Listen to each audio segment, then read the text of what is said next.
If you're staying, we're gonna go process, and you're gonna get classified into the maximum medium. You're gonna get, approved by a doctor to send you out for medication or if you're gone. Then you're gonna get dressed out into stripes, okay? Once all that is complete, they will take you to transport and will transfer you to your facility. Okay? Any questions, then ask me outside. Okay, welcome.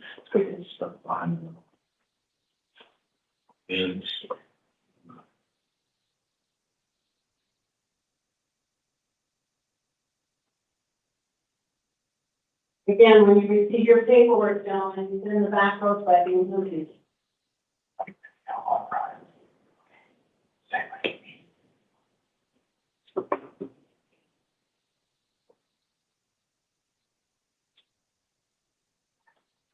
All right.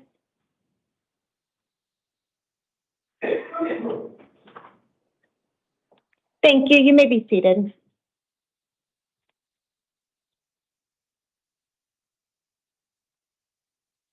The interpreter on the phone, and this is going to have the paradigm. Thank you.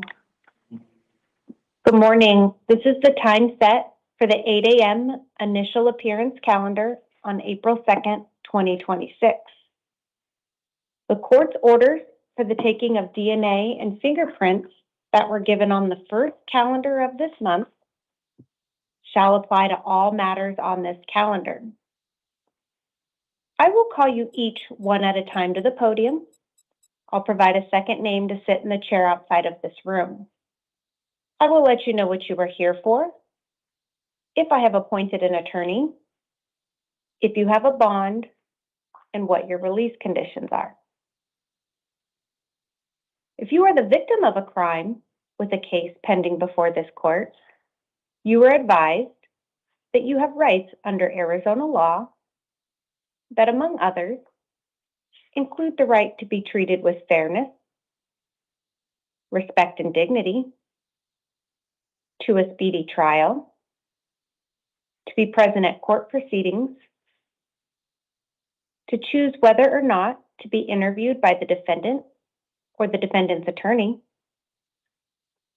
to be heard before the court makes a decision on release, negotiation of a plea, scheduling and sentencing, and to receive restitution from a person who is convicted of causing you loss. If you have not already been provided with a written statement of all victims' rights, please contact the Victim Services Division of the Prosecutor's Office. If we could start with Jesus Rios to the podium and Frank Garcia to the chair.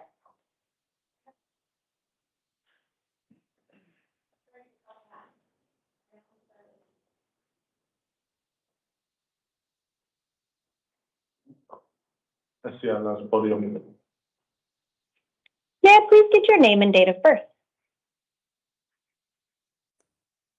Jesús Erasmo Río Benítez. Mi fecha de nacimiento es el 10 de marzo de 1977. Jesus Erasmo Rios Benitez. My date of birth is March 10th, 1977. Jose Garcia, CITS Court Interpreter. Thank you. You are here today on a new case. It is for one count of exceeding the speed limit by more than 20 miles per hour, Class 3 misdemeanor, and one count of open container in a vehicle, a Class 2 misdemeanor. Probable cause has been found. However, due to the nature of your charges, you are not entitled to court-appointed counsel, but you may hire an attorney at your own expense. You will have a hearing in the Ironwood Justice Court on April 21st at 9 a.m. Your Honor, would you request a repetition on the date of the hearing? Absolutely. April 21st at 9 a.m. I am releasing you today on your own recognizance. That is your promise to appear at this hearing. You do have written conditions of release. You're not to possess or consume any drugs without a valid prescription, and you're not to drive a motor vehicle without a valid driver's license. You also need to ensure that you attend all of your future hearings If you fail to appear, a warrant will issue, and then you will likely be held on bond at your next hearing. This will all be in your paperwork, sir. Did you have any questions? Está bien. No. That's fine. No. If you could take a step to your left, the officer will get you that paperwork.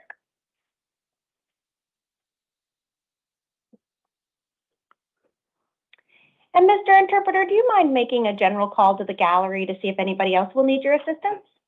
Absolutely, Your Honor.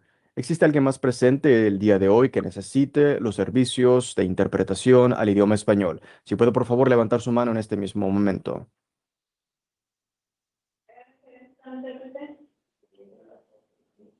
All right, no hands. I do appreciate your assistance this morning. Feel free to disconnect at your convenience. Always a pleasure, Your Honor. Have a wonderful day, you and your staff. Thank you, you too. We could have Frank Garcia to the podium and Damian Sanchez to the chair.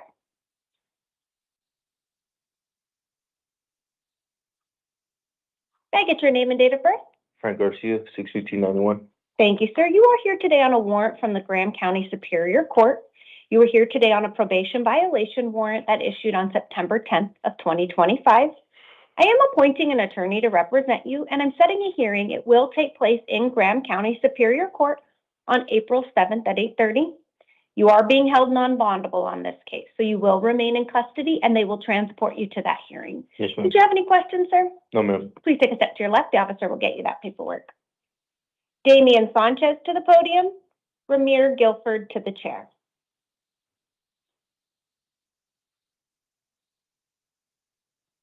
May I get your name and date of birth? Damian Andres Sanchez, And your date of birth, sir? 8/12/94. Thank you. It does look like you are here today on two cases. You're here on a new case as well as a failure to appear warrant that was issued for you.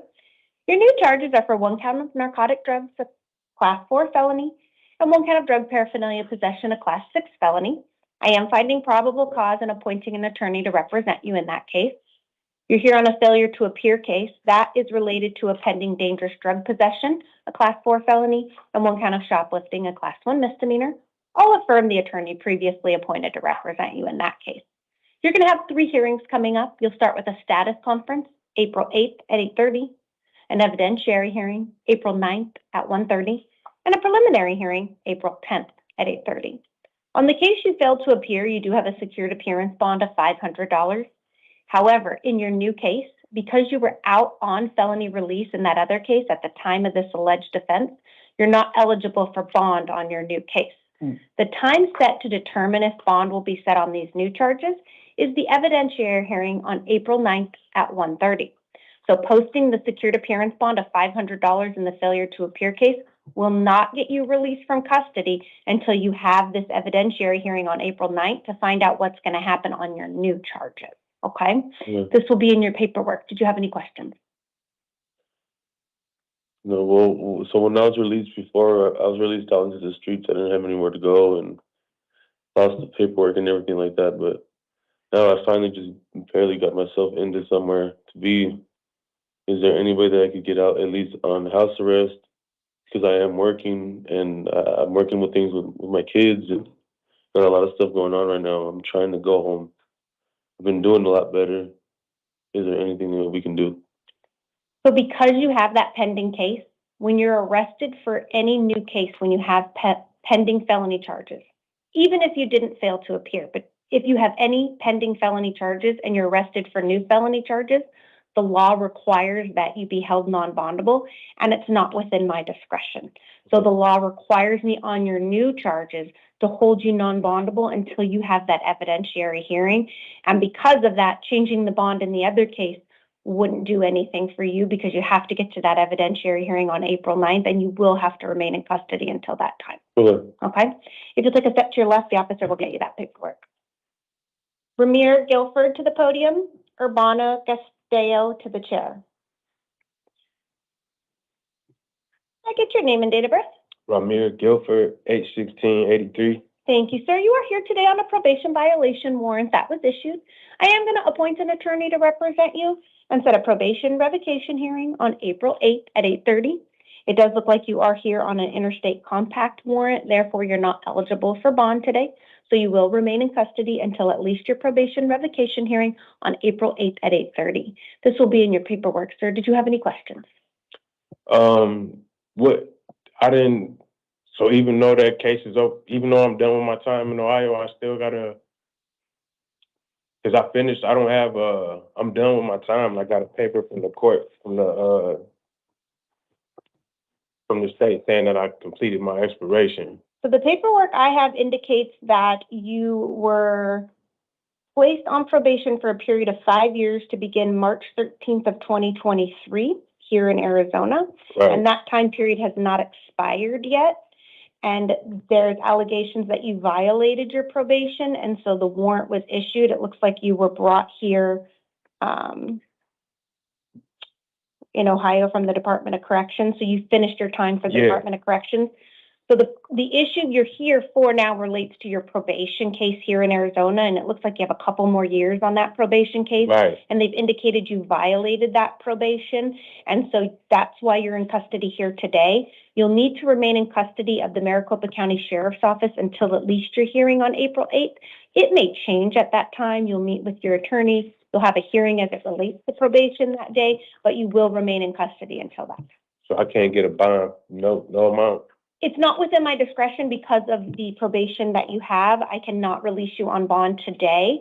Again, that could change on April 8th when you see the probation judge, but unfortunately it's not within my discretion here today. Okay, if you'll step to your left, the officer will get you that paperwork.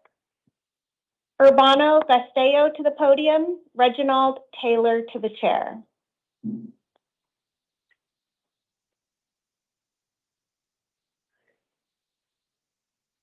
I get your name and date of birth? 10/24/92, Gastello, Urbano. Thank you, sir. You are here today on a new case. You are here for 3 counts of aggravated assault, a Class 4 felony, and 1 count of assault, a Class 1 misdemeanor. Probable cause has been found, and I am appointing an attorney to represent you. You have a status conference April 8th at 8:30 and a preliminary hearing April 10th at 8:30. In this case, you do have a secured appearance bond of $50,000. In the event you post bond, you will be released to the supervision of pretrial services and you will be equipped with electronic monitoring. You will also have written conditions of release. You may not return to the scene of the alleged crime. No contact with any alleged victim, complainant, or witness. If you reside at the same location as the alleged victim, you will have to find an alternative residence, but you may contact law enforcement for 1 civil standby to collect all of your belongings. This will all be in your paperwork, sir. Did you have any questions? But with the state picking it up and no charges pursued, how is there still a victim? I'm not sure I understand your question. At this time, the police have arrested you on certain allegations, and they are recommending charges to be brought forward. So here, you're here today on a pre-filing based on those charges. But upon which victim? Who victim? The victim is, I believe it was your girlfriend or ex-girlfriend. There is, she's referred in different manners in this Form 4 that was provided. So I believe she's also your roommate. But who would be the victim, though, if no charges were pursued? Again, the alleged victim in this case does not have to pursue the charges in order for the police to arrest you on these allegations or for the state to move forward, but it would still make her the victim. And because of that, you are not to have any contact with her at this time, and you may not reside with her. So if you are, in fact, her roommate, you do have to find an alternative residence. Okay, anything further? Please take a step to your left. The officer will get you that paperwork. Reginald Taylor to the podium. Mr. Famati to the chair. May I get your name and date of birth? Reginald Taylor, 8/15/99. Thank you, sir. You are here today on a new case. You are here for 1 count of dangerous drug possession for sale, a Class 2 felony, 1 count of dangerous drug possession for use, Class 4 felony, 2 counts of narcotic drug possession for sale, Class 3 felony, 2 counts of transporting narcotic drugs, a Class 3 felony, 3 counts of using electronic communications during a drug transaction, a Class 3 felony, 2 counts of narcotic drug possession for use, Class 4 felony, 3 counts of conspiracy, a Class 4 felony, and 2 counts of drug paraphernalia possession. a Class 6 felony. For purposes of today's hearing only, I'm not finding probable cause as it relates to the dangerous drug possession or dangerous drug possession for sale, but I am finding probable cause for the other charges. That doesn't mean those 2 charges are dismissed. It just means I don't have enough information today. I am appointing an attorney and setting a status conference April 8th at 8:30 and a preliminary hearing April 10th at 8:30. In this case, you have a cash bond in the amount of $25,000. In the event you post bond and are released from custody, you have written conditions. You're not to initiate contact with any complainant or witness. You may not possess weapons or alcohol, and you must contact your probation officer within 72 hours. I do know that you're on probation with the City of Tempe. This will all be in your paperwork, sir. Did you have any questions? So you want 25,000 cash? That's what your bond is, yes, sir. I ain't got nothing else to say. If you step to your left, the officer will get you that paperwork. Mr. Bamadi to the podium. Mr. Alhamdi to the chair. Can I get your name and date of birth? Yes, ma'am. It's Oganel Gaga Alfred Bamani.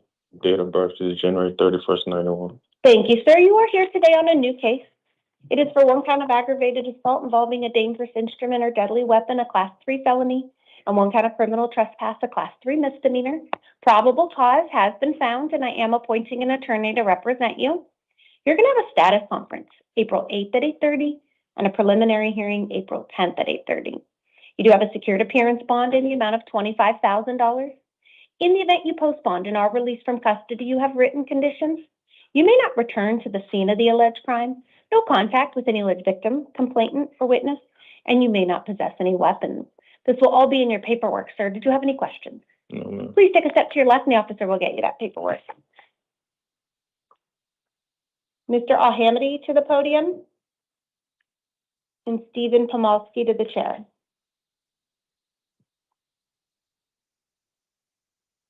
May I get your name and date of birth? Fuad Al-Hamadani, January 10th, 94. Thank you, sir. It does look like you are here today on 4 cases. You are here on new charges as well as 3 failure to appear bench warrants that were issued for you. Your new charges are for 1 count of burglary, a Class 4 felony, and 1 count of possession of burglary tools, a Class 6 felony.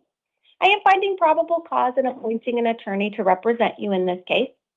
The 3 cases you failed to appear on, it does appear that those are your probation cases.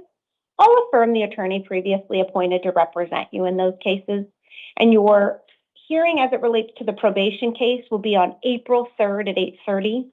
The hearings for your new charges will be a status conference April 8th at 8:30 and a preliminary hearing April 10th at 8:30. So between the 4 cases, you have 3 hearings coming up.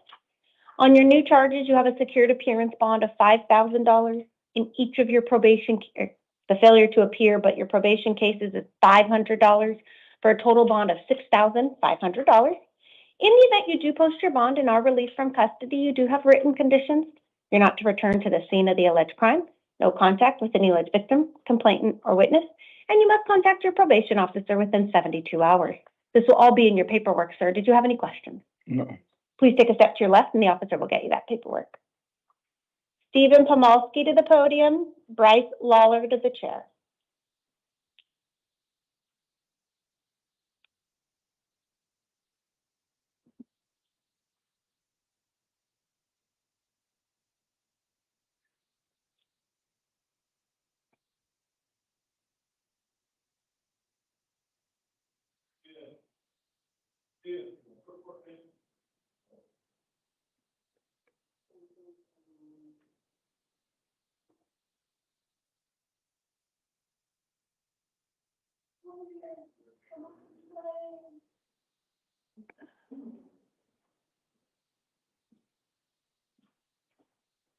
Can I get your name and date of birth?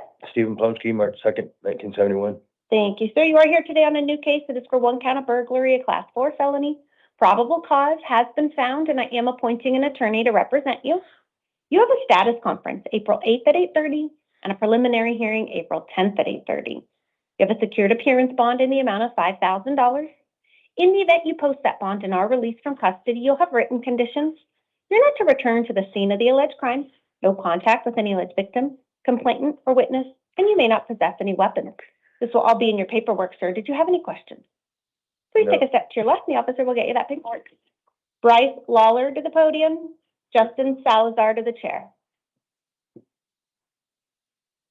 How you doing today? May I get your name and date of birth? 06-1904, Bryce Lawler. Thank you, sir. It does look like you are here today on 2 probation violation warrants with allegations you violated terms 3 and 5 of your probation. No new charges though, right? No new charges. All right. I'm appointing an attorney to represent you and setting a probation revocation hearing April 9th at 8:30. You say a probation what? A probation revocation What's hearing. that? Like, They're going to determine whether or not they're going to they're gonna revoke your it or probation. put me back on? Exactly. They should keep me on because I haven't done nothing else. I've been doing what I was doing, so. So you're going to talk to your attorney about that on April 9th, and then they'll present that evidence to the do I probation have a court bond? that day. You do have a bond. You have a secured appearance bond of $500 in one case, $200 So in the, hold on, sir. Give me an opportunity to finish, and then I'll give you an Yes, ma'am. opportunity My to bad. speak. You have $500 in one case, Mhm. $200 in the second case, for a total bond of $700. Okay. In the event you post that bond and are released from custody, you have written conditions. You may not possess weapons or alcohol, and you must contact your probation officer within 72 hours of Yes, release. ma'am. Can you, I'm sorry to cut you off. Can you write down my probation officer number for me, please, and thank you? The main phone number will be in the paperwork. I don't have your direct probation officer's phone number. Contact the main line. They'll get you the direct number. Okay, of your yes, ma'am. probation officer. All right, please take a step to your left. The officer will get you that paperwork. Justin Salazar to the podium, Trayona Henderson to the chair.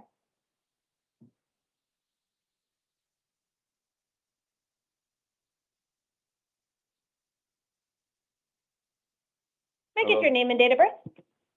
Salazar Justin, JUSTIN July 21st, 1997. Thank you, sir. You are here today on two cases. You're here on a new case and a Peoria Municipal Court warrant. Mhm. Your new charges are for 1 count of intent to facilitate shoplifting, a Class 4 felony, and 1 count of criminal trespass, a Class 3 misdemeanor.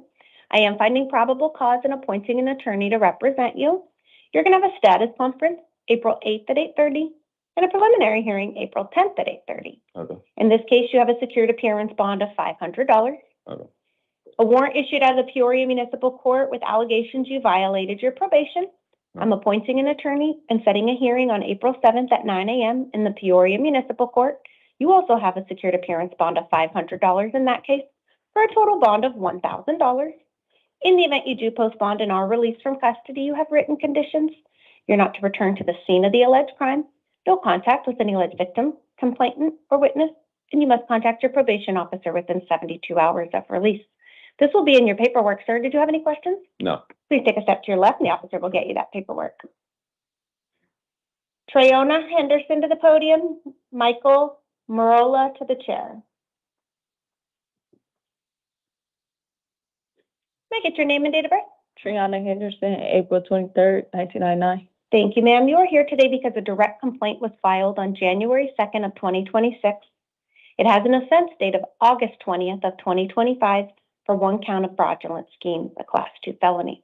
I'm appointing an attorney to represent you and setting a status conference April 8th at 8:30 and a preliminary hearing April 10th at 8:30. In this case, you do have a secured appearance bond in the amount of $1,000. In the event you were to post bond and be released from custody, you'd have written conditions. You're not to initiate contact with any alleged victim, complainant, or witness, and you may not possess any weapons. This will be in your paperwork, ma'am. Did you have any questions? No. Please take a step to your left, and the officer will get you that paperwork.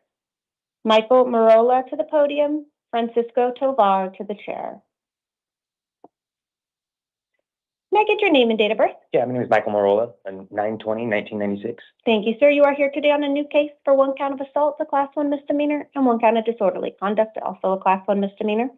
Probable cause has been found, and I am appointing an attorney to represent you. You're going to have an arraignment hearing in the Surprise Municipal Court on April 7th at 1:30. You do have a secured appearance bond in the amount of $500. In the event you post bond and are released from custody, you do have written conditions. You may not return to the scene of the alleged crime, no contact with any alleged victim, complainant, or witness, and you may not possess any weapons. This will all be in your paperwork, sir. Did you have any questions? Yeah, so I won't be, I have work. I was told that I will be able to possibly get released so I can go to work and go back on the court date. I live with my sister in Surprise, and I get paid today. I was supposed to move into an apartment tomorrow. Like, I live in Surprise. I'm not going anywhere. I'm just trying to make sure I can keep my job.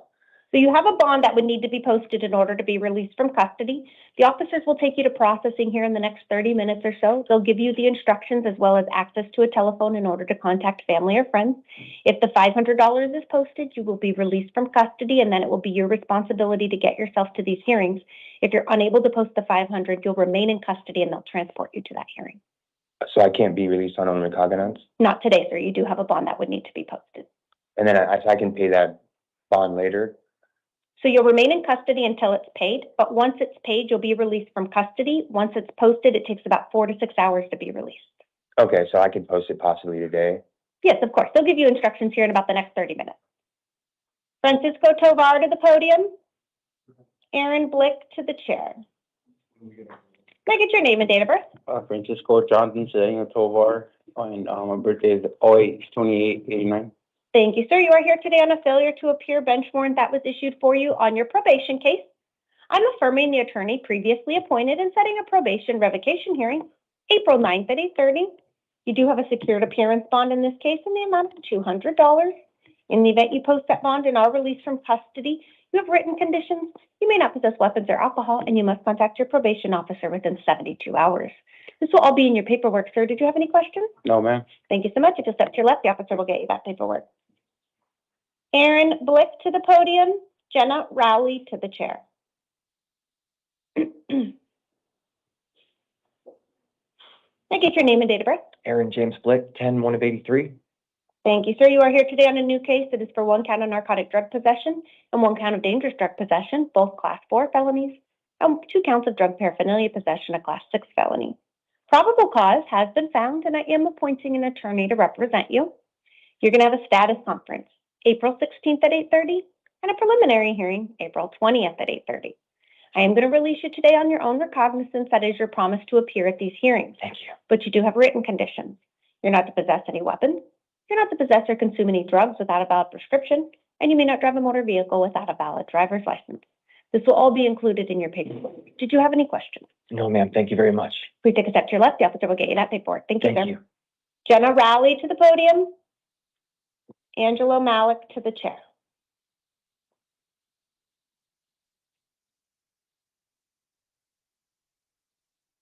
May I get your name and date of birth? Jenna Lee Robin Raleigh, 1986. Thank you, ma'am. You are here today on a new case. It is for 1 count of disobeying an order of the court, Class 1 misdemeanor. Probable cause has been found. However, due to the nature of your charges, you're not entitled to court-appointed counsel, but you may hire one at your own expense. You're going to have an arraignment hearing in the Surprise Municipal Court on April 28th at 1:30 p.m. I am going to release you today on your own recognizance. That is your promise to appear, but you do have written conditions of release, and I caution you that you read them very carefully. You do have a previous no victim contact order from Surprise Municipal Court. If you were to violate that again, then you could be facing felony aggravated harassment charges.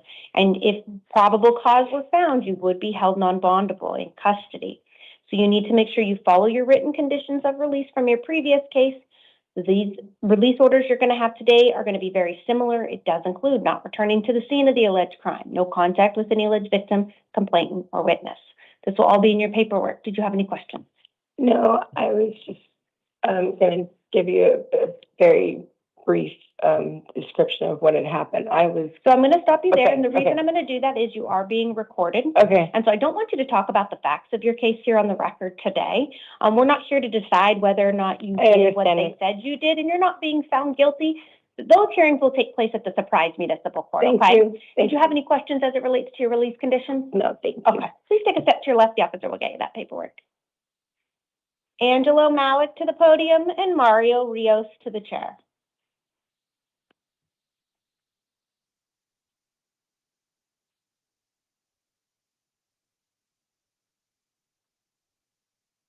May I get your name and date of birth? Angelo McCoy Molly, And your date of birth, sir? 12/24/1976. Thank you, sir. You are here today on 3 cases. You're here on a new case and your 2 probation cases. Your new charges are for 1 count of drug paraphernalia possession, a Class 6 felony, and 1 count of criminal trespass, a Class 1 misdemeanor. And because you were on probation at the time of this alleged offense, you're here on 2 Term 1 probation violations. I am finding probable cause and appointing an attorney to represent you. You're going to have a probation revocation hearing, April 9th at 8:30, a status conference, April 16th at 8:30, and a preliminary hearing, April 20th at 8:30. I am going to release you today on your own recognizance, subject to the supervision of the Adult Probation Department, but you do have written conditions of release.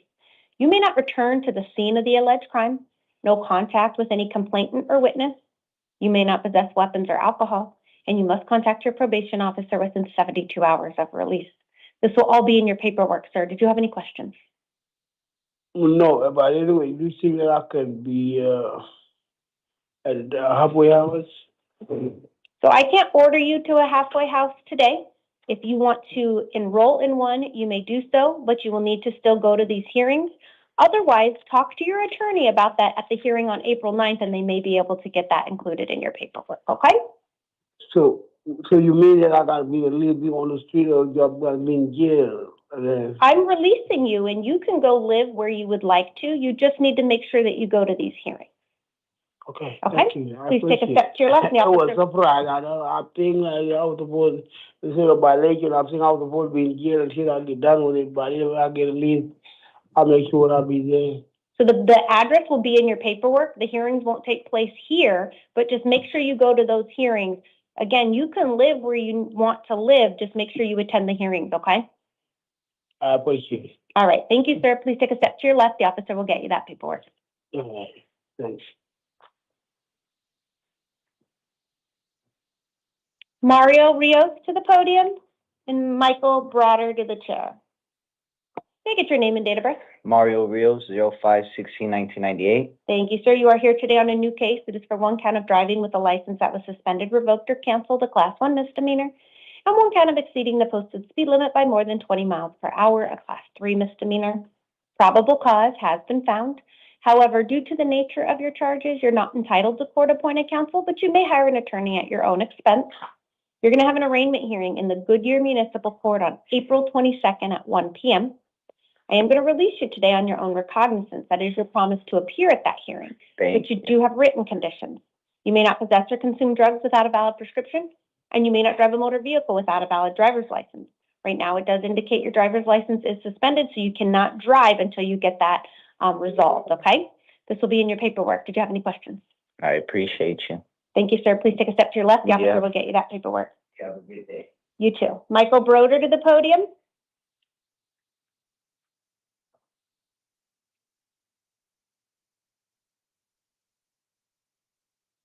I get your name and date of birth? My name is Michael Broder. It's August 23rd, 1983. Thank you, sir. You are here today on a new case. It is for one count of dangerous drug possession, a Class 4 felony, one count of resisting arrest, a Class 5 felony, one count of drug paraphernalia possession, a Class 6 felony. Probable cause has been found, and I am appointing an attorney to represent you. You're going to have a status conference April 16th at 8:30 and a preliminary hearing April 20th at 8:30. I am going to release you today on your own recognizance. It is subject to the supervision of the Adult Probation Department. It does look like you currently have hearings pending in your Adult Probation Department, so you'll still need to ensure you attend those along with these hearings. I actually think your hearing was this morning at 8:30. Yeah. Okay. Hold on one moment. I'm going to see if I can figure out who that judge is.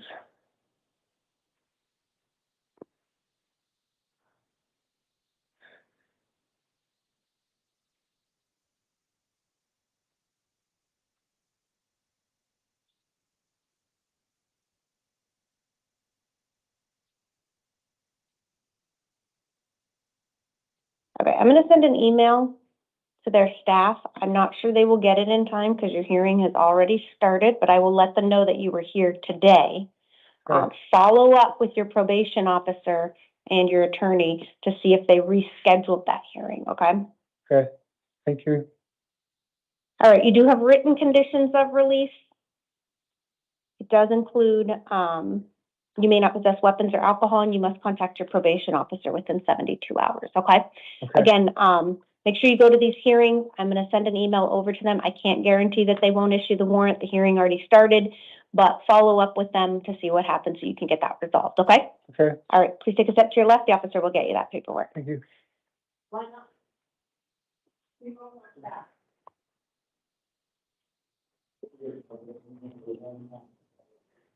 Jeez.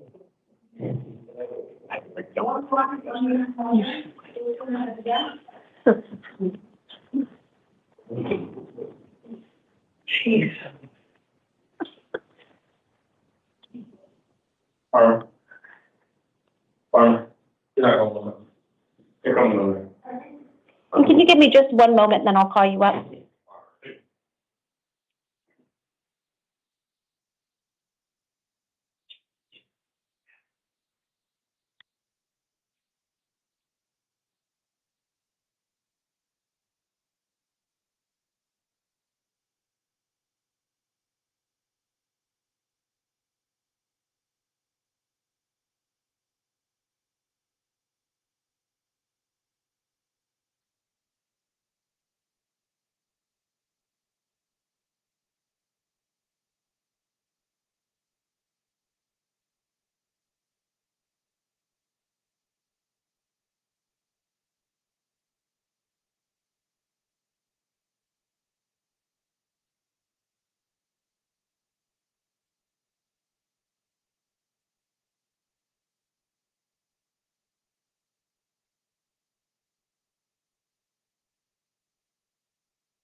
Okay, can I have Mr. Farmer to the podium, please?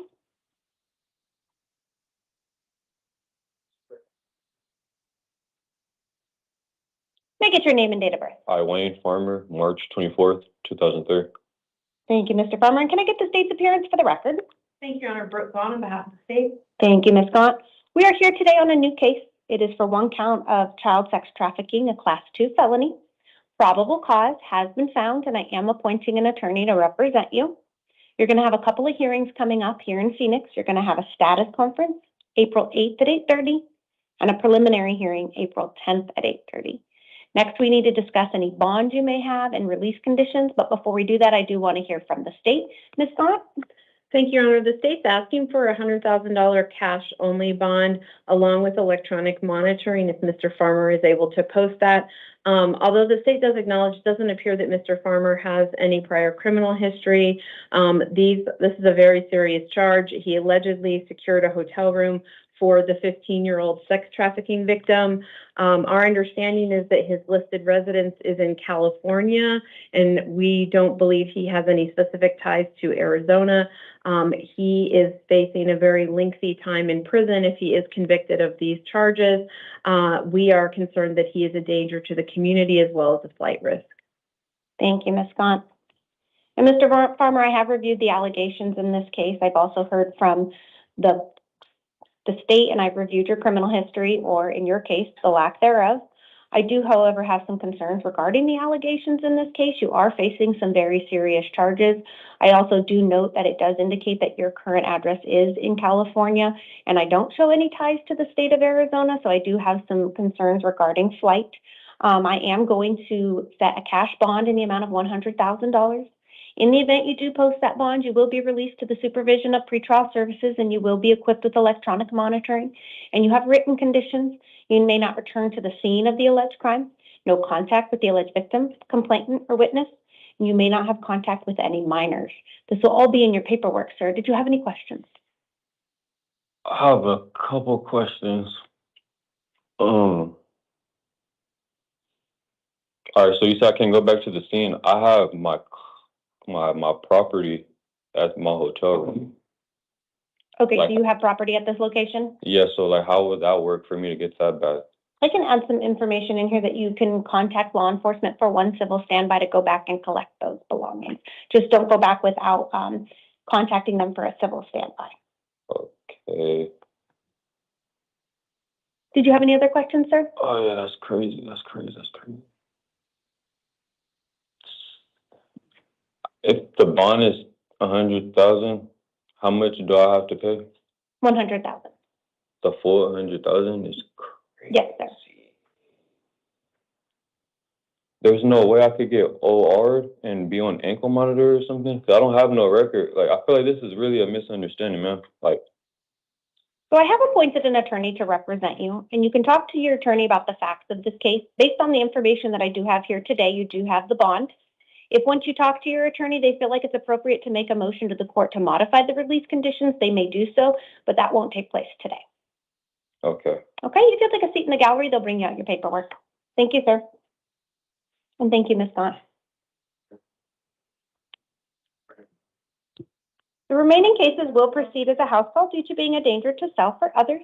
Case number 5 and 31, David Doyle, also known as David Dukowski. Date of birth, March 30th, 1978, is here on a new case, as well as his probation case. His new charge is for 1 count of trafficking stolen property, a Class 2 felony, 2 counts of taking the identity of another, a Class 4 felony, and 1 count of theft of a credit card, a Class 5 felony. And he's here on his probation case for a Term 1 probation violation. I am finding probable cause and appointing an attorney to represent him. He will have a status conference April 8th at 8:30, a probation revocation hearing April 9th at 8:30, and a preliminary hearing April 10th at 8:30. On his new charges, he will have a secured appearance bond in the amount of $10,000. However, on his probation case, he is being held non-bondable. So posting that bond will not get him released at this time until he has at least his probation hearing. All of this will be in his paperwork. Case number 7, Kaniski Cretain, date of birth October 1st, 1991, is here on a new case for 1 count of burglary in the 3rd degree, a Class 4 felony, 1 count of burglary in the 3rd degree for an unlawful entry, a Class 4 felony, and 2 counts of criminal trespass, a Class 3 misdemeanor. Probable cause has been found, and I'm appointing an attorney to represent him. He will have a status conference April 8th at 8:30 and a preliminary hearing April 10th at 8:30. He does have a secured appearance bond in the amount of $1,000. In the event he posts bond and is released from custody, he has written conditions of release. He may not return to the scene of the alleged crime, no contact with any alleged victim, complainant, or witness. This will all be in his paperwork. If anything changes after I meet with these parties, I will update the written record. This does conclude our 8 a.m. calendar, and we will now stand in recess until 11 a.m.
Good morning at the jail. Good morning, Your Honor. Oh. Would you like to see the Spanish-speaking client first? Yes, please. I believe it's Ms. Lizafer, if I'm saying that remotely correctly. Yes, I do not know. However, Your Honor, I also wanted to let you know, I spoke to everyone who is STEPS eligible or could be screened for the STEPS program. Okay. They are all interested in the program except Mr. Alexander Obregon. Okay. And so I think he might benefit from having you going over the program with him, but everyone else is interested. That's good. Thank you. Okay.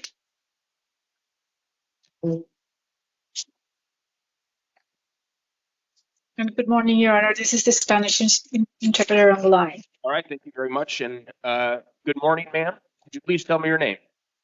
Buenos días, señora. Por favor, ¿me dice su nombre? Rebeca. Rebeca. And your last name as well, please. También su apellido. Blazefer. Blazefer. All right. Ms. Blazefer, this is your initial appearance. Mi señora Blazefer, esta es su comparecencia inicial. I'm seeing you on charges that allege that you committed escape in the third degree, driving under the influence, and failure to obey a police officer. Y tengo los cargos en su contra que se alega que usted, como delito de tercer grado, de conducir bajo la influencia de las drogas o alcohol y de no... an interpreter would like Your Honor to request for the third one, failed to... Sure, yeah, failure to obey a police officer. Y por no obedecer a un oficial, un agente de policía. You do have the right to remain silent. You are presumed innocent of these allegations, and anything you say about them could be used against you. Usted tiene derecho a permanecer en silencio y cualquier cosa que diga se puede utilizar en su contra. In order to prepare for this hearing, I reviewed the information from pretrial services, along with the state's recommendation and the interim complaint. Y para prepararme para su audiencia, yo revisé todos los informes de servicios previos al juicio, de la recomendación de la fiscalía y también la queja interina. The state's recommending that I release you to the supervision of pretrial services. Ms. Seamanette Keller, any objection to that? No, Your Honor. La fiscalía está recomendando que usted sea liberada bajo la supervisión de los servicios previos al juicio y le pregunta a la abogada defensora si hay alguna objeción. Dice que no hay objeción. So, ma'am, I am going to release you to the supervision of pretrial services with certain conditions. Y señora, entonces la voy a dejar en libertad bajo la supervisión de los servicios previos al juicio con unas condiciones. Those conditions include that you not drive without a valid driver's license and that you consume no alcohol or illegal drugs. Y estas condiciones es que usted no puede conducir sin tener una licencia válida para conducir y que tiene prohibido consumir drogas o alcohol. And because you're being supervised by pretrial services, please comply with any monitoring or treatment that they ask you to comply with. Y como usted va a estar bajo la supervisión de los servicios previos al juicio, por favor, obedece el monitoreo y los tratamientos que le indiquen en los servicios previos al juicio. Your next court date is a preliminary hearing that's going to be on April 22nd at 1:30 in the afternoon. Su próxima fecha de corte es una audiencia preliminar. Va a ser el 22 de abril a la 1:30 de la tarde. And I have not said this yet, but I'm appointing the Pima County Public Defender to represent you, ma'am. Todavía no lo he dicho, pero voy a nombrar a la Defensoría del Condado de Pima para que la represente. So please stay in contact with them as your case plays out. Entonces, por favor, manténgase en contacto con ellos mientras está el proceso su caso.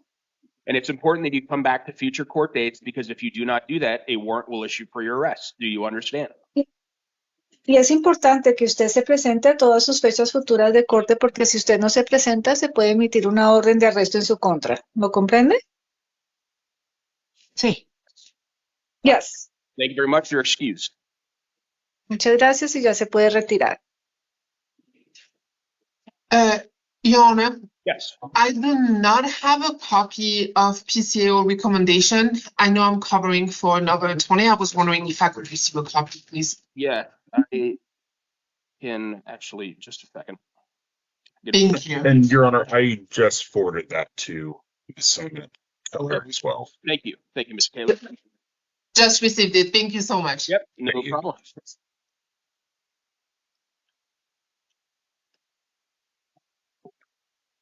And Madam, If there's no, yes, you may be excused. Thank you very much. You read my mind. thank you, Your Honor. Interpreter will now disconnect. Yep, have a good day. You too.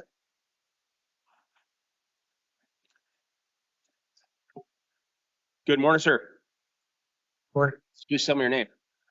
Alan Renwick. Renwick, I am seeing you this morning on, let's see.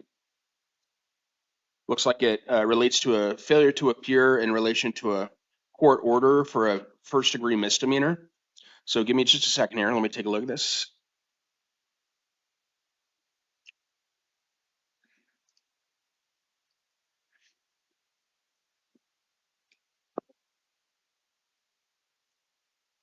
It looks like you're also being seen on an FDA out of, or not an FDA. You've got a, yeah, you do have a Superior Court hold. So if you haven't been seen by the judge on that, you will soon. And I'm not talking with you about that today. That's not on the agenda, but you will talk with the judge about that soon. So as it relates to this Saurita matter, it looks like it relates to some sort of failure to comply. So in any event, sir, if I release you as it relates to that matter, will you come back to court, assuming that you're out of custody for your next court date? Yes. Okay. So that's what I'm going to do. I'm going to release you on this matter, sir. Your next court date is going to be on April 28th. It's going to be at 8:30 in the morning in Saurita Municipal Court.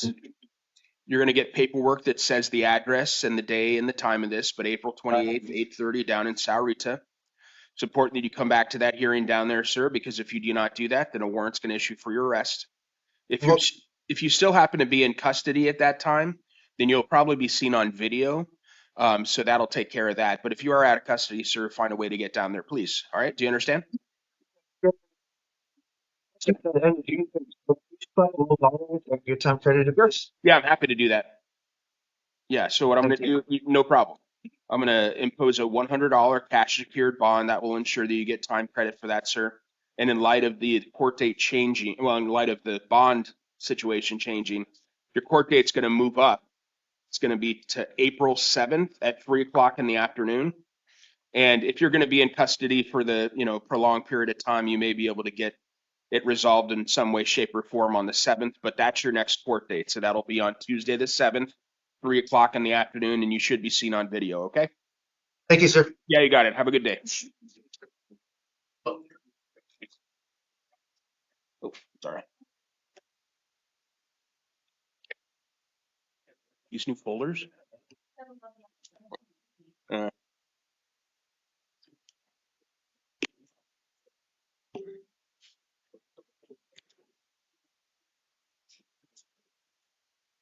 Good morning. Good morning. Please tell me your name. Joy Addie. All right, Ms. Addie, this is your initial appearance. Give me just a moment.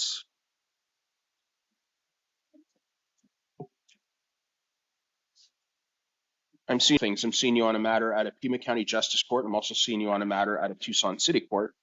The Justice Court matter relates to a failure to appear in relation to an allegation that you committed an assault, which is a misdemeanor. That's alleged to have happened back on August 14th of 2022. So it's a bit old. And then as to the city court matter, that alleges that you committed criminal trespass in the first degree. And that is alleged to have happened back in August of 2022 as well. So August 3rd of 2022. On both of these matters, ma'am, you are presumed innocent. You do have the right to remain silent as it relates to any of the allegations, and anything you say about them could be used against you. Okay, so give me just a moment. And it does appear that you were previously released to pretrial services on at least one of these two cases. So for that reason, ma'am, I am going to impose a bond on the Justice Court matter. That's going to be a $250 cash or secured bond, and give you an attorney as well. That attorney is going to be William Parvin is his name. And your court date, ma'am, it's going to be tomorrow at 1 o'clock in the afternoon. And if you're still in custody, basically, if you don't post the bond, you'll be seen on video for that court date. If you do post the bond, then it's important that you come down to Justice Court tomorrow at 1 o'clock in the afternoon. Otherwise, a warrant will likely issue for your arrest. The address for Justice Court, if you're unaware, will be on the paperwork that you get. So that court date tomorrow, 1 o'clock in the afternoon. Also, please have no contact with the alleged victim. I'm ordering that as a condition, ma'am. And that takes care of that one. We're going to move on to the city court matter now. And as to that failure to appear on that case, I'm going to release you. And your next court date on that one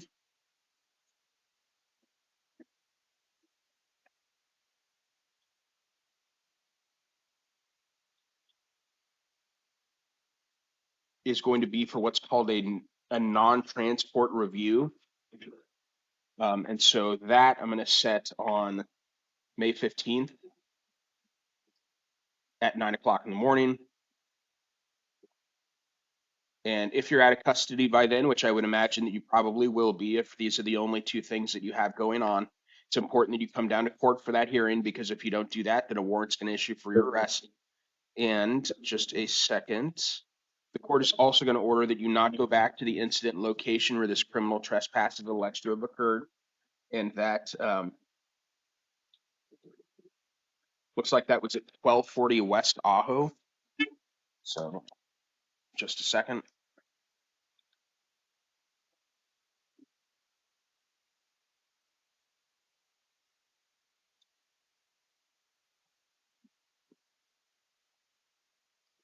Appears to be an apartment complex, something like that. So please don't go back to what appears to be maybe an apartment, Santa Cruz Apartments. So please don't go back there, ma'am. And as to this matter, I'm going to release you on your promise to appear. However, because I'm holding you in the other matter, I am going to appoint the city PD to represent you in this matter, ma'am. So you have an attorney on that case as well. A couple final things from me, and then we'll be done.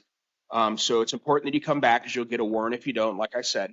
And then the second thing is that not only could you get a warrant if you don't come back to court, but on the city court matter, trial could go forward in your absence. And if you were convicted at the trial that happened in your absence and couldn't be sentenced within 90 days of that conviction because you didn't come to court, then you would lose the ability to appeal your conviction. You understand that, ma'am? Yes. Thank you very much. Have a good day.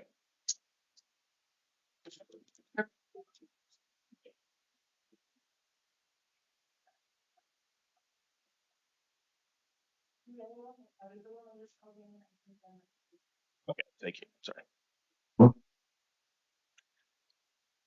Good morning, sir. Good morning. Please tell me your name. Cody Magnus, Megnus. Thank you very much. Just a moment.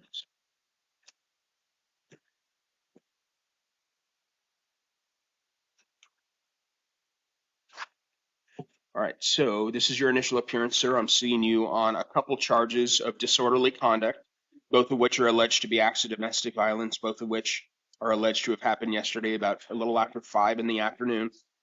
So on both of those charges, sir, you're presumed innocent. And just a second.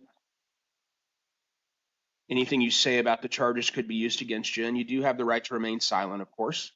So, sir, if I release you, will you come back to court? And just a second here. Also, if I release you, sir, the court is additionally going to order that you have no contact with the alleged victims, who are David Magnus and Penny Magnus. And I say that because typically before these sort of court hearings, pretrial services will try to see if input from the victims can be received about whether or not they're okay with you having contact with them, returning to their residence, things like that. They were not able to get in contact with them. So because I don't know how they feel about all this, I'm going to order that you have no contact with them. Are you willing to comply with that, sir? Yes, sir. Okay. And do you live at a different address, sir? No, those are the two people I live with. Okay. Do you have a different place that you could go to in the short term? I don't think so. Okay. Just a second. I might be able to get like a hotel for a couple days or something. Okay. And it is also something where if it turns out that they are okay with you having contact with them, and it turns out that they are okay with you returning to the residence, then that's fine. However, you need to have a judge change that condition before you start going back there. Does that make sense, sir? Yes. So I am going to release you in light of that information, and I'm going to set your next court date. It's going to be an arraignment that's going to be on April 13th. So that's Monday, April 13th, 10:30 in the morning. That's going to be in Justice Court downtown. You're going to get paperwork that has the address on it. As I said, I'm going to have ordered for today's sake that you have no contact with the alleged victims. Do not go to the victim's residence. And also, sir, that you not consume any alcohol or illegal drugs, no firearms or weapons. And then it's important that you come back to court, sir, because if you do not come back to court, then a warrant will likely issue for your arrest. And if you are the victims, if you need to have that condition changed based on the fact that your parents are okay with contact still, you can file a motion with the court to do that. I mean, you could take it up on the 13th, but if you want it resolved sooner than the 13th, you'd need to file a motion with the courthouse downtown. You can do that just by coming in and filling out a document, and the address for the courthouse is going to be on the paperwork you get, okay? Sounds good. All right, sir, you are excused.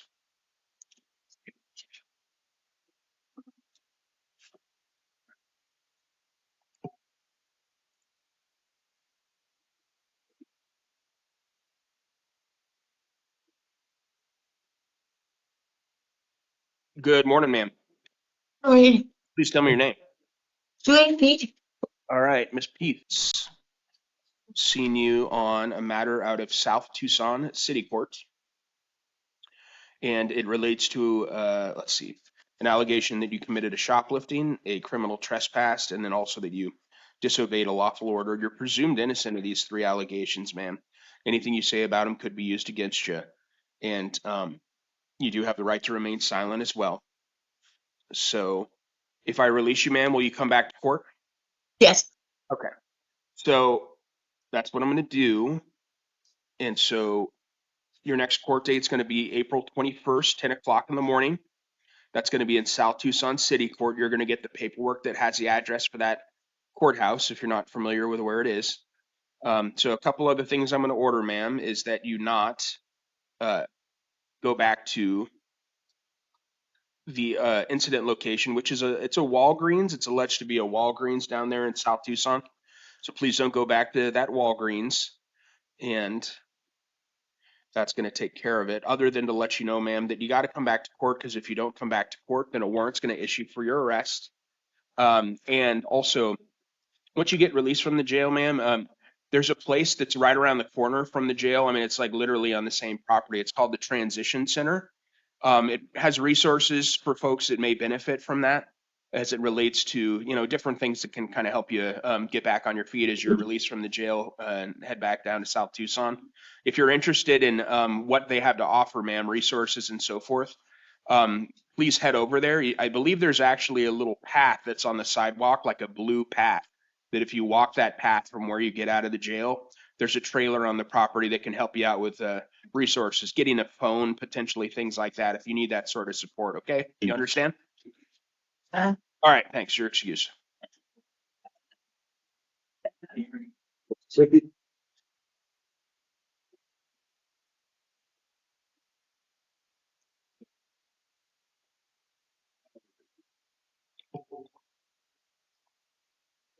Good morning, sir.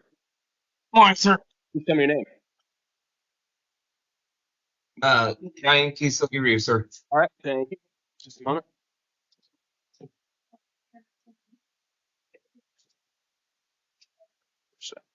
Thank you.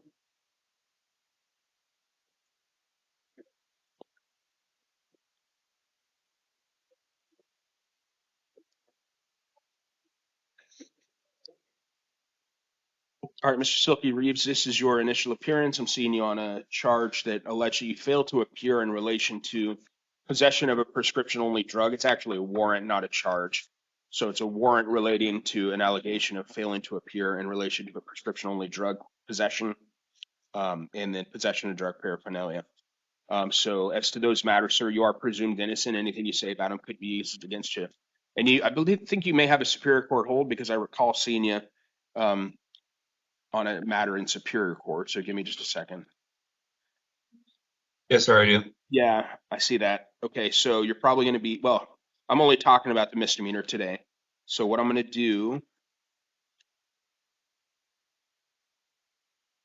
And the only reason I have a failure to appear, sir, is I got injured and it's greatly limited my mobility. got it. I understand.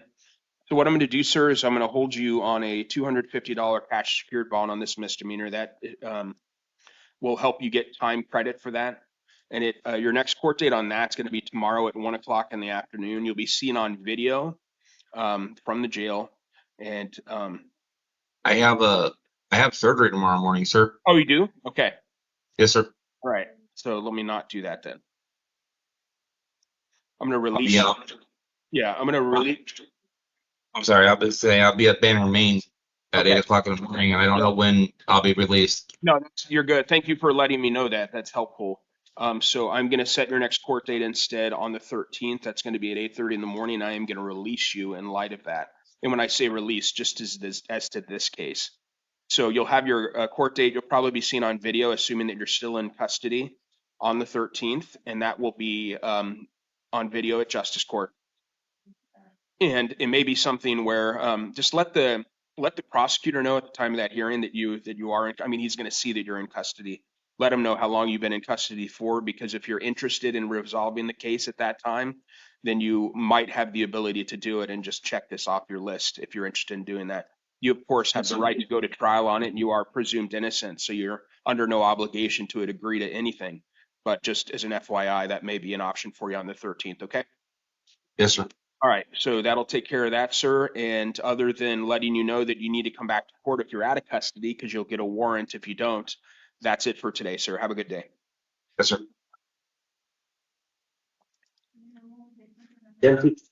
19, okay, thank you.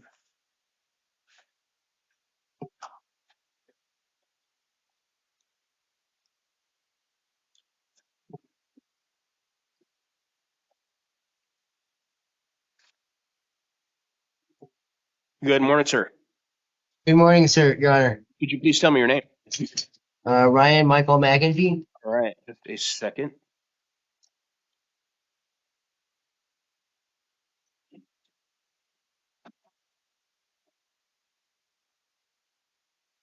Tell me that again, sir. What's your name? Ryan Michael McEntee.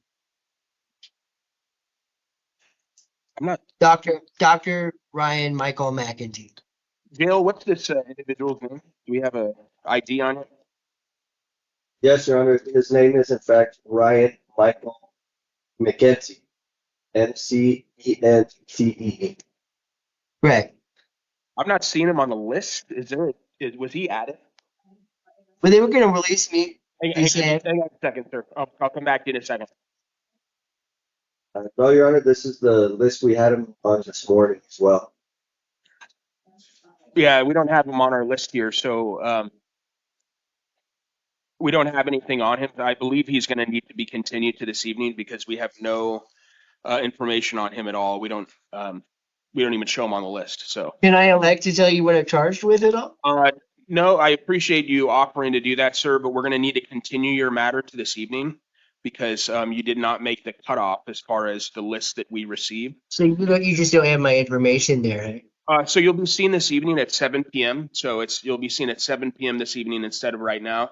It's possible you may be released at that time. It's just given that we don't have any information on you besides what you're telling me, sir. And Well, I have a connection to a CAS homeless ID is my ID. It's in my papers and stuff. It's a picture ID. My photo ID was stolen and I've got.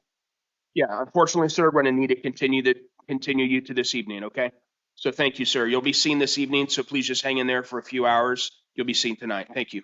About talking over you, Your Honor.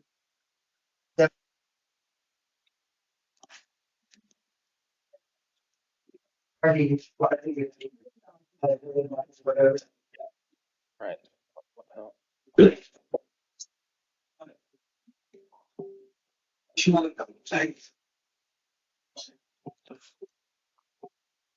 Morning, sir. Okay. Morning. Just tell me your name. Nathan Anthony Soto.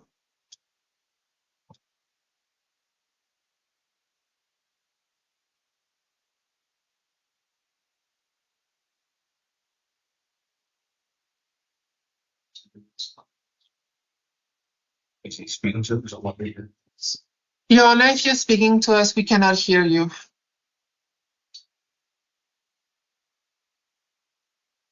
We can't. We. Can you hear me now? Yes, Your Honor. Okay, there.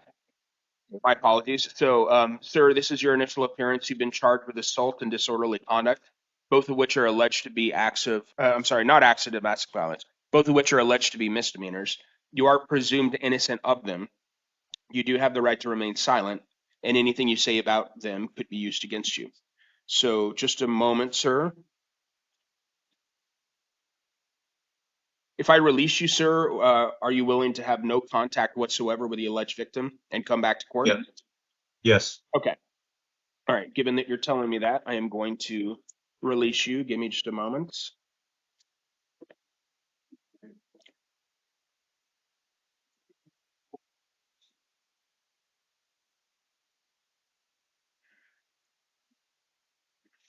So have no contact. Yeah, Nicholas Townsend is a victim.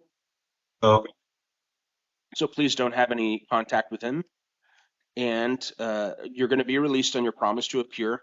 Do not go back to the incident location, please. And your next court date, it's going to be in front of Judge Mayhew in City Court. You're going to get paperwork that says this. It's going to be on May 1st, so the first day of May. okay. And that's going to be at 9:30 in the morning.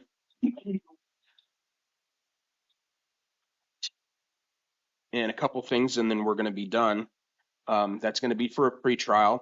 It's important that you come back to court, sir, because if you don't do that, a warrant's going to issue for your arrest. That's number one.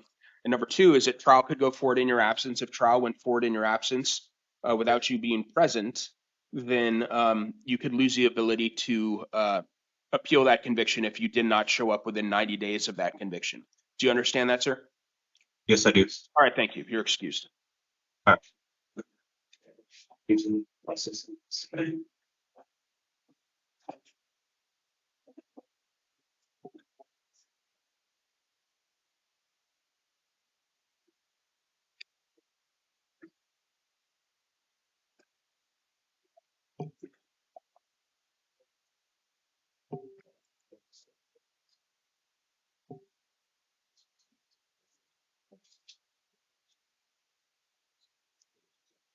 Morning, sir. Could you please tell me your name?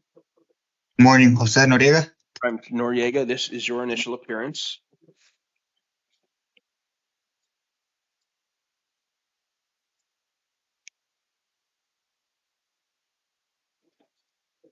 I'm seeing you on a felony matter that alleges that you possess a narcotic drug and that you possess drug paraphernalia. You are presumed innocent of that, sir. Anything you say about it could be used against you.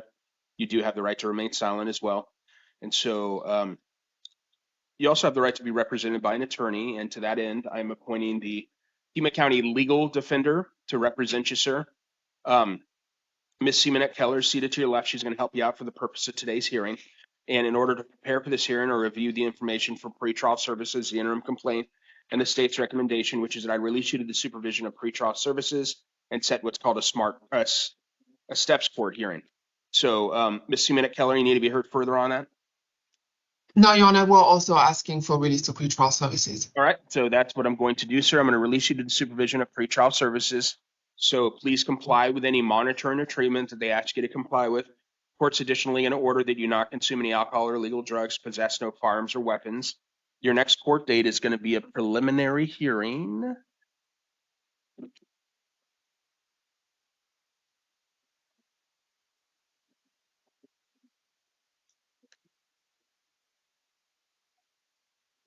It's going to be on May 18th. That's May 18th, 1:30 in the afternoon. And I believe Ms. Simonette Keller spoke with you about this already, but I just want to give you a brief rundown of steps because it's important and it's a pretty good opportunity, assuming that you're eligible for it. It looks like you're eligible for that program called STEPS.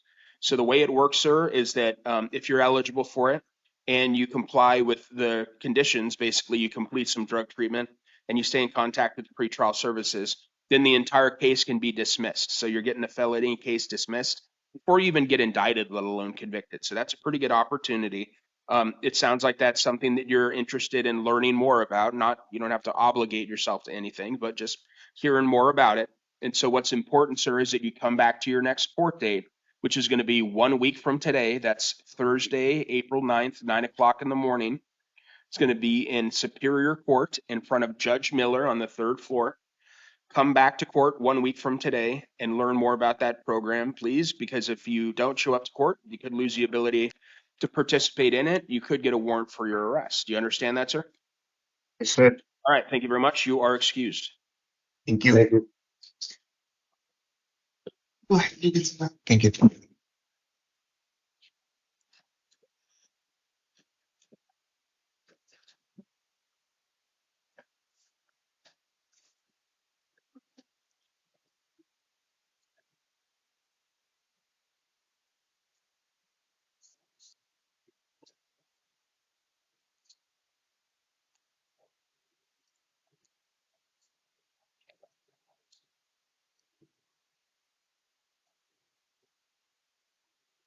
Good. Good morning. Rita Hagopian. This is your initial appearance. I'm seeing you on charges that allege that you possessed a narcotic drug, you possessed a dangerous drug, and you possessed drug paraphernalia. You're presumed innocent of all three of these allegations, ma'am.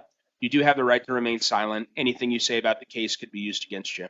All right, so you also have the right to be represented by an attorney, and so I'm going to appoint an attorney from the Pima County Legal Defender's Office.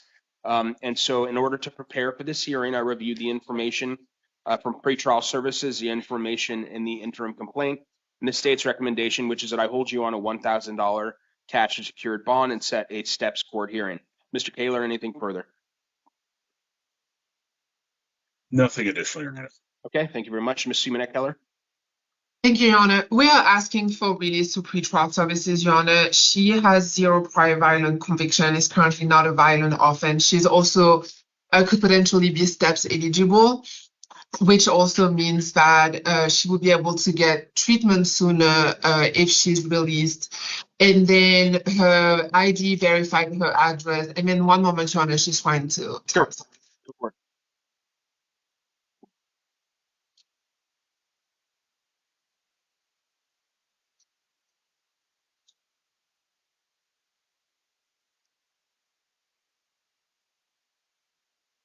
She also just informed me that she was on the phone with Heaven Residential, and that they will have a bed for her next week. They did the intake with her and all the screening apparently yesterday.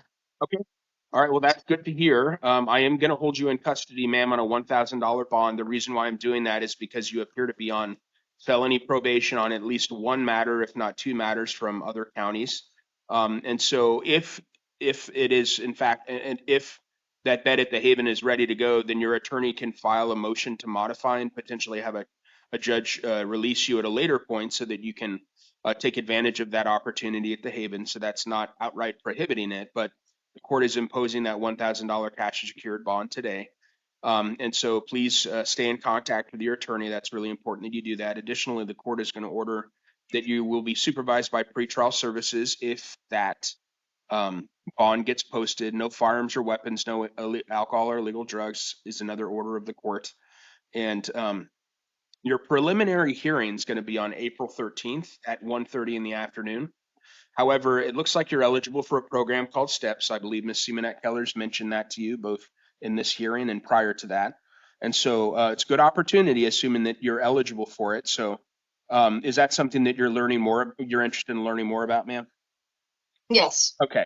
So I'm going to set a court date for you. It's going to be 1 week from today. That's on Thursday, April 9th at 9 o'clock in the morning in front of Judge Miller, 3rd floor of Superior Court.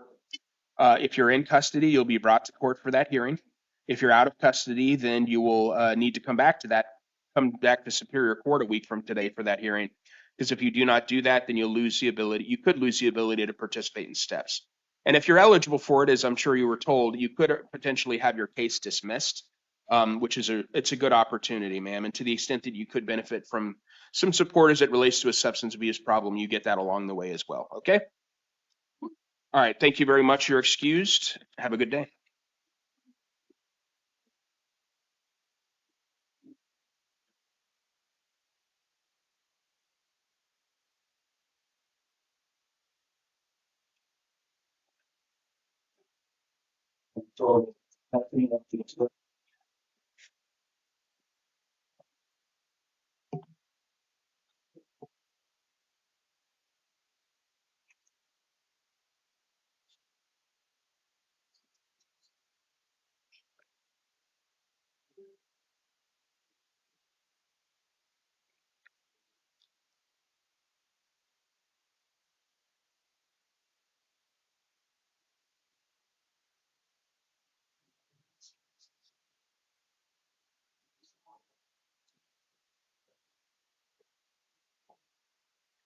Good morning, sir.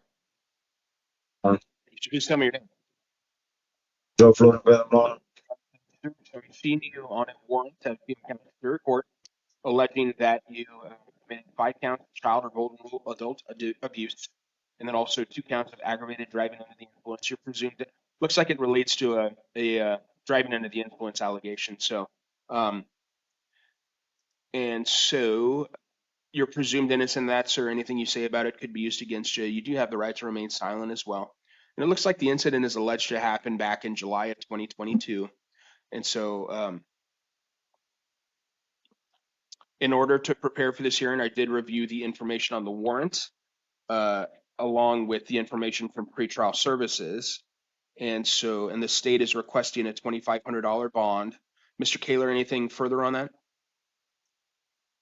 Nothing additional, Your Honor. Okay, Ms. Seaman-Keller? Yes, Your Honor. We are asking for Mr. Mullen to be given a chance to show in person. So if he could be released to pretrial services, if Your Honor is not inclined to do that, we are asking for a low bond, lower than the 2,500, as Mr. Cullen is indigent, he's homeless and unemployed, so he wouldn't be able to pay such a high amount. All right, just a second.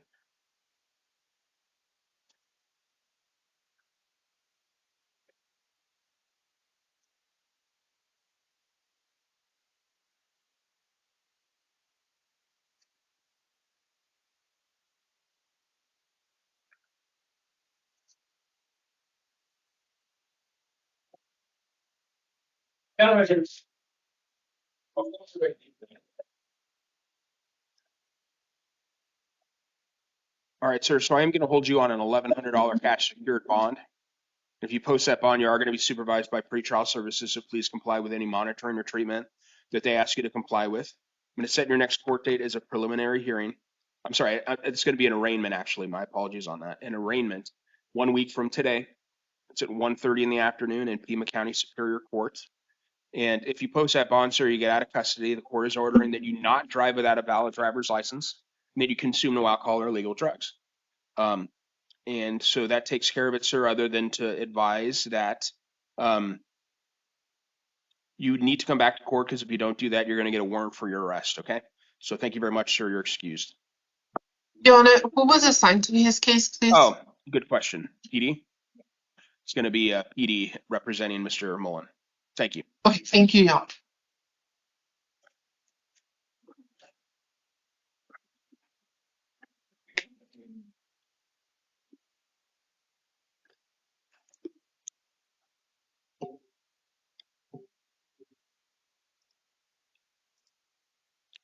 Good morning, sir.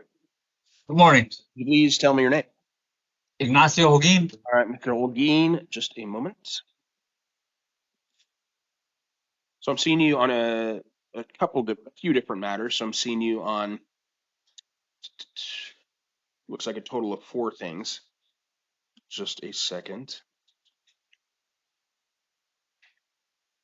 So I'm seeing you on 1 new charge that alleges that you committed organized retail theft. That's a felony. And then 3 failures to appear, 2 out of Tucson City Court, 1 out of South Tucson City Court. On all these matters, sir, you are presumed innocent.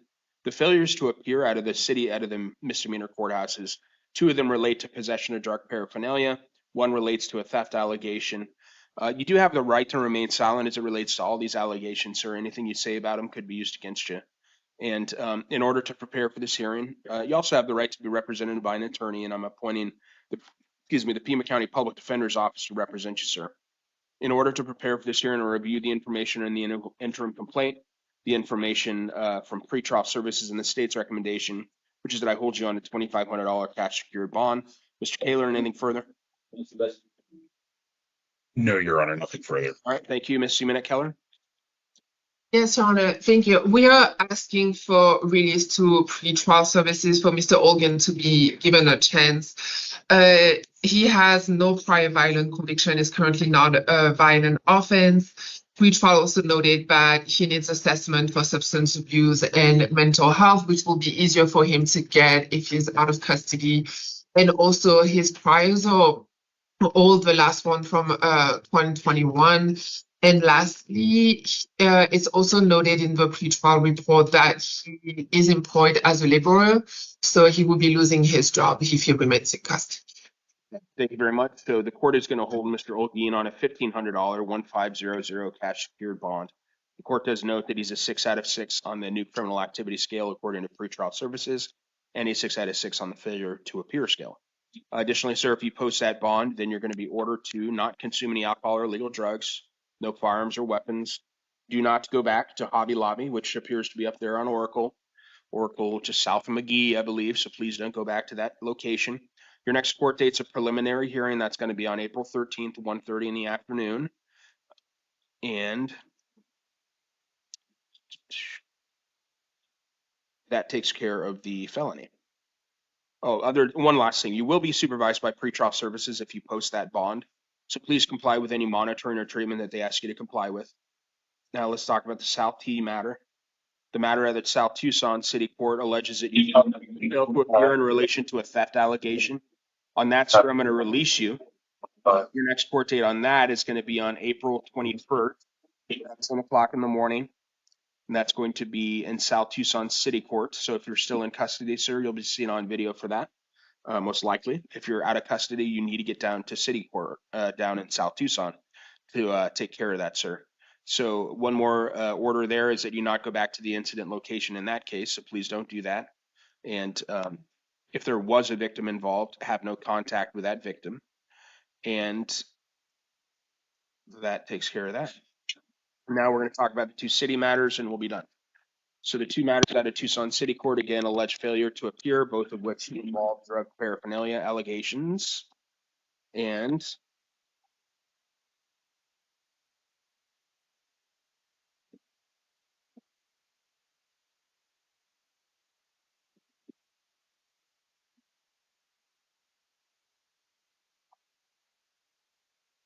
on that, sir, I am going to hold you on a $250 cash secured bond. I'm going to appoint the city public defender to represent you, sir. Order that you not possess or consume any alcohol or illegal drugs. Your next court date on that is going to be on April 10th for a video review at 1:45 in the afternoon. It's going to be in front of Judge Cranshaw.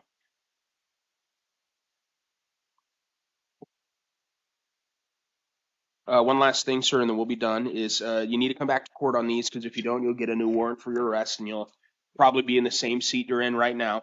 And also, if you don't come to court on the city court stuff, then you could have the trial go forward in your absence, and if you were convicted at that trial without being present, sentenced within 90 days of that conviction, you'd lose the ability to appeal the conviction, sir. Do you understand? Yeah, so I'm being held on two charges, right? Yeah, you're being held. Yeah, there's 3 different courthouses, 3 different hearing dates. I'm holding you on 2 out of the 3. So you're being held on the city, held on the felony, and then not on the South Tucson. Okay. Have a good day, sir. All right.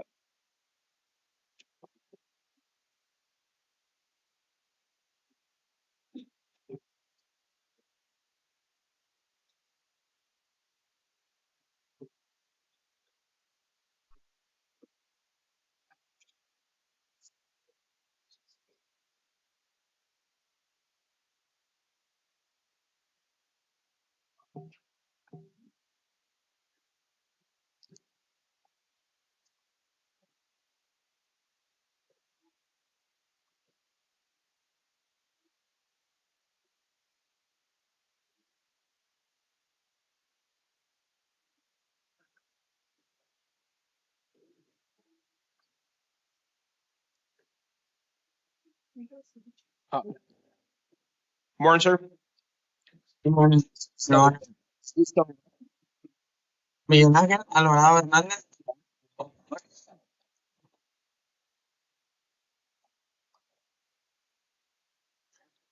right, so this, sir, is your initial appearance. Just a moment. And I'm seeing you on an allegation, sir, that you committed driving under the influence, aggravated driving under the influence, I should say. It's alleged to have happened yesterday. You are presumed innocent of that. You do have the right to remain silent. Anything you say about it could be used against you. And you do have the right to be represented by an attorney. And I'm appointing the Pima County Public Defender's Office to represent you, sir. In order to prepare for this hearing, I review the information in the interim complaint, the information from pretrial and the state's recommendation, which is that I hold you on a $1,500 cash secured bond.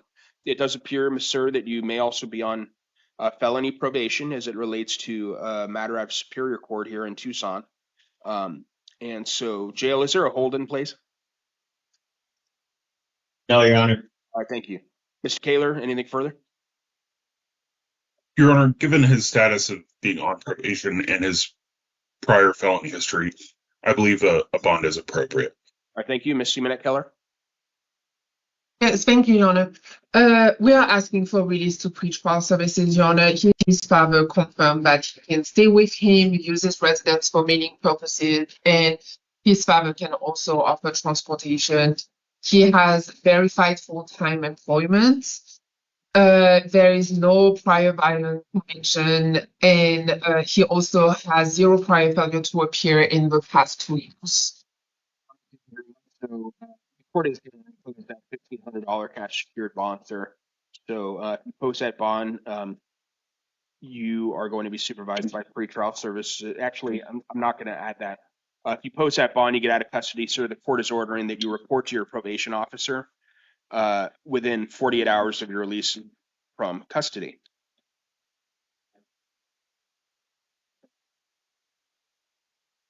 All right.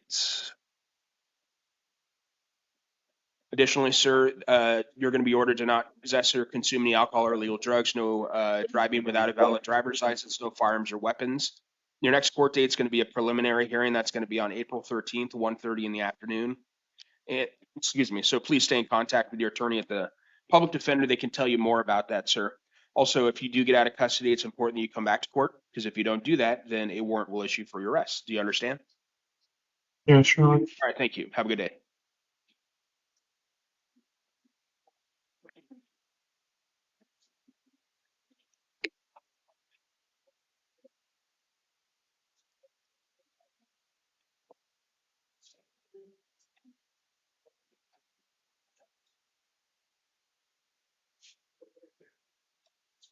This one. Good morning, sir. Hi, how's it going? Good. Hi, Your Honor. Good. Please tell me your name. Joshua Franklin Lee Benny. Right. Second.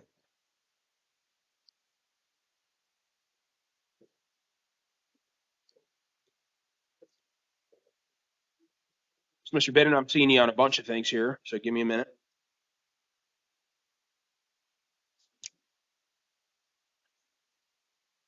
Seeing you on, looks like two new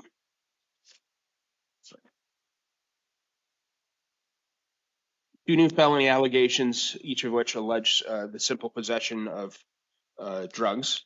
And then I'm also seeing you on warrants alleging failure to appear at a Tucson City Court for possession of drug paraphernalia, 2 of those, and then we have a theft allegation. The 3 failures to appear relate back to cases that happened in 2018. Yeah, I was in the Go ahead, I'm sorry. hospital, but I missed those recently. Okay. All right, so just a second.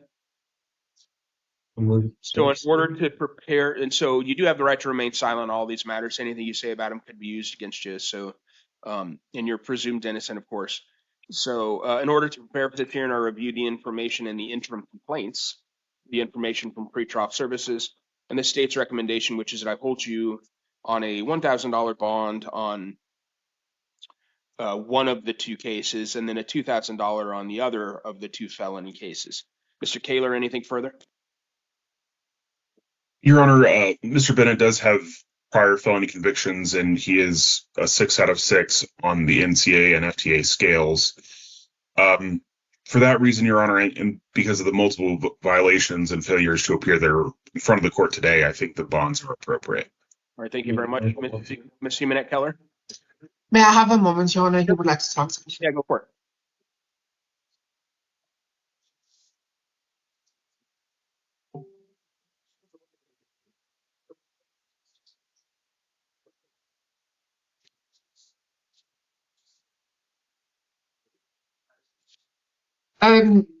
Your Honor, we are asking for release to pretrial services for both cases. It's currently not a violent offense. His prior all from 2015. He's eligible for steps and interested in the program. He also just told me that he currently has a job and he has a house he can go back to.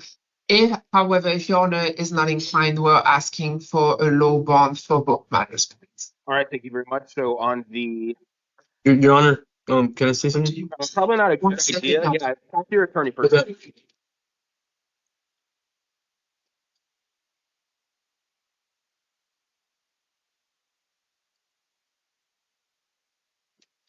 We all good, Your Honor. All right, thank you. So, sir, I am going to hold you on a $1,000 cash secured bond on the Marana matter, and then it's going to be a $2,000 cash secured bond on the other matter. Your next court date on that, well, I'm setting a preliminary hearing. That's going to be on April 13th at 1:30 in the afternoon. Public defender's your attorney. Court's going to order no firearms or weapons, no alcohol or illegal drugs. If you post the bond, you are going to be supervised by pretrial services, so please comply with any monitoring or treatment that you are asked to comply with. Also, it sounds like you heard some information from Ms. Jimenez Keller about the STEPS program. You might be eligible for that. So what I'm going to do is I'm going to set a STEPS court hearing too. It's going to be 1 week from today. That's going to be on April 9th at 9 o'clock in the morning.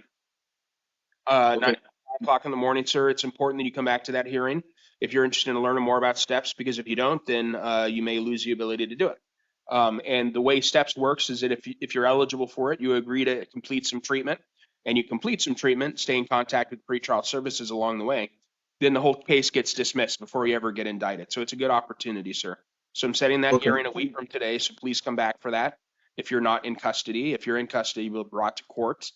So that takes care of the first one. We're going to move on to the second one now. And as I said, that's going to be a $2,000 cash secured bond, same preliminary hearing date as it relates to that. And that's the 13th at 1:30 in the afternoon.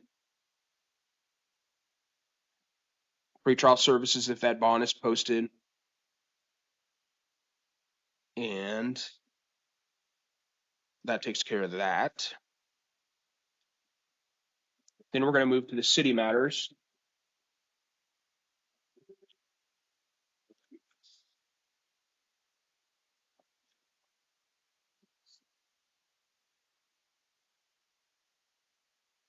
And on those three city matters, court's going to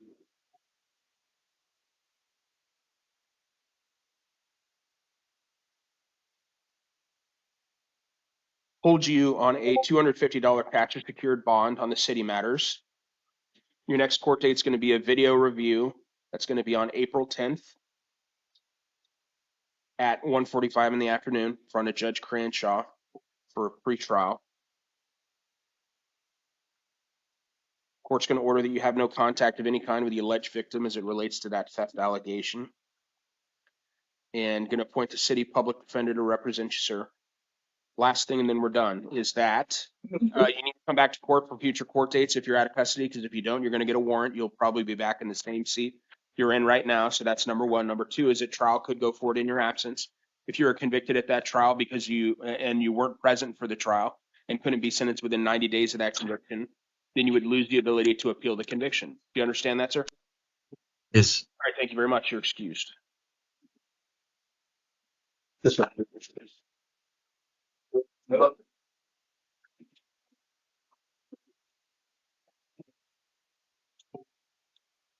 Morning, sir. Good morning, Your Honor. Just tell me your name. Don Buck. But this is your initial appearance.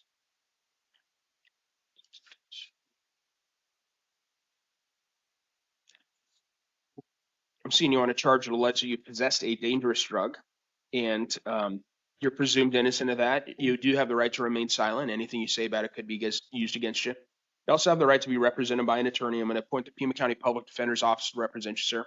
In order to prepare for the hearing or review the information from pretrial services, the information in the interim complaint, and the state's recommendation, which is that I hold you on a $1,000 cash or secured bond and set a steps court hearing. Mr. Taylor, anything further? Your Honor, the bond is because of Mr. Bupp's criminal history. His prior felony convictions are, I would say, concerning in nature. Some of them are quite old. But given the felony history, Your Honor, I believe some sort of bond is appropriate. Thank you, Mr. Seamanette Keller. Thank you, Your Honor. We are asking for release to pretrial services. As mentioned, the priors are quite old.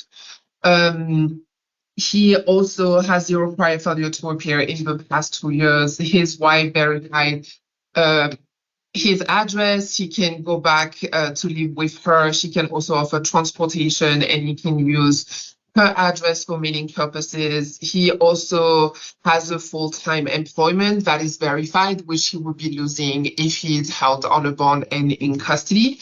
And lastly, he is he could be screened for the STEPS program, and which means he might also need some substance abuse assessment, which will be easier for him to get if he's out of custody. Just a second. Okay. Thank you for being here, ma'am. So I am going to release you, sir, but give me just a second. And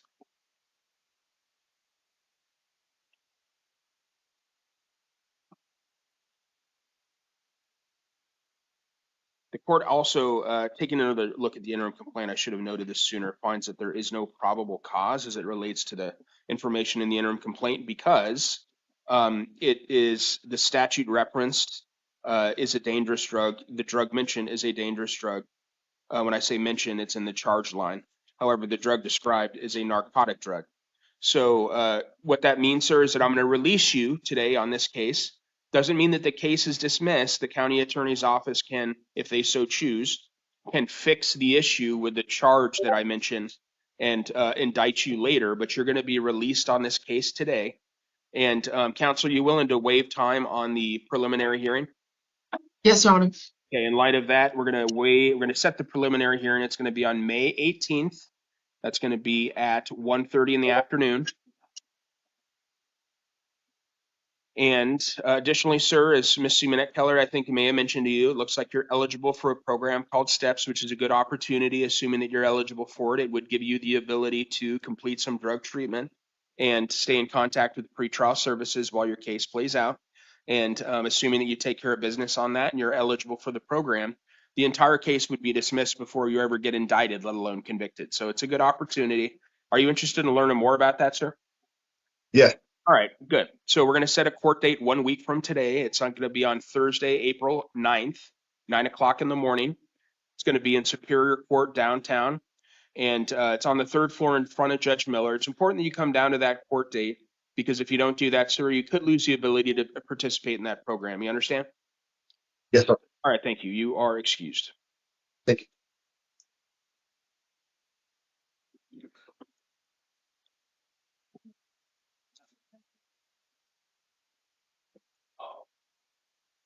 Just release. Sorry, I dropped the sheet. Yeah.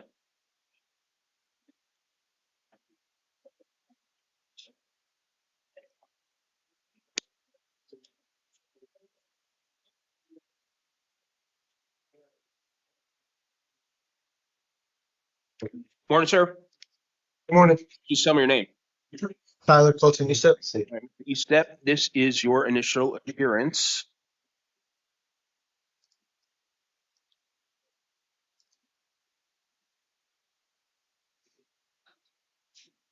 I'm seeing you on a charge, a couple charges that allege that you, it's actually a warrant out of Pinal County in relation to a driving under the influence allegation.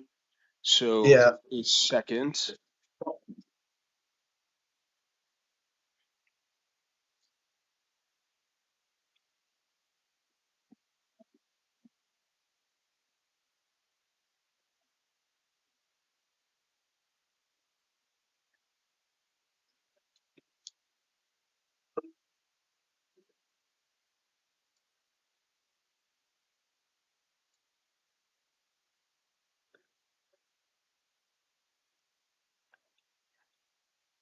The amount on the warrant is $25,000 out of Pinal County.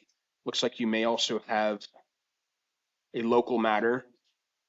Yeah, I just went to. Sorry.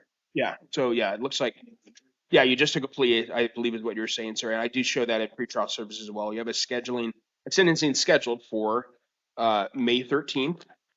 Yes, sir. So just a second.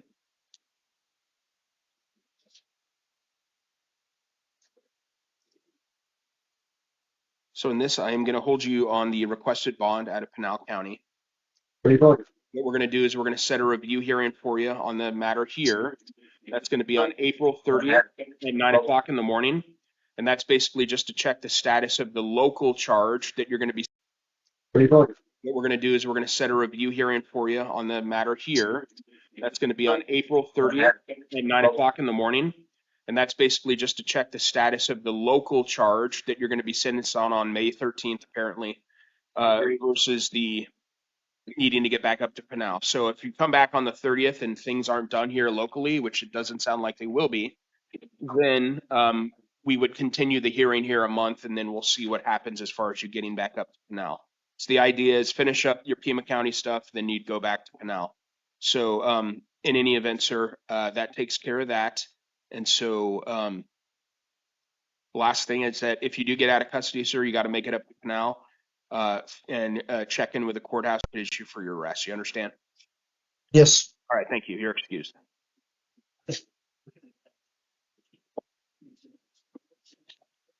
Mr. Harris?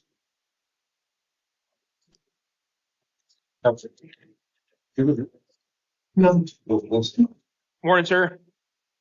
Morning, Your Honor. Just tell me your name. John Harris. Harris, this is your initial appearance. I'm seeing you on charges that allege that you committed DV assault, impeding breathing. So you are presumed innocent of that. You do have the right to remain silent. Anything you say about the matter could be used against you. You also have the right to be represented by an attorney. And just a second, it's going to be the Pima County Public Defender's Office going to represent you, sir. In order to prepare for this hearing, I'll review the information in the interim complaint, the information from pretrial and the state's recommendation, which is that I hold you on a $50,000 cash secured bond, and anything further, Mr. Kaler. Your Honor, I would simply note that this case does involve an allegation of intimate partner strangulation, which statistically is associated with high lethality interactions in the future. So, Your Honor, given the risk to the potential risk to the victim of Mr. Harris's release, we're asking for the bond.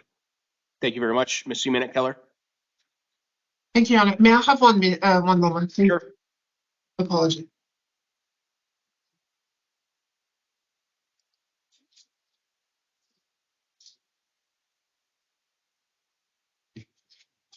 Okay, Your Honor, we are asking for release to pretrial services. Based on the pretrial services report, he has no prior failure to appear in the past 2 years.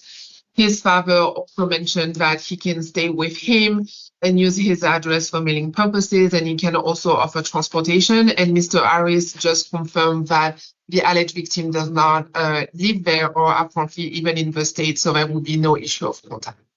All right, thank you very much. So the court has concerns based on the information presented in the interim complaint, specifically the fact that this was witnessed, well, I mean, just the allegations unto themselves, plus the fact that it was apparently witnessed and corroborated by a third party. For that reason, the court's going to impose that $30,000 cash, a $30,000 cash secured bond. Not quite what the state's requesting, but nevertheless, the state believes that Mr. Harris may pose a danger to the victim. So that's the bond. Your next court date is going to be a preliminary hearing. That's going to be on Monday, the 13th of April. That's at 1 o'clock in the afternoon, excuse me. And if you do post a bond, sir, you get out of custody. Court's going to order that you possess no firearms or weapons, consume no alcohol or illegal drugs, commit no acts of domestic violence. You're also being alleged, regardless of whether you're in or out of custody, sir, to have no contact whatsoever with the alleged victims. No contact means no contact. No calling from the jail, no messaging from the jail, no Facebooking out of the jail, no nothing. No TikTok, no nothing. No in-person, no nothing. Do you understand that, sir? Yes, Your Honor. All right. Additionally, you're going to be ordered to not go to the victim's residence and work or the incident location. So that should take care of it, sir. Other than to let you know that if you do get out of custody, sir, you got to come back to court, because if you don't do that, a warrant will issue for your arrest, okay? Thank you, sir. You got it. Have a good day. Who's assigned to his case, Your Honor? That is PD. Thank you, Your Honor. You're welcome. Thanks. Here. Michael Harris.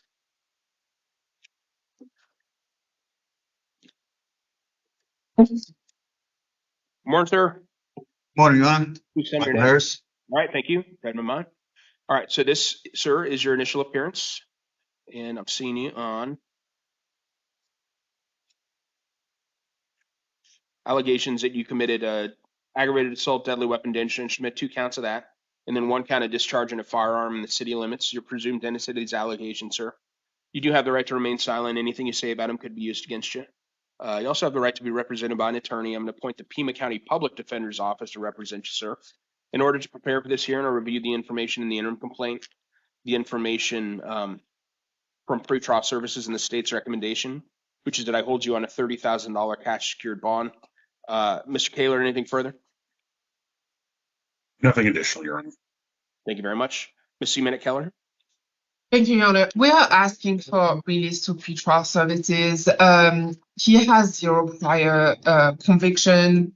It's also noted that there's no prior failure to appear in the past 2 years. His cousin confirmed that he can use his address for mailing purposes, and also he can stay with him, and his cousin can offer transportation and is offering third-party custody.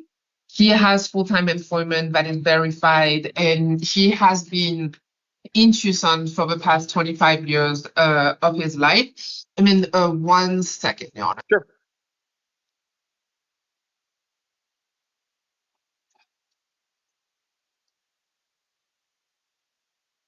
That will be a challenge.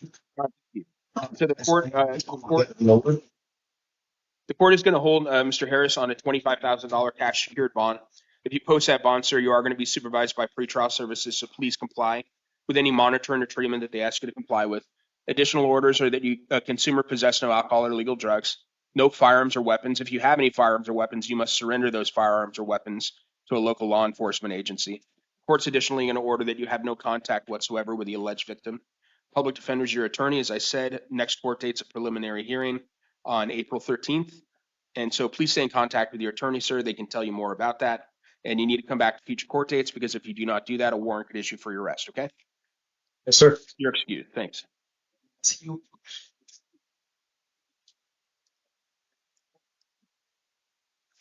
This way. Harris, back one.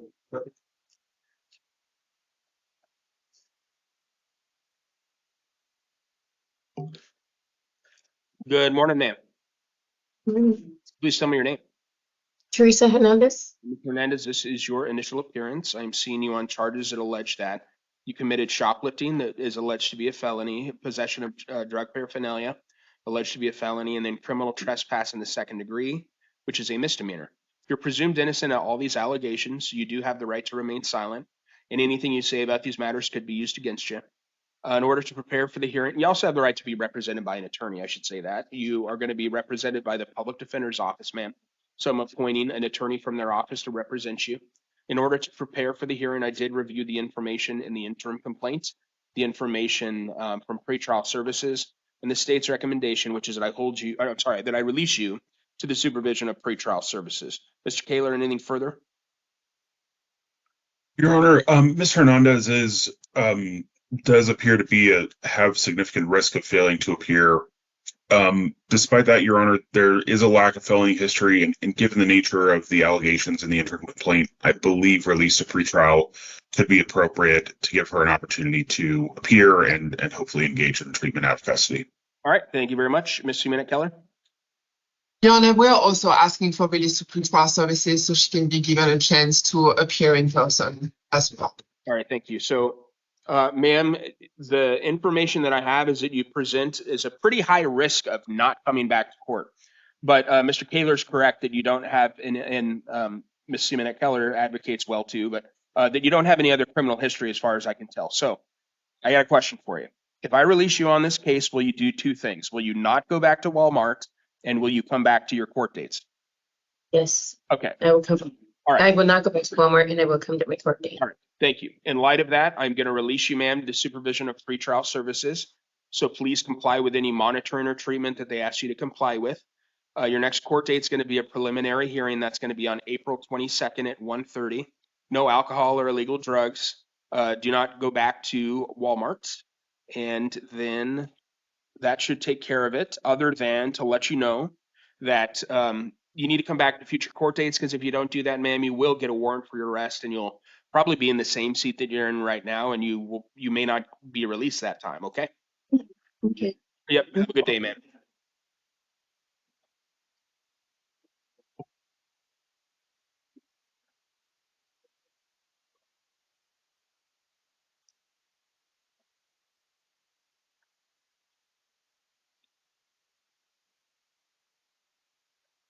Mr. Hobbs?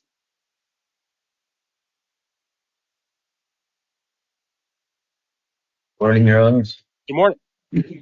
Please tell me your name. Hobbs, William Embers. Mr. Hobbs, sir, this is your initial appearance. Just a second.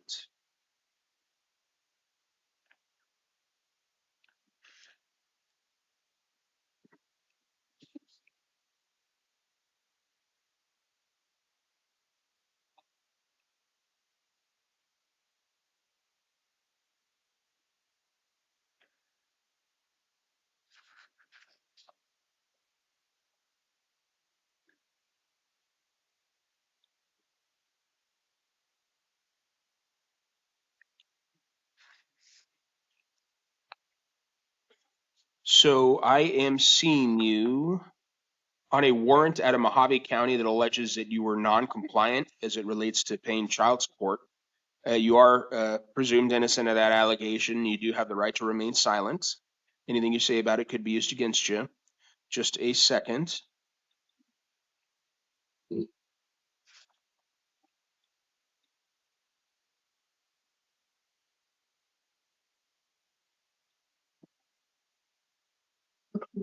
So Mojave County is asking that I hold you on a $100 cash only bond. And just a second. I'm going to honor that request from Mojave. So it's a $100 cash only bond, sir. So if you post that, then you'll be released, of course. But if you don't, then you'll be transported up to Mojave in the near future. That should happen anyways. But what we're going to do here locally is we're going to set a review hearing for you. It's going to be on April 30th at 9 o'clock in the morning. And if you're still in custody at that time and have not been taken back to Mojave, if they haven't gotten you, basically, then we'll have another conversation at that time. But for now, it's a $100 cash only bond, and then that takes care of it. If you do post a bond, you get out of custody, you need to head up to Mojave County. You need to report to Mojave County and address the child support obligation, okay? Your Honor, Yeah. I do have a job.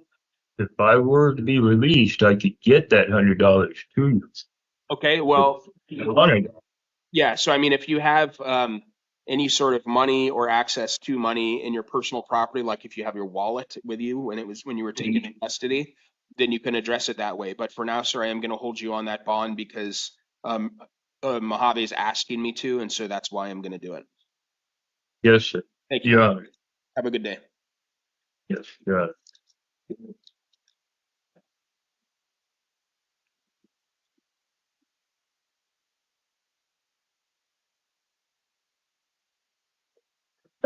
Good morning, sir. Morning. Please tell me your name. Keanu Ignacio. Mr. Ignacio, this is your initial appearance. Just a second. I'm seeing you on charges that allege that you possess a narcotic drug and possess drug paraphernalia. You're presumed innocent of those allegations. Anything you say about them could be used against you, and you do have the right to remain silent. And additionally, to prepare for this hearing or review the information in the interim complaint, the information from pretrial, and the state's recommendation, which is that I release you to the supervision of pretrial services and set what's called a steps court hearing. Ms. Seamanette Keller, any objection to that? No, Your Honor. All right. So that's what we're going to do. So, Mr. Ignacio, you may be eligible for pretty good program called STEPS. It looks like you are eligible for it. So it's a good opportunity in the sense that it gives you a way to have this entire case dismissed before you ever get indicted, let alone convicted. Okay, so the way it works is I think you've been told is that you need to come back to court 1 week from today. There's going to be a court date. It's called a STEPS court hearing at 9 o'clock in the morning on Thursday the 9th. So the 9th at 9 o'clock. It's in Superior Court on the 3rd floor. And if you show up to that hearing, sir, you're interested in the program, you can sign up for it then, learn more about it, talk to an attorney at that time. But if you complete what you need to complete, then, case gets dismissed. It's a good opportunity. So I'm going to set that hearing for you. We're all set in the preliminary hearing on May 18th, 1:30 in the afternoon. You are going to be released today to the supervision of pretrial services. So please comply with any monitoring or treatment that they ask you to comply with. Also going to order that you not consume or possess any alcohol or illegal drugs. So that should take care of it, sir. Other than that, you need to come back to future court dates, because if you do not do that, sir, a warrant will issue for your arrest, okay? All right. All right, your excuse, sir.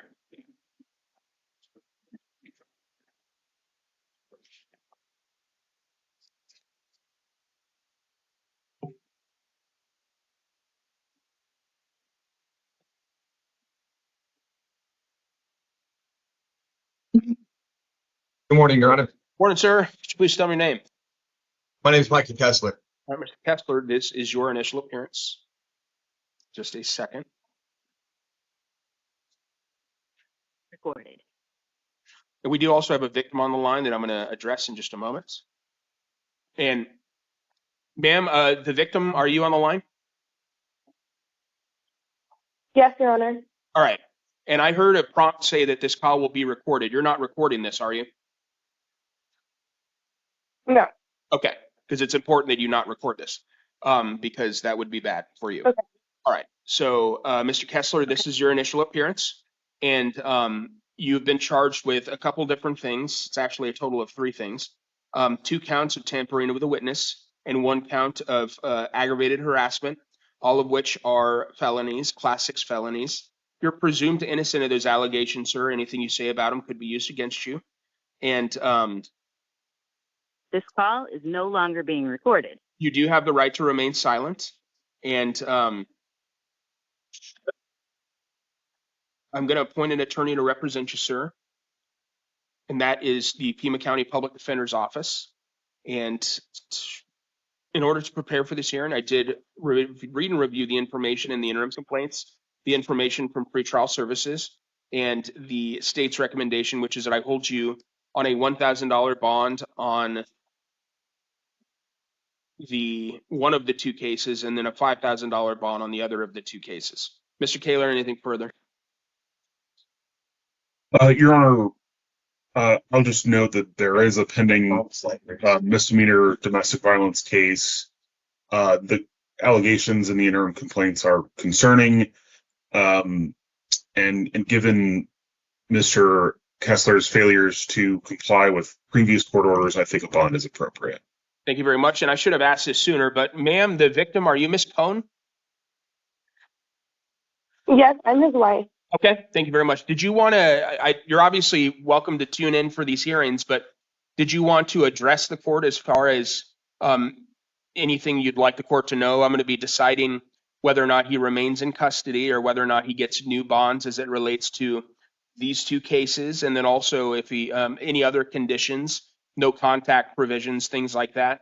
So, ma'am, is there anything you'd like me to know in that regard? Yes, Your Honor. I want to make it known that he made extremely serious threats. He basically said that if I did not take my restraining order off of him, which I did end up doing, he would hurt me, he would hurt my family, that he would cut my face off. And I decided to get back with him because of these threats that were made to me. On the 31st, the defendant appeared before the judge and was specifically warned not to commit any further acts of domestic violence. Immediately after leaving that hearing, within moments of speaking to the judge, he began making extremely violent statements saying that he needed his gun back and that he was going to rape and kill the judge. Hearing those statements made me very scared. These threats escalated later that night and were directed towards me. That was when he made the statement about cutting half my face off, and whether he's in jail or whether he's out of jail, whether it takes 1 to 2 to 3 years, he would find me. He also mentioned habeas corpus, saying that if there's no body, there's no evidence. I'm presuming that I'm the body. These are not isolated statements. Like, this is a pattern of like threat and intimidation and control. Because of the serious threats, I would ask that you keep him and that these threats are taken very seriously. The police and everyone also has a lot of evidence of this, and yeah, I just want you to know that I'm really scared for my safety and the safety of everyone else. Thank you for that information, ma'am. Just a moment. And the court also does note that it is in receipt of a Form 4C series of responses, reference the nature of this case and so forth. And the court has reviewed the responses as it relates to that. So, Ms. Simonette Keller, what would you like me to know, ma'am? Yes, Mr. Kessler would like me to share to the court that he's denying any of the statement that was explained by the alleged victim. He would like also me to tell you that he has some injuries. And also, he would like to ask for release to pretrial services or a low bond for those cases due to his indigent status. He has no prior felony conviction. It's also currently noted as not being a current violent offense, and he has no prior failure to appear in the past 2 years or even prior failure to appear at all. And he has no prior violent conviction. All right, thank you. So as to each of the matters, sir, I'm going to hold you on a $20,000 cash secured bond. The court has concerns based on the information that's in the interim complaint. You are presumed innocent of those allegations, sir, but the information in the interim complaint reflects a pattern of behavior that's very concerning to the court. So setting your next court date as a preliminary hearing, that's going to be on April 13th at 1:30 in the afternoon. If you post a bond, you are going to be supervised by pretrial services, so please comply with any monitoring or treatment that they ask you to comply with. Also, certain conditions include that you not consume or possess any alcohol or illegal drugs, no acts of domestic violence, no firearms or weapons. If you have any firearms or weapons, you must surrender those firearms or weapons to the local law enforcement agency. And additionally, sir, the court is going to order that you submit to a mental health evaluation. And so I'm including that in there as well. And your next court date, as I said, April 13th. So please stay in contact with your attorney at the public defender, and they can assist you with all that I've said. Thank you very much. Oh, one last thing, sir. If you do get out of custody and you don't come back to court, then a warrant will issue for arrest. So please be sure to come back to court. Okay. Thank you. And to the victim, thank you for being here this morning. And also, thank you, Your Honor. No problem. One last thing is that I believe I ordered no contact with the victim, but I want to reiterate, or I guess say it very clearly, that no contact means no contact in any way, shape, or form. That means if you're in the jail, no phone calls from the jail, no messaging from the jail. If you're out of the jail, no phone, anything, no in-person, no contact means no contact whatsoever. Do you understand that, sir? Your Honor, 1 second. He has, I think, a question. I just want to go over it. You got it.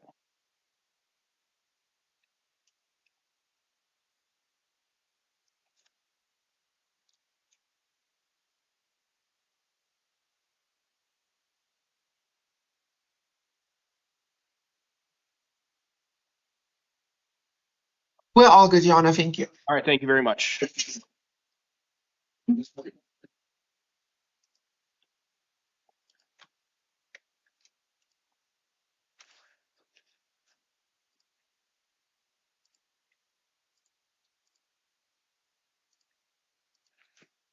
All right. Good morning, sir. Morning, Please tell me your name. Thomas Lawson. All right, just a second. Okay.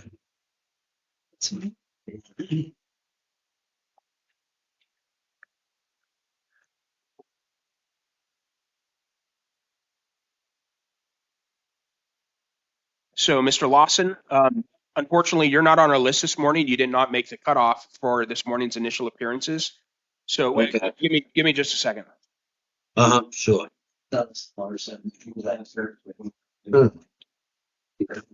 Hang on just a second while I'm looking at something. Okay.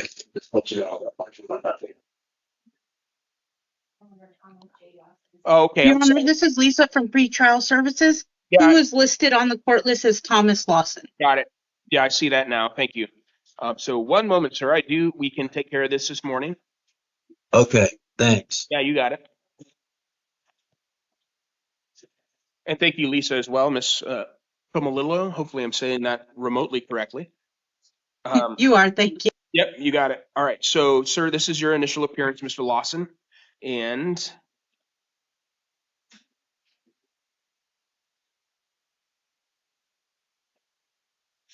I'm seeing you on a charge that alleges that you committed aggravated driving under the influence. You're presumed innocent of that, sir. You do have the right to remain silent. Anything you say about it could be used against you. You also have the right to be represented by an attorney. I'm going to appoint the Pima County Public Defender's Office to represent you. And in order to prepare for this hearing or review the information from pretrial services, the information in the interim complaint, and the state's recommendation, which is that I hold you on a $2,000 cash secured bond. Mr. Kaler, anything further? Your Honor, I would simply note that Mr. Lawson, does have a prior DUI conviction from 2023, and he does have a higher new criminal activity and failure to appear score with a 4 on the NCA and a 3 on the FTA. So, Your Honor, given that, I believe a bond is appropriate. All right, thank you very much. Ms. Seamanette Keller? Thank you, Your Honor. We are asking for release to pretrial services. Mr. Lawson's misdemeanor prior is from 2023, but his other priors are old. The last one is from 1987. He's also retired and does not have employment, which means that he's indigent and will not be able to pay such a high amount, Your Honor. Thank you. And he also just told me that he takes care of his mother as well. Okay. All right. This is a close one, but Mr. Lawson, sir, if I release you, are you willing to follow some important conditions that I'm going to tell you about? There's really 3 things that you need to do. Not drive without a valid driver's license, consume no alcohol or illegal drugs, and come back to court. Are you willing to do those 3 things? By all means, yes, sir. All right. So in light of that, I am going to release you, sir. But it's really important that you not drink and you not drive, let alone doing them together. You're presumed innocent of the allegation, so I'm not making any conclusions. But it's just important that you follow the court's orders as it relates to that. And so your next court date, sir, is going to be a preliminary hearing. And that's going to be on April 22nd at 1:30 in the afternoon. And please stay in contact with your attorney at the public defender because they will tell you more about that process as the date gets closer. And also, sir, if you don't come back to court, then a warrant will issue for your arrest. All right. So please come on back. Oh, you will see me. Yes, sir. All righty, sir. Have a good day. Oh, sorry.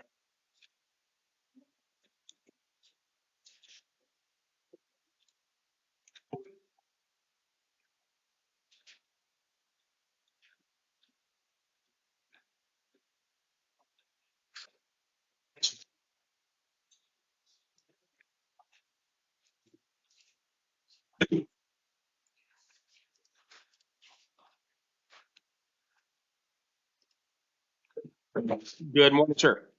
What are you? Please tell me your name. Nicholas Lewis. Mr. Lewis, I'm seeing you on a warrant that alleges that you possessed a narcotic drug, 2 counts of that, 1 count of possession of a dangerous drug, and then possession of drug paraphernalia. This is alleged to have happened on July 7th of 2025, so last summer. You're presumed innocent of these allegations, sir, and anything you say about them could be used against you, and you do have the right to remain silent. So in order to prepare for this hearing, I'll review the information on the warrant, and Not sure that I have a state's recommendation. Mr. Taylor, what was the state's position on that? My apologies. I sent in a second batch. Oh, no worries. The state is recommending, given the prior failures to appear in this case, a $1,000 fine. All right, thank you. And Ms. Simonette Keller? Thank you, Your Honor. We're asking for release to pretrial services to give a chance to Mr. Lewis to appear to his court date in person. It is noted by pretrial that the supervening indictment, the notice was sent to general delivery. There is no indication that he received that indictment or any notice. He also made a statement saying that he was not aware that the charges were being filed, the indictment, or that a warrant was issued. Thank you very much. So, sir, I am going to release you to the supervision of pretrial services, given that it does seem to be the case that there was that what was mailed to you to alert you of the case being refiled was mailed to nowhere you would have found it. To general delivery is about as good as not having an address at all. So in any event, sir, I am going to release you. It's going to be the supervision of pretrial services. So please comply with any monitoring or treatment that they ask you to comply with. I'm also going to order that you not consume or possess any alcohol or illegal drugs, and no firearms or weapons. And your next court date, sir, it's going to be 1 week from today. That's an arraignment. It's going to be on Thursday the 9th at 1:30 in the afternoon. It's really important that you come to Superior Court for that arraignment next Thursday in the afternoon, because if you do not do that, you'll probably get a new warrant for your arrest. Do you understand, sir? Yes. All right, have a good day. Thank you, sir.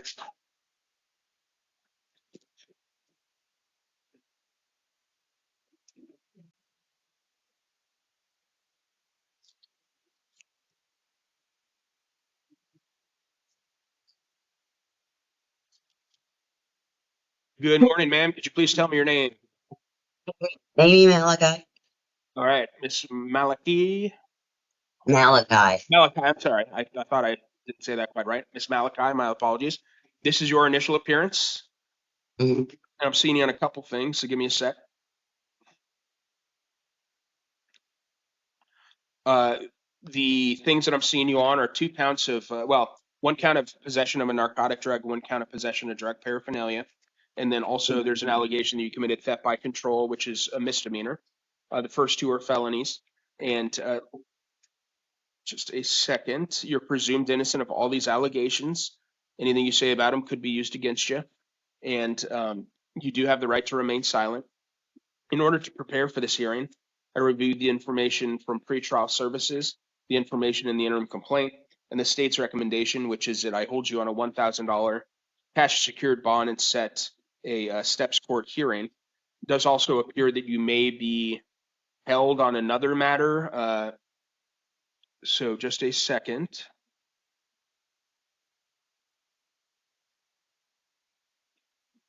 Right, so it looks like you're being held without bond in relation to a failure to appear on a felony matter at a superior court. So I'm not dealing with that part of it today. You'll be back in front of the judge on that one in the near future. And the state is requesting that $1,000 bond in lieu of a no bond hearing. Mr. Taylor, anything further? Nothing additional, Your Honor. Thank you, Brad. Ms. Simonette Keller? Thank you, Your Honor. We're asking for the bond to be lower than $1,000, Your Honor. She's unemployed and he's homeless, so she's indigent. He has no means of posting anything. Thank you very much. I am going to impose that $1,000 cash secured bond based on the apparent existence of another case, and also the 6 out of 6 on the failure to appear scale from pretrial. And so, if you post that bond, you're going to be released to the supervision of pretrial services. So please comply with any monitoring or treatment that they ask you to comply with. It also looks like you might be eligible for a program called STEPS, which is a good opportunity if you're eligible for it, in the sense that if you agree to participate in some drug treatment and you then stay in contact with pretrial services as the case plays out, then it's possible that you could have the entire case dismissed. You don't need to sign up for that today, but it's something that is, in my opinion, a decent opportunity to learn more about. Are you interested in hearing more about that, ma'am? Yes. All right, so we're going to set a court date for you. It's going to be 1 week from today. That's going to be on Thursday the 9th. It's going to be at 9 o'clock in the morning. It's going to be in front of Judge Miller on the 3rd floor of Superior Court.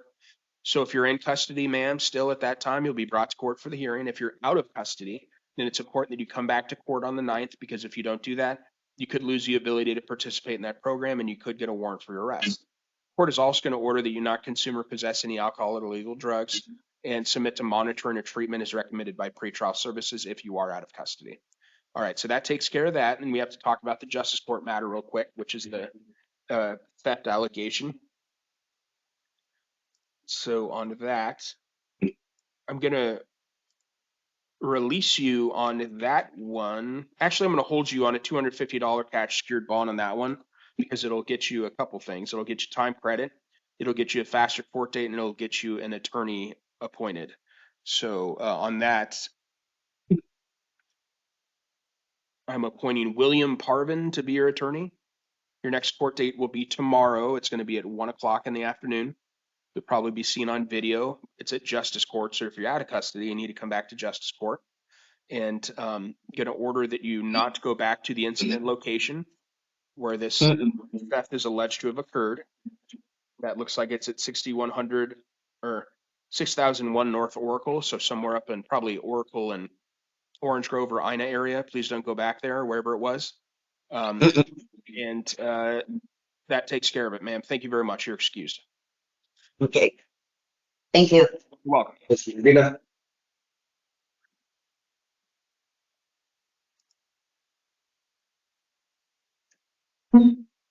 Good morning, sir. Could you please tell me your name? Ricardo Molina. Mr. Molina, this is your initial appearance. Just a second.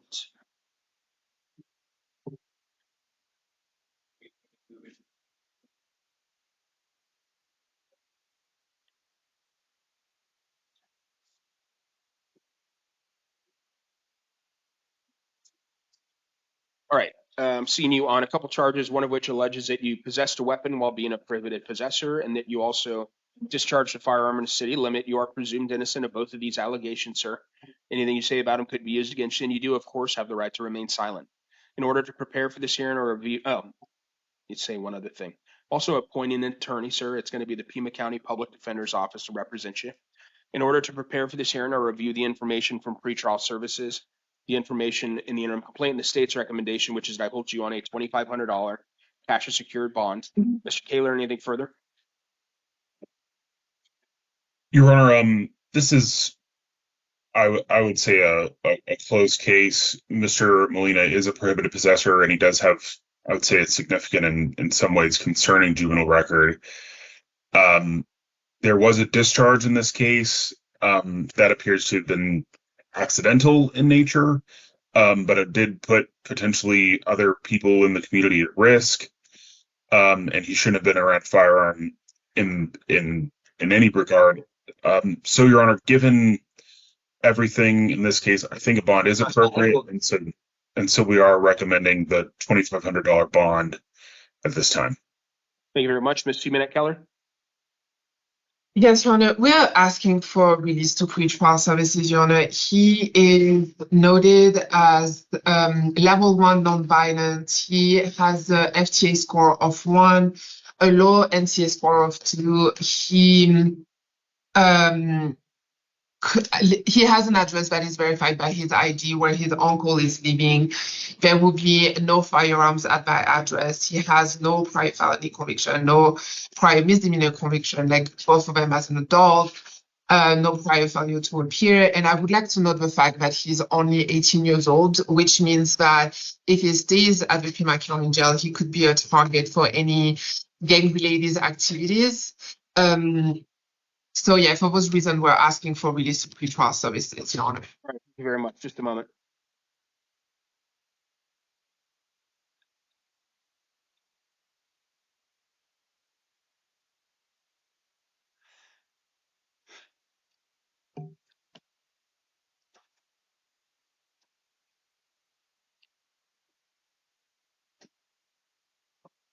So, sir, the court is going to hold you on a $1,000 cash secured bond.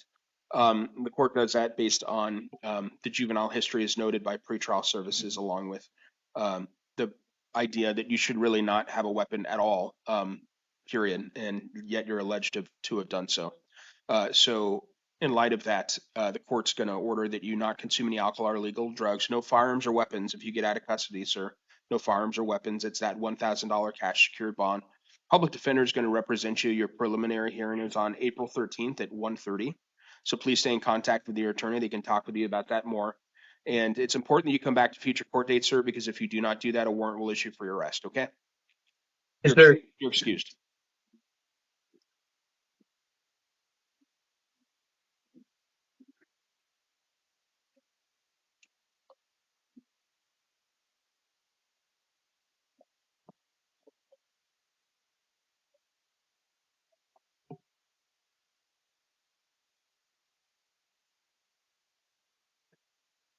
Mr. Noriega.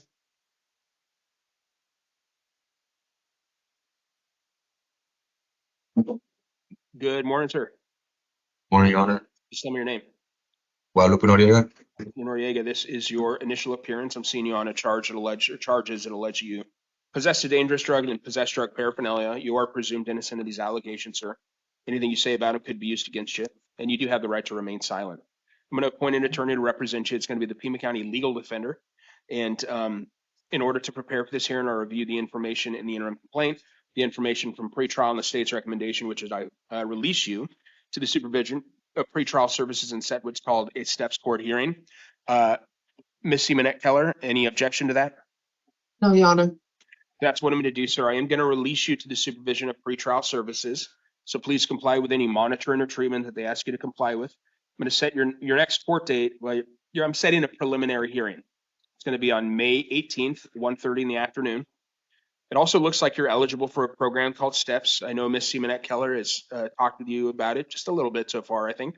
So it's a good opportunity, sir, assuming that you're eligible for it in the sense that if you agree to comply with or take care of some drug treatment, stay in contact with pretrial services, and then you follow through and do that, then the case would be dismissed before you ever get indicted, let alone convicted. So it's a pretty good opportunity, assuming that you're eligible. Are you interested in hearing more about that, sir?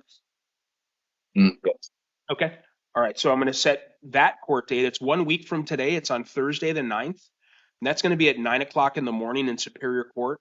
You're not obligated to do anything other than come back to court. You can hear more about the program at that time, talk with an attorney. If you're interested in signing up for it at that time, then you can do that. All right.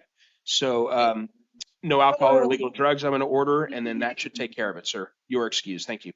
Okay, thank you so much. You're welcome.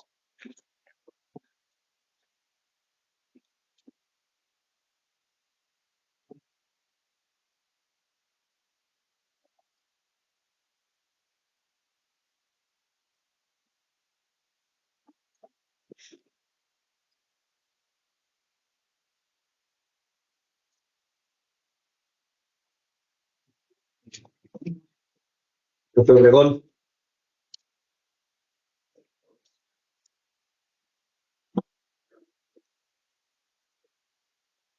Morning, sir. Could you please tell me your name? Alexander Obregón. All right, Mr. Obregón, I have some good news. The state is moving to dismiss your matter without prejudice.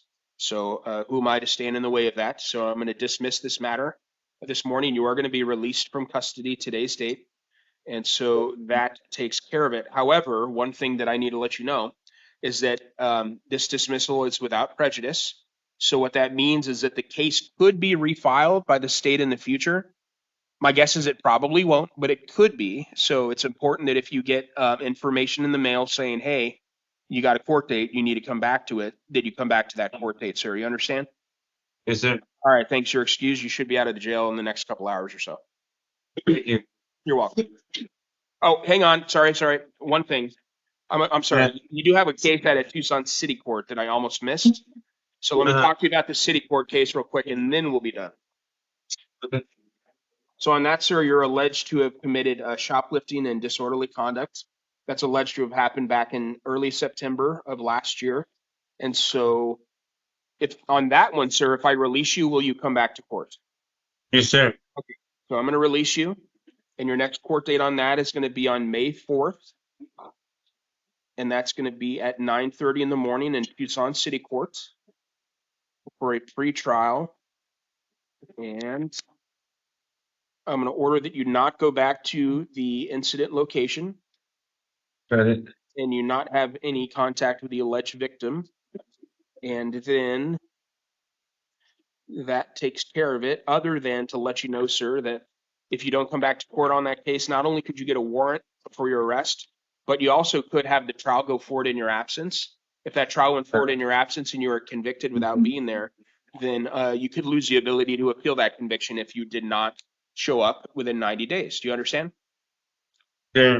All right, thanks. You're excused.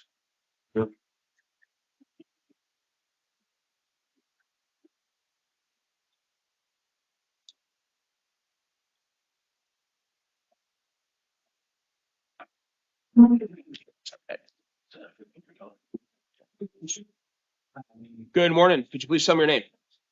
Shanthony Parton, Your Honor. All right, Parton, this is your initial appearance.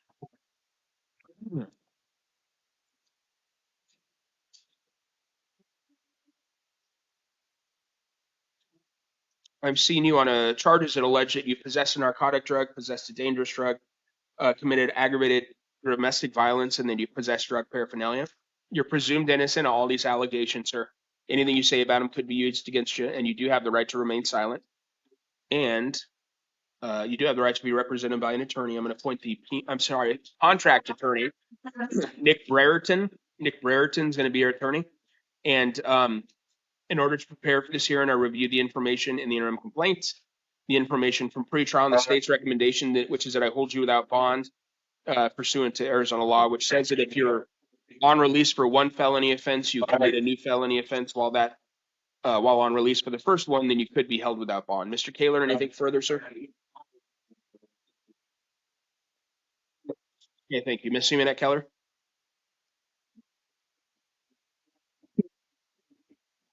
All right, thank you.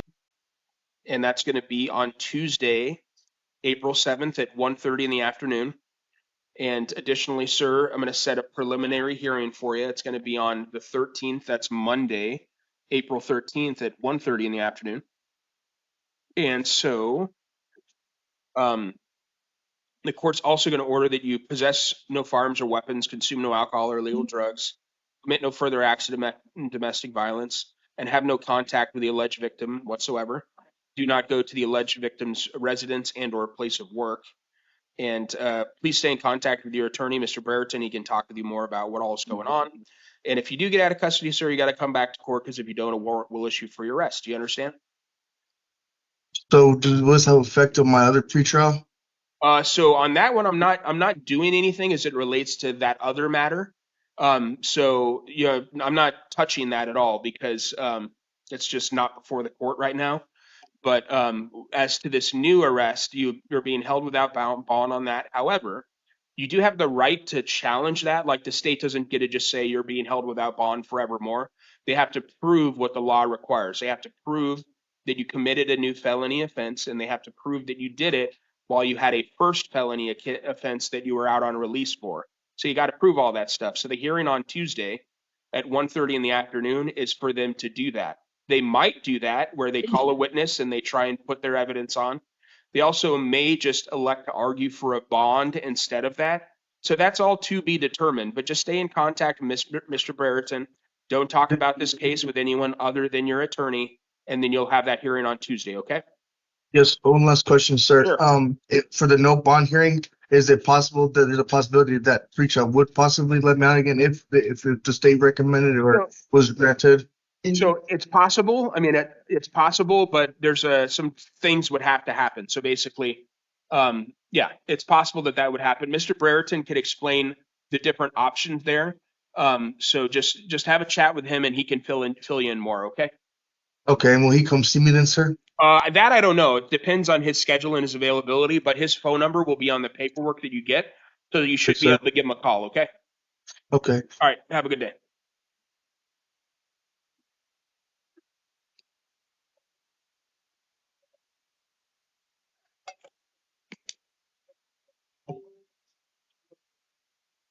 Porras. Sure. Hello. Morning. Could you please tell me your name? Morning. Game for us? Of course. This is your initial appearance. I'm seeing you on some different things. So one moment, please.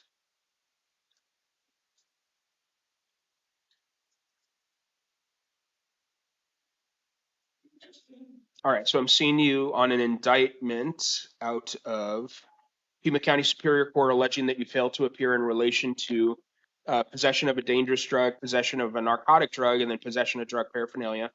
I'm also seeing you on 5 failures to appear at a Tucson City Court on charges ranging from criminal trespass in the 3rd degree, there's 3 of those, to 2 counts of possession of drug paraphernalia. So on all this stuff, sir, you're presumed innocent. You do have the right to remain silent. Anything you say about these matters could be used against you. In order to prepare for the hearing, I did review the information from pretrial services, the information from the warrant and the state's recommendation, which is I hold you on a $1,000 cash secured bond. Mr. Kaler, anything further, sir? Nothing further, Your Honor. Thank you very much, Ms. Simonette Keller. Thank you, Your Honor. We are asking for release to pretrial services for Mr. Porras to have a chance to come in person pre-trial. Noted in their report that the summons were mailed to an address, but apparently it was returned to sender as well. And Mr. Porras noted that he was not aware of any warrant or any scheduled hearing.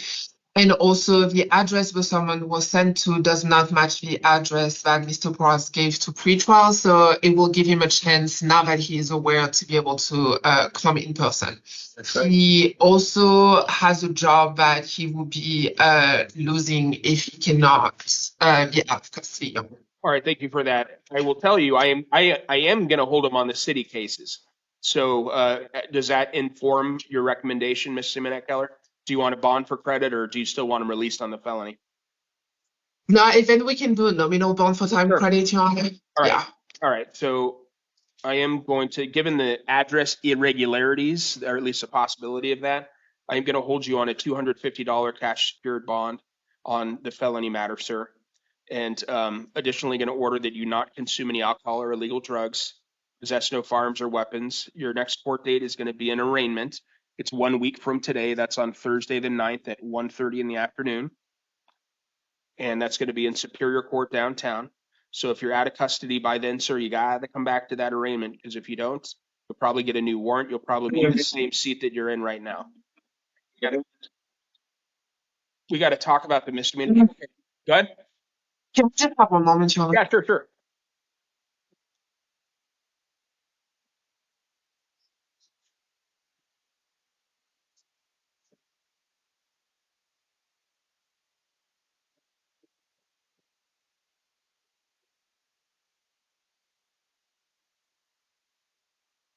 I need to go to work. We're okay, Your Honor. We can proceed with the misdemeanor, and then I can share with the court if needed. Okay. Thank you very much. So just a moment.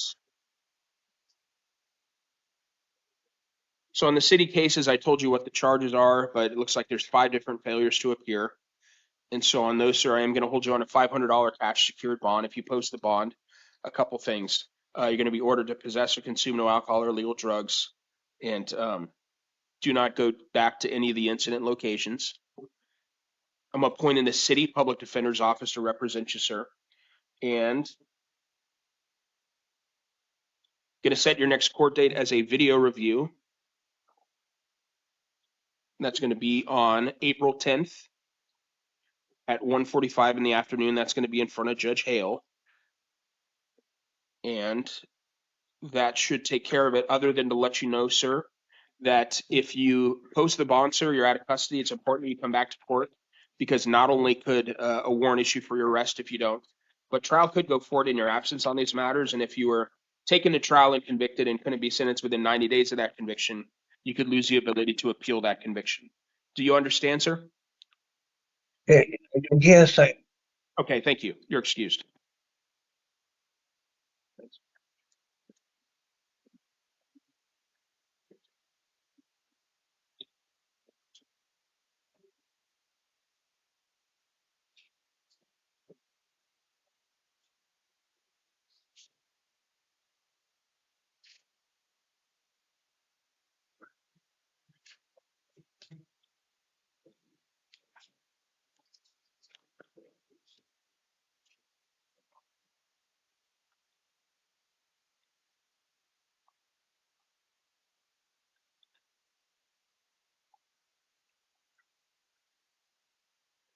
Good morning, sir. Morning. Please tell me your name. This is Sota. Because what this is your initial appearance. You're being seen or you've been arrested on a charge that alleges organized retail theft using an artifice to commit a theft. And you're presumed innocent of that, sir. Anything you say about it could be used against you. You do have the right to remain silent as well. In order to, and you have the right to be represented by an attorney. I'm going to appoint the Pima County Public Defender to represent you. And in order to prepare for this hearing, I reviewed the information from pretrial services, the interim complaint, and the state's recommendation, which is that I hold you on a $1,000 cash or secured bond. Mr. Kaler, anything further? Yeah, me, no money. Your Honor, Mr. Zazweka does not have any felony criminal history, but Your Honor, given the risk of him failing to appear, I believe a bond is appropriate. Thank you very much. And Ms. Jimenez Keller?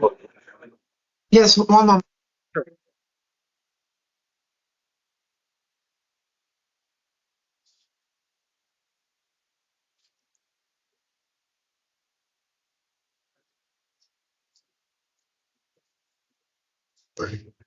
Your Honor, we're asking for release to pretrial services. It's currently not a violent offense. He, I've noted he has no prior felony conviction. And apology, my mouse is not working. Here we go. He also, his mom confirmed that he can use her address for mailing purposes, residential purposes, and she can offer transportation. He also has mentioned to me that he is unemployed and cannot afford the $1,000 bond due to his indigent status.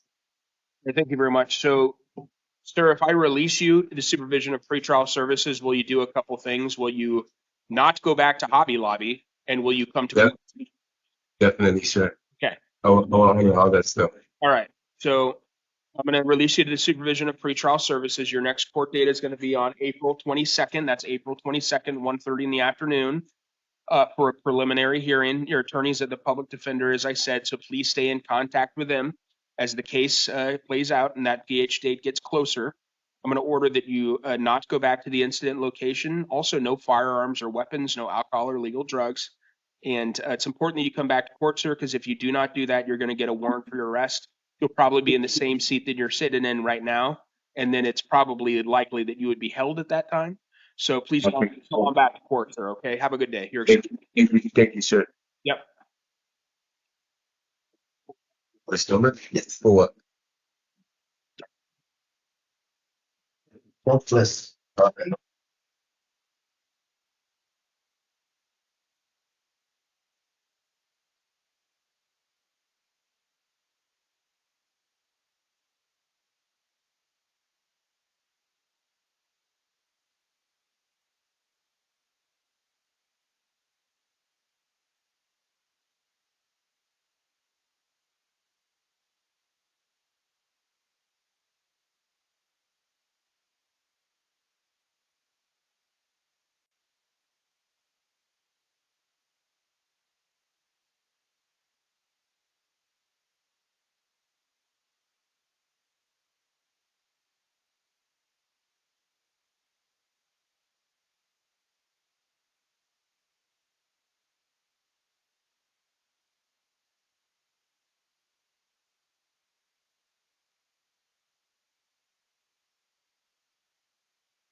All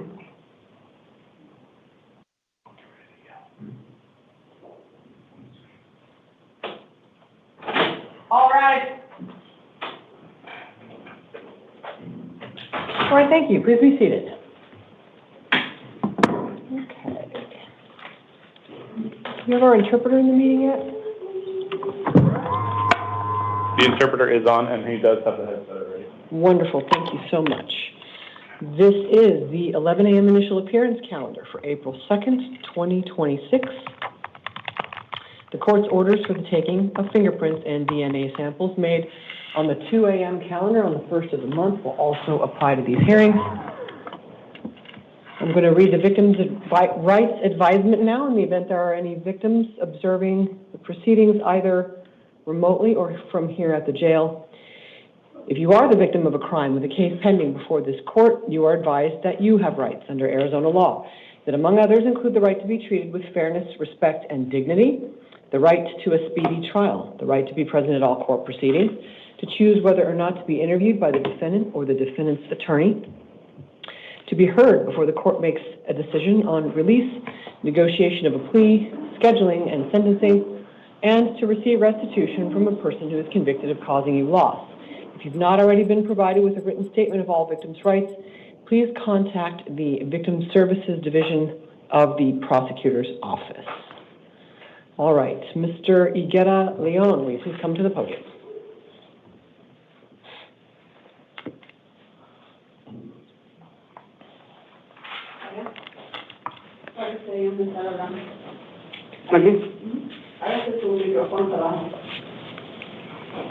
Good morning, sir. May I have your full name and your date of birth? Ernesto León, 27 de julio del 95. Ernesto León. Ajá. 27 de julio del 95.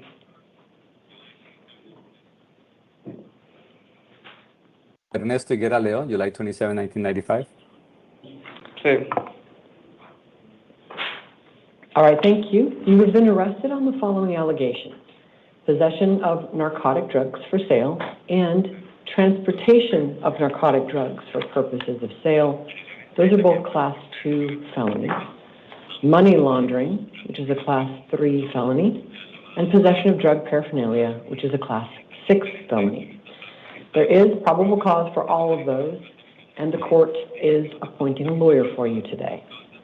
Your next court date will be next week on April 8th, Thursday, April 8th at 8:30 in the morning in the downtown Superior Court. I apologize, that is Wednesday, April 8th.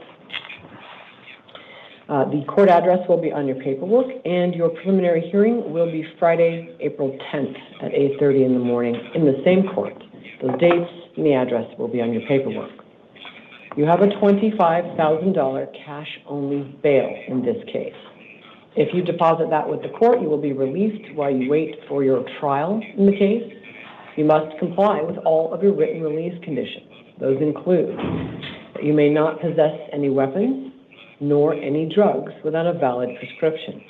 You may not have any contact with any arresting officer or co-defendant in your case, and you may not leave the state of Arizona without the court's permission. If you miss a court date in this case or violate your release conditions, then you will not receive the bail money back at the end of the case. If you do comply with your conditions and attend every court hearing, you will receive the money back even if you are ultimately convicted. Everything I just told you is on your paperwork along with your complete orders. If you'll please step to your left, the officer will give you your copy. Thank you. All right. If the interpreter could make a general call for service, let's just make sure we don't have anybody else. Yes, of course, Judge. ¿Hay alguien más en la sala que necesite la ayuda del intérprete judicial? Looks like we have no hands. Okay. All right. Thank you. Have a great day. You're welcome, Judge. All right. Then we're going to do Luis Munoz, please. After that, Amani Coleman. If you'll go to the chair, you'll be next. Mr. Munoz. He's got a basketball jersey on, sorry, with, it's dark with red piping. He's got a beard.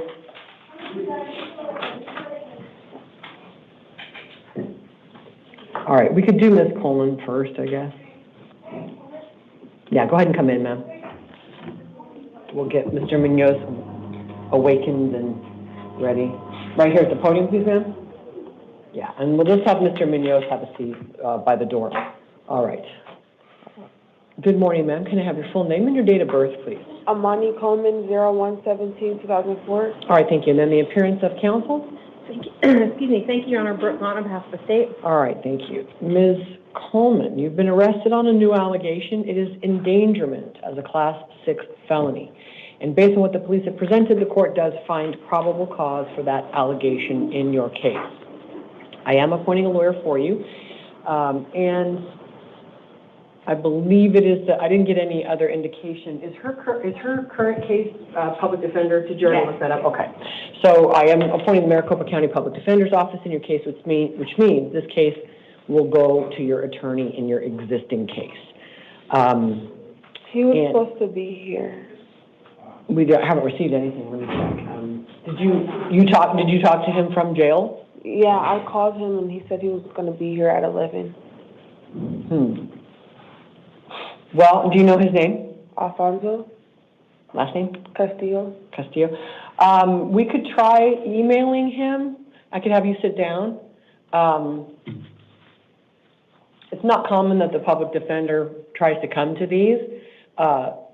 Yeah, but I'll give it a few minutes. If we can't reach him, then I'm going to go ahead and do the case. Okay. But if we can, I will make an effort to get him in here. So why don't you go ahead and have a seat, ma'am? We will email him. We'll use copy of his gaunt, just so it's not ex parte. Go ahead and have a seat, ma'am, and just let him know that I can hold it until, let's say, noon. I can hold it till noon, and after that, we're going to just do the case. Okay. All right. Thank you. Okay. Mr. Caldwell, and this is one. Yes, sorry, my brain. Okay, why don't you go ahead and turn. Sorry. Let me say, before you do it, let me say. Okay, hold on. It's my first time doing this, obviously.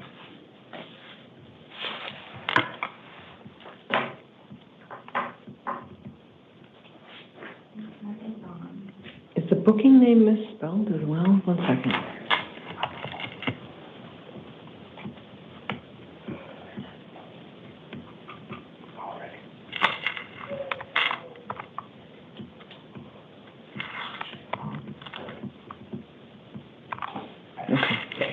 Okay, I went back on. Okay, this is just a note for anybody listening to the live feed. The court is going to go silent for a few minutes because I have granted a motion to shut off the live feed for the next case. Don't disconnect. You're not disconnected. If you do get disconnected, you can try reconnecting in 3 to 5 minutes. But the live feed is going to go silent pursuant to a motion that will be appended to the next court's case card. All righty. Now, Mr. Caldwell, will you come in? Charlie Caldwell.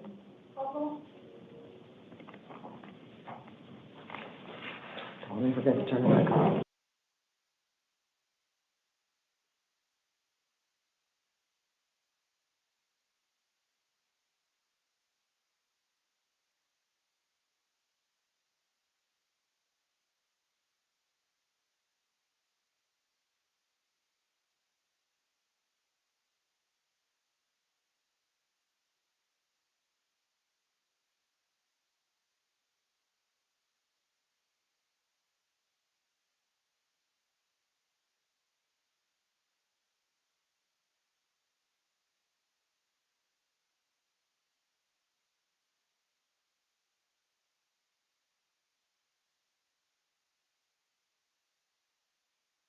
Charlie Caldwell.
Are you Mr. Roberts? Yes. All right, sir. Can I have your full name and your date of birth?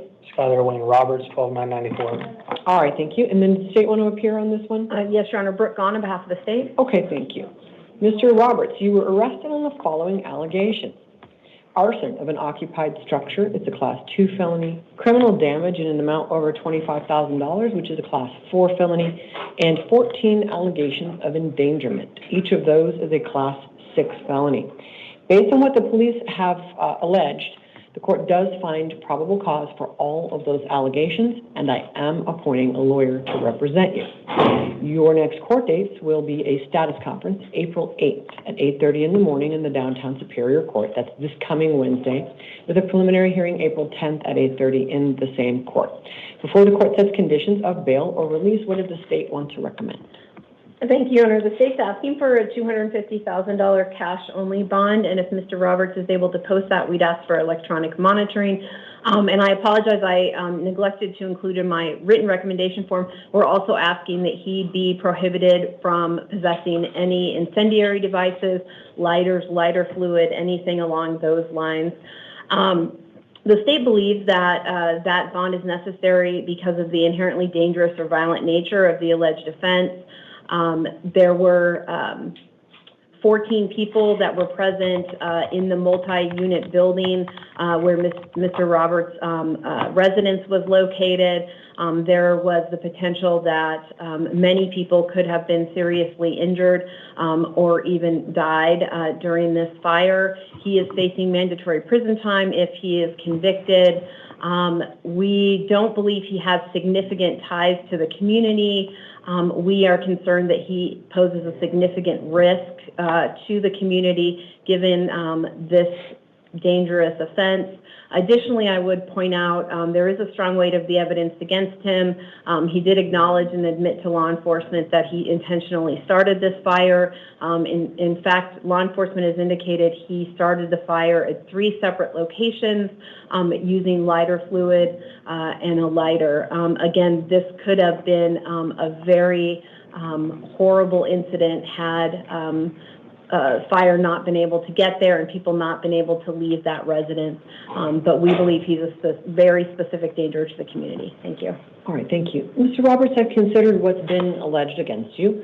I've considered what appears to be your entire lack of criminal history. And the police allegations appear to be a pretty solid case if they have the evidence that they say that they have.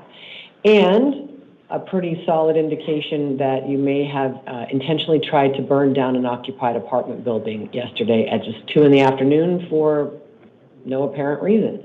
So the court is very concerned that you may be a risk to people in the community. And the appropriate bond that the court had arrived at before I ever heard or saw her recommendation was $250,000 cash only. That's in part based on the nature of what you're accused of having tried to do and what appears to be a very strong weight of evidence that you did it. You're innocent until proven guilty. That's very true. But the court has to set bail and release conditions in a manner that puts public safety first and the likelihood that you will appear for trial. I'm also concerned that you may be facing some significant punishment in this case, and that may give you cause to flee the jurisdiction. The state alleges you don't have many ties. I'm not really aware one way or the other because right now the court doesn't have a lot of information about you. But the court doesn't believe necessarily that even close community ties would mitigate this type of risk. This is basically an allegation of attempted mass murder. And so the court takes that very, very seriously, even though you appear to have never been arrested before. So balancing all of those factors, I do believe that the appropriate and least onerous bail amount is $250,000 cash.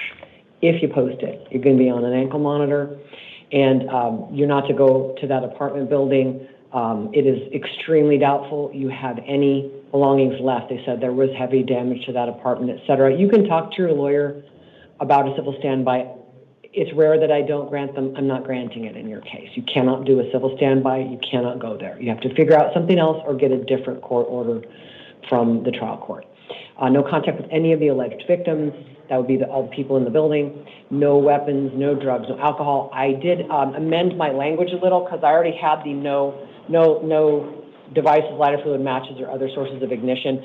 I also like just the term incendiary devices, so I added that because I think that's a good way to put it. So you can read that for yourself. It is basically you can't have lighter fluid, you can't have matches, you can't have all of that. And that's because some people appear to become fixated on fire setting. I don't know if that's you or not, but you have to not possess any of those things if you're out of custody. You're not to go to any part of that apartment complex, not parking lots, not buildings, not sidewalks. So you have to find another place to stay, provide proof to pretrial within 24 hours of any release. Everything I just told you is on your paperwork. If you please step to your left, they're going to give you a copy. All right, thank you. All right, Mr. Thomas.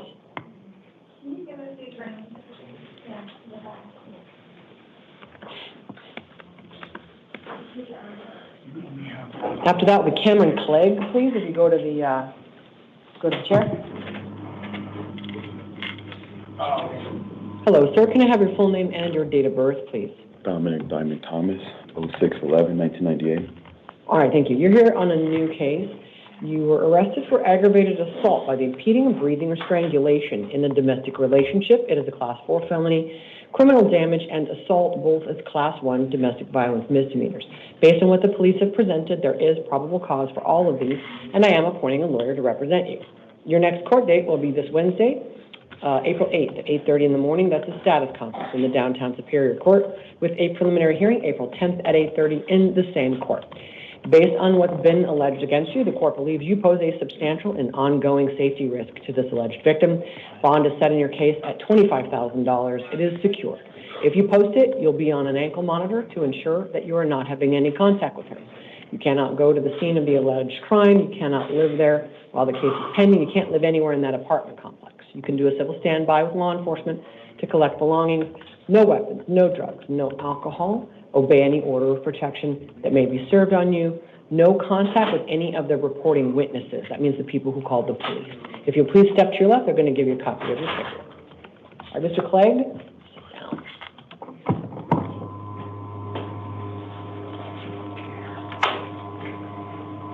After Mr. Clegg will be Daniel Murphy. All right, hello, sir. Can I have your full name and your date of birth, please? Cameron David Clegg, 7/22/90. All right, thank you, Mr. Clegg. You are here on a new case. You got arrested for allegations of trafficking in stolen property in the first degree. It's a Class 2 felony. Burglary in the third degree, a Class 4 felony. And theft by control of a stolen credit card, that's a Class 5 felony. Based on what the police presented, there is probable cause for all of those things, and I am appointing a lawyer for you. Your next court date will be a status conference this Wednesday, April 8th at 8:30 in the morning in the downtown Superior Court. Your preliminary hearing will be April 10th at 8:30 in the same court. Based on your criminal history and what's been alleged against you, bond is set in your case at $5,000. It is secured if you post it. You must comply with all of your written conditions. That means you may not go to any of the scenes of the alleged crimes, and in this case, there were quite a few, both the parking lot where you allegedly took the stuff from the car, and then the places where you used the credit cards or sold the stuff, the pawn shop, etc. Going to if you make bond, comply with all of your release conditions. That includes no contact with your co-defendant. She's about to get the same order. It doesn't matter whether either of you is in jail or not, no contact with her. No weapons, no drugs without a valid prescription, absolutely no victim contact. Everything you need to know is on your paperwork. If you step to your left, they're going to give you a copy. Thank you, Your Honor. Mr. Murphy, Darrell Murphy. And after that, Andrew Renfro, we go to the chair. Would you like Mr. Munoz to move back? Who's Munoz? The one you were calling earlier. Oh, did I forget about him? I totally forgot about him. Did we close him out? That's why. We accidentally closed him out. I forgot about him. Yeah, no, let's get Mr. Munoz in here next. Okay, thank you. All right. I apologize, sir. Are you Mr. Murphy? Okay, can I have your full name and date of birth, please? Darrell Murphy, 1963. April 23rd? Yes. Okay, thanks. Mr. Murphy, you're here in a new case. You're arrested for aggravated assault with a deadly weapon or dangerous instrument. That is a Class 3 felony. And shoplifting 1 second, and he's with multiple prior convictions for shoplifting. Let me double check, that I saw those. 1 second. Excuse me, I was at Goodwill buying. I'm sorry, I say it again, you what? I was at Goodwill buying the instrument. I see a 2021 shoplift in That's- July, that's that to do- qualifies. The 2019, just 1 second, sir. Counsel, I'm not seeing the two prior shoplifts for the felony. Do you see them? This is just a probable cause issue, sir. Just give me 1 second on the shoplift, not the aggravated assault. Yeah. And the form 4 says arrests, but the only conviction I can see in the criminal history within 5 years is, it's only one, and it takes two prior misdemeanors in the past 5 years to make any shoplift a felony, and I'm only seeing one. He's got older ones, but okay. Alrighty, I'll just want to reprint for this. All right, so sir, I do find probable cause on the allegation of aggravated assault. I don't, for purposes of this hearing, find probable cause on the felony shoplift because it looks like right now I only see one qualifying prior within the past 5 years. So you can talk to your lawyer about how that works. Let me finish what I'm going to say, and then I'll hear from you. I am appointing a lawyer for you. Your next court date will be a status conference April 8th at 8:30 in the morning. That's this Wednesday, downtown Superior Court. Preliminary hearing April 10th at 8:30 in the same court. Based on your extensive criminal history and the allegation that the whole thing is on video, the court sets bail in your case at $10,000. It is secured. If you post it, comply with your conditions, it's fine. Don't go to the store. No contact with the alleged victim. Good luck to you. Then, Mr. Munoz.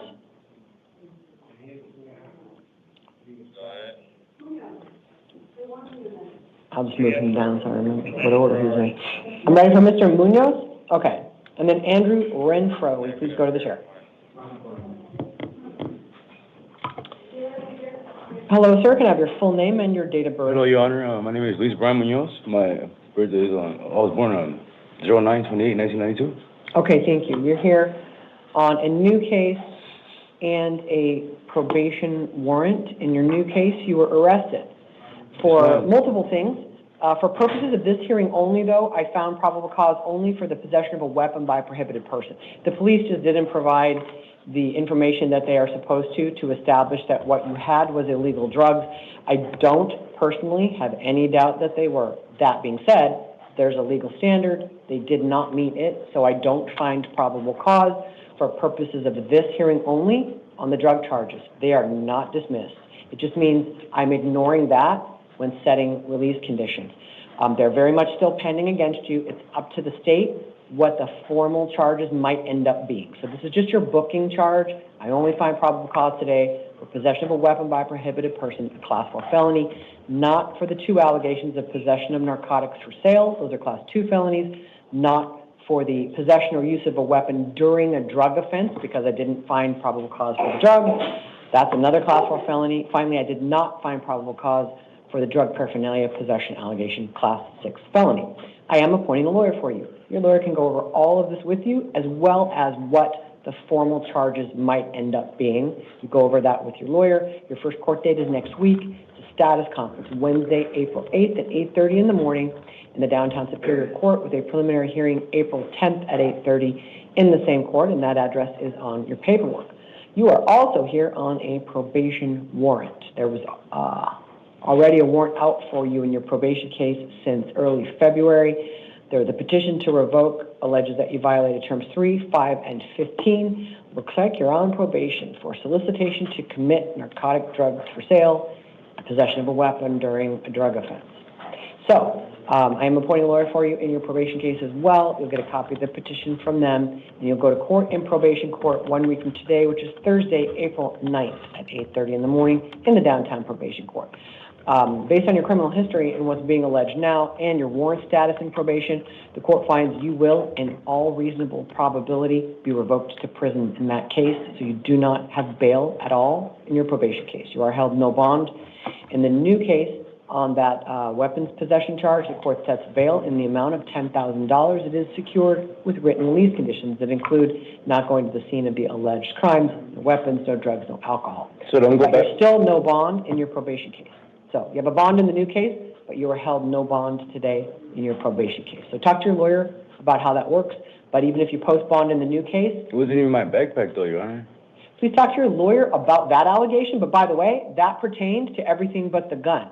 Stuff I didn't find probable cause for was allegedly in the bag. So talk to your lawyer. There's very much probable cause on that gun. Please step to your left and take your paperwork. Thank you, Your Honor. Good luck. Have a good day. You too. Where's Mr. Renfro? And then Dwayne Petrie, will you go to the chair?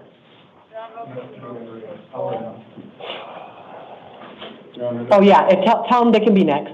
Okay. Hi, sir, can I have your full name and date of birth? Andrew Alexis Renfro, 11/27/88. Okay, thank you. You are here on one new case and a probation hold. In the new case, you are booked in on new allegations that are a little bit similar to the last case. There's possession of a weapon by a prohibited person. I do find probable cause for that. That's based on the alleged tactical knife. It is a Class 4 felony. I don't, for purposes of this hearing only, find probable cause on the drug stuff. And that is the dangerous drug possession, which is a Class 4 felony, drug possession, Class 6 felony, and possession of prescription drugs without a prescription, which is a Class 1 misdemeanor, because the police just didn't provide the fundamental information that they're supposed to meet the elements of probable cause to show that those were drugs. So if they're not dismissed, just like I told the last guy, they're still pending against you. The state will decide what the formal charges might be in your case. You can go over that with your lawyer next week. But for today, I only find probable cause on the weapon, which is a Class 4 felony. So I'm appointing a lawyer for you in this case and in your probation case, because probation will be filing a petition to revoke your probation based on this new arrest, so you need a lawyer there as well. Your court date in probation court is Wednesday, April 9th at 8:30 in the morning. So that's in between your court dates in the new case. So Wednesday, April 8th at 8:30 is the status conference in the new case. Thursday, April 9th is your probation revocation arraignment hearing. April 10th is your preliminary hearing in the new case. All that will be on your paperwork. All right. In each of these two cases, you have a $2,500 secured appearance bond. That is $5,000 total. If you bond out, comply with all of your written conditions, call your PO within 72 hours. This officer has your paperwork if you step to your left. Thank you.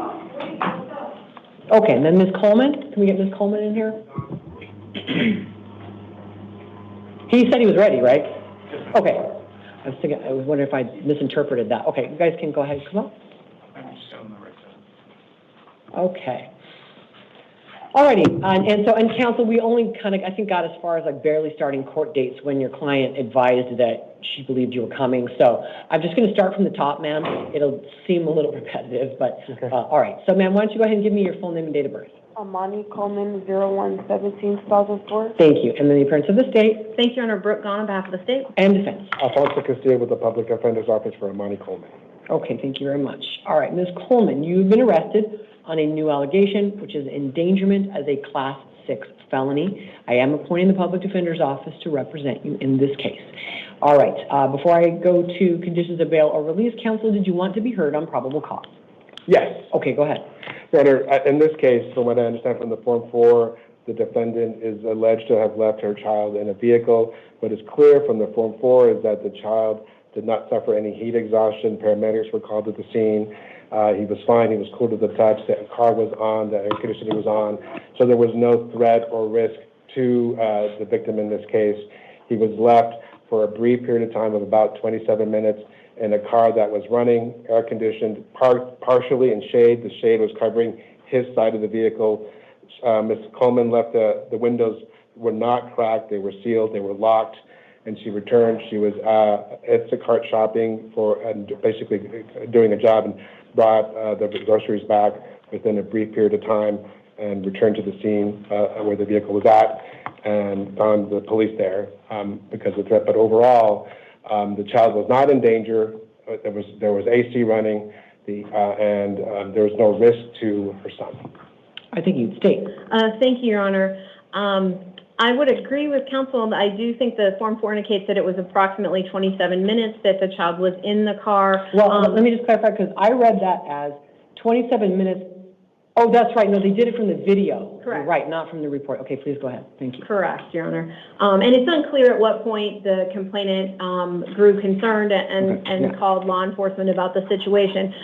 It says that the windows were, I believe it says slightly cracked, and the air conditioning was running. Thankfully, the child was not seriously injured, but the child certainly could have been. The outdoor temperature on that day, according to law enforcement, was approximately 87 degrees. Law enforcement indicates that the vehicle was parked in direct sunlight, and the complainant indicated that the baby was crying. So clearly the child, and I'd say the toddler, it's a 2.5-year-old according to the Form 4, but was in some level of distress at the time that and quite frankly, that may have been what drew the complainant's attention to the vehicle, was the cries of the toddler. I think it's very good, and we're, I think, all very thankful the child was not injured, didn't suffer any serious consequences, but it was certainly possible at any point the vehicle could have shut off, the AC could have shut off, and then the child would have been in a vehicle. And also the Form 4 indicates the child was strapped into a safety seat, so the child would have had no way, even if the child could open the door, to get out at that time. So I believe for probable cause purposes, there is enough information for the court to find probable cause. All right, Ms. Gutierrez, I'm going to give you the last word because I look at the police Form 4 sort of as like their case in chief. So I'll just give you the last word on this. I know that in this case, the release decision is entirely dependent on the probable cause decision. Correct. So go ahead. Okay, so Your Honor, the state has to show that there was, that the circumstances created a risk. A substantial risk of imminent death, or I read it as imminent physical injury, that the imminent applies to the death or the physical injury. Correct. It has to be substantial. And the facts of this case do not rise to that level because there was no risk of imminent death or injury in this case because the car was running, there was AC in the car that was functioning, the paramedics came, they examined the child, they were there briefly, they released him to his mother, and he was cool to the touch, no distress of any kind, no markings of any kind, and so there was no risk here that rises to the level that would require a charge of endangerment here, and or at a minimum require release conditions that would impose non-bondability. So we would ask the court to either impose pretrial services release or a small bond of $500. Ms. Coleman is released on a homicide charge for which I currently represent her. There's a high bond there of $75,000. She's been compliant with that release. She posted bond almost 2 years ago, I believe, has been compliant with those release conditions. And this is the first incident we've had with any kind of police contact since those release conditions have been imposed. All right. And it is the state's burden. I'm going to let you go one more time. And, Your Honor, I did just want to point out, and unfortunately I don't have any more information regarding this, and it appears that perhaps Ms. Coleman was not arrested or contacted by law enforcement, but it does indicate in the form that there was a similar incident on May 3rd, 2024, of the child being left in a vehicle. I don't know where that information is coming from or how law enforcement came to that information, whether it was maybe perhaps a report from the Department of Child Safety or something along those lines, but that is potentially information that this is maybe a pattern of behavior for Ms. Coleman. If I may, Your Honor. Okay. Ms. Coleman at that time was living at the Dream Center. She denies any contact with the police. She was residing at the Dream Center, compliant with all the requirements of the Dream Center. There was a father involved here, obviously a biological father. She doesn't know where that information is coming from, or what the source of that information is. I don't know. I saw that as well. So my client is denying contact with the police, and I know that she was living at the Dream Center during this time. And if they had any issues or any information related to that type of behavior, she would not be living at the Dream Center at that time. They would address it in a more serious way. All right, thank you. Ms. Coleman, I've considered what's been alleged against you. Your criminal history, including the cases pending against you in which you have not been convicted. And Your juvenile history does you no credit. But in this case, really, everything turns on probable cause, because if I find it, I have to hold you no bail. If I don't find it, you're going to get released. I have to say this is it's a pretty borderline case on endangerment, because the legal standard is fairly high. And I think on these facts, the court believes that more facts would be needed, more specifics, just to find that it rose to that standard. Now, was there any risk? Yes, there was risk. It is generally to be said that in Arizona, that is an epic bad judgment ever to leave a child in a car like that. That being said, it has to be under the law a substantial risk and imminent death or physical injury. And those two adjectives, I believe, I don't have the elements to support that today. Risk, definitely. Substantial, hard to say, and it's very fact-driven. And so imminent death also, or physical injury, again, on these very specific facts, the court's not prepared to say there's probable cause established. So I am not finding probable cause today. That means you will be released. You don't have any specific conditions in this case other than to come to court.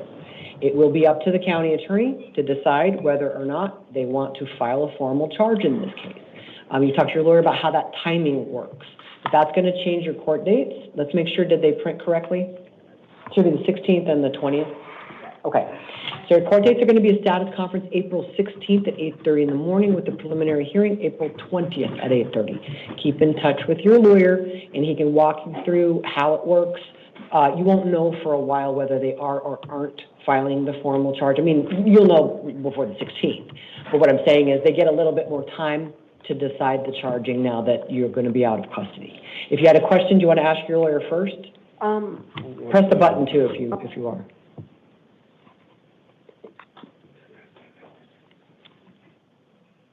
Okay, any questions, Counsel? No, Your Honor. Okay, all right, then if there's nothing else, we're going to get that printed. You're welcome to keep using the room. I got plenty of people to go. Okay. All righty, thank you. Okay, so we just wait in the room for the They're going to print two for you? Yeah, you'll have one and she'll have it. Okay. And may I be? Yes, let's get you out of here before we keep going. Okay, just 1 second, sir. We're going to wait for that door to close. Okay, you can come in, please, Mr. Petrie, and then Christina Hernandez. Will you please go to the chair? Hi, sir. Can I have your full name and your date of birth? Dwayne Petrie, March 28th, 1985. Okay, thanks. You're here on two things. One is a new case and one is a probation hold. In the new case, you're arrested for narcotic drug possession. It is a Class 4 felony, and drug paraphernalia, a Class 6 felony. There is probable cause for those, and I am appointing a lawyer for you. I'm also appointing a lawyer in your probation case because they are going to file a petition to revoke your probation based on this new arrest. They have to. It's policy.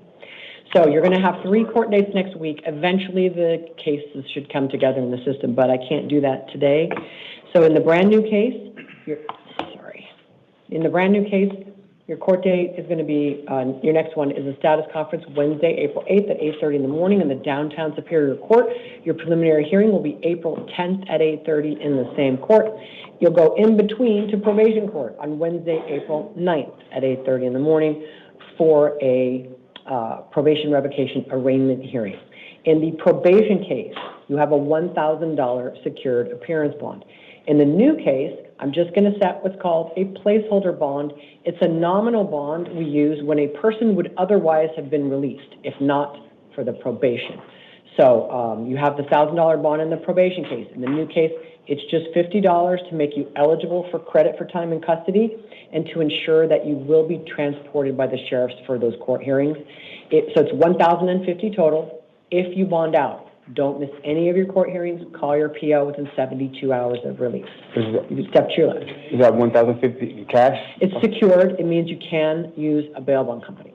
Okay. Okay, they've got your paperwork. Thank you. Ms. Hernandez, and then James Blanton. We go to the chair.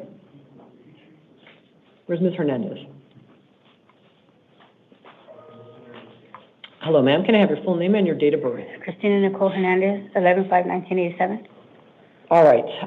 Thank you, ma'am. You are here on a probation violation warrant and 3 warrants from Goodyear City Court. I'm going to start with your probation warrant. You're on probation for a Class 5 felony, and a petition to revoke your probation was filed fuzzy, on March 18th, so a couple weeks ago, alleging that you immediately violated probation, including terms 3 and 5. You never reported and went into the wind, and that's what the allegation is. So you'll get a copy of that petition from your lawyer. I am appointing a lawyer for you in probation court. Your court date there is 1 week from today, Wednesday, April 9th at 8:30 in the morning. The address downtown is on your paperwork. You're also here for 3 warrants out of Goodyear City Court because you missed a court date on April 1st, so yesterday, in all 3 cases, or that's when the warrant went out. You may have missed a court date a few days earlier, but the warrant went out yesterday. I don't know, ma'am. I don't have their docket. But you missed it in all 3 cases. I'm sorry. It says March 18th, failure to appear. I'm looking at just public access records, so you can talk to the Goodyear judge, but it was the same in all 3 cases. Not your first failure to appear in those cases either. So you're going to go to Goodyear City Court, April 8th at 8:30 in the morning. It's on your paperwork. That's an arraignment. I'm going to affirm their bonds. I just did 100 per case. What are they? Yeah, they set 500 per case. So I'm going to do 100 per case in the Goodyear cases. So that's 300 total for Goodyear, 500 for the Superior Court, 800 is your complete amount for all 4 cases. If you bond out, comply with all of your written release conditions. Do not miss any court dates. If you step to your left, you get a. But I'm not getting no award? Not unless you put up $800. Wow. All right, Mr. Blanton, and then Michael Gomez. You go to the chair.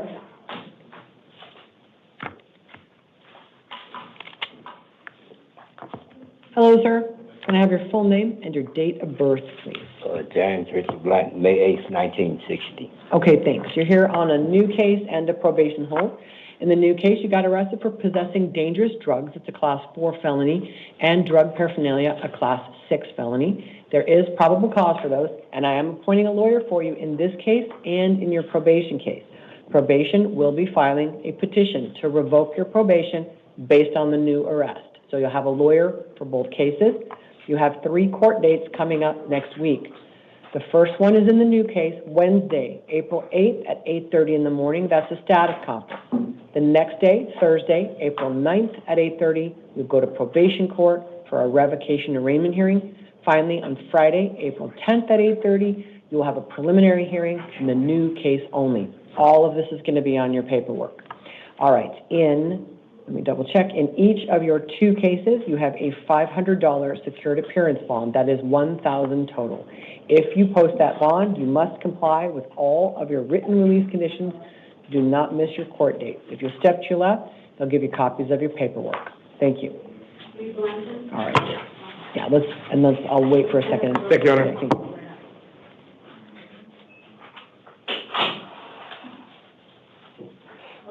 All right, Mr. Gomez? Michael Gomez, and then Ernie Hinton, we go to the chair. Hello, sir. Can I have your full name and your date of birth? Michael Anthony Gomez, 11688. Okay, thank you. You are here on a bench warrant for failing to appear in a case in which you've been charged with possession of dangerous drugs, a Class 4 felony. This warrant is issued September 16th of 2025. You already have a lawyer in the case. Your next court date is going to be a status conference this Wednesday, April 8th at 8:30 in the morning in the downtown Superior Court. Your preliminary hearing will be April 10th at 8:30 in the same court. And in this case, I am affirming the bond set by the trial judge. It's $500 secured with written release conditions. If you post it, comply with all of those and come to court as ordered. If you step to your left, you get a copy of that paperwork. I had court last time here. She had dropped the dangerous drugs. I can't imagine what you're referring to because you had a court date, you weren't there, and a warrant went out. Let me look at the. I may be able to help you understand what happened. So at the hearing, just like this, the judge found no probable cause for the dangerous drugs. But as I just told several people, it does not mean they're dismissed. You still have to go to court, and you blew it. You had a court date. It was right there. You totally blew it. It was not dismissed. There was just a no probable cause finding at this hearing, which means we ignore it for purposes of release conditions. It is not dismissed. So talk to your lawyer about that, but it was not dismissed. And you were ordered to go to court, and yeah, Okay, so. You're gonna have to post this bond, sir. $500? Yeah, you've also got, looks like failures to appear. Got misdemeanor convictions, you got, yeah, so you're gonna have to post a bond. Everything's on your paperwork. If you step to your left, you get a copy of that. All right, Mr. Hinton, Ernie Hinton, then Daniel Nelson, will you go to the chair? Hello, sir, can I have your full name and date of birth? Ernie Hinton Jr., 1984.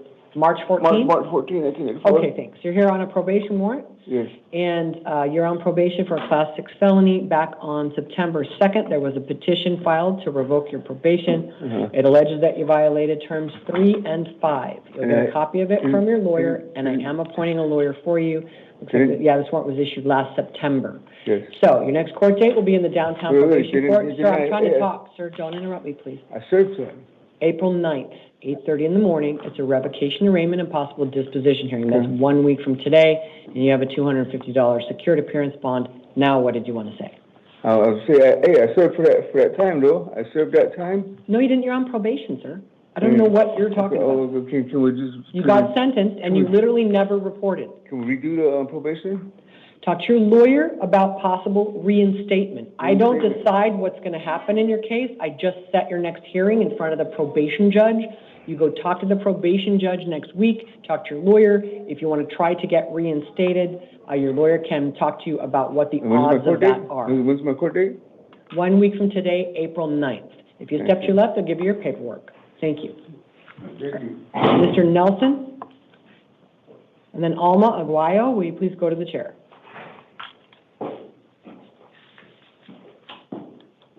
Hello, sir. Can I have your full name and your date of birth? Daniel Nelson, 6/15/74. Okay, thanks. Mr. Nelson, you're here on a warrant from Arrowhead Justice Court, and in this case, it was issued September 29, 2025.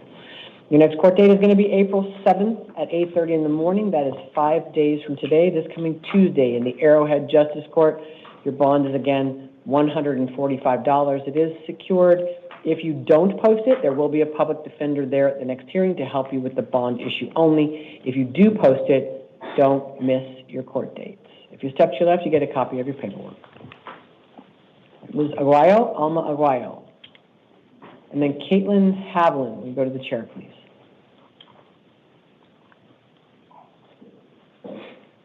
Hello, ma'am. Can I have your full name and your date of birth, please? Good morning. My name is Alma Aguayo, 12/18/81, ma'am. All right, thanks. You're here on a warrant from Arcadia Biltmore Justice Court, where you've been convicted of extreme DUI about 12 years ago. This warrant issued November 6th of 2025. Your next court date is in the Arcadia Biltmore Justice Court this coming Tuesday, April 7th at 8:30 in the morning. The address is on your paperwork. I showed this was a page 2, which means the sheriff caught it after you were booked on something else. Yeah, I came. Do you know why else you're here? I came in. I put myself in for a probation violation. Okay. So what happened in that case? With that, they let me go on that one. I'm sorry. What did you say? It looks like pre-trial. Pre-trial. Okay. And that was 11 o'clock last night. Thank you. I just didn't have time. No, I got it right here. Okay. All right. I'm glad you self-surrendered. Okay. That's why I wanted to check. All right. I'm actually going to release you in this case, ma'am. Let's redo this. I was going to give you a small bond, and also note that the Justice Court case card shows you don't like to go to court either. I know. Just like the last guy. But you've got a lot more riding on the probation case. That could come with serious time. This one is mostly a failure to pay, etc. Not showing up for court is not okay. It always ends up in a bond. But you've already been convicted in this case. Anyway, your lawyer is going to be really mad at you if you pick up a misdemeanor warrant while you're going through a probation violation or whatever it is. You got pretrial. Mm-hmm. So, comply. Don't miss your court date. I'm going to release you, and it's going to be April 22nd at 1 p.m. It's going to change your court date, okay? You're going to either do it or you won't, ma'am. I have a feeling I'm going to look at last night's case. That sort of like the train is pulling into the station on whether or not you're going to be a frequent flyer and end up in prison and then revolving dooring through here, or whether you're going to comply. Yeah, you're out on I was using narcotics before. for sale, so you got a lot to lose, ma'am. I was- Start going to court. You got indicted, but that's an old case. I was So- using a lot before, and I just got out of a treatment for 90 days, so I'm trying to do the right thing now. Yeah, right, because I think looking at your situation, you could turn yourself around. Yes. Or you could go completely into Yes, a ma'am. ditch. This is Yes, the ma'am. time Yes. to decide. So my case is sort of trailing along after that. Yeah. Just don't miss court dates, Yes, okay? ma'am. You got a lot bigger fish to Yes. fry. Don't pick up a misdemeanor I warrant. won't, ma'am. All right, if you Thank step to you. your left, you Appreciate get your that. paperwork. All right, Ms. Havlin. And after that, Natalie Sandin. We go to the chair. Where is Caitlin Havlin?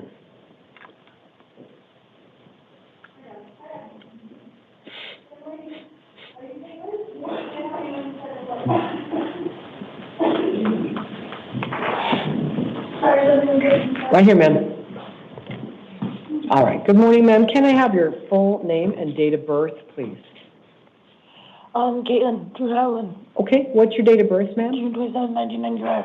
Okay, thank you. You are here because there's been a petition to revoke your probation filed. You are on probation for a Class 1 misdemeanor. And back on March 19th, so just a couple weeks ago, there was a petition filed to revoke your probation. The petition alleges that you violated terms 3 and 5. You'll get a copy of it from your lawyer, and I am appointing a lawyer to represent you in probation court. Your court date in probation court will be 1 week from today, which is April 9th at 8:30 in the morning. I'm going to affirm the bond that the probation judge gave you, and that is $100 secured.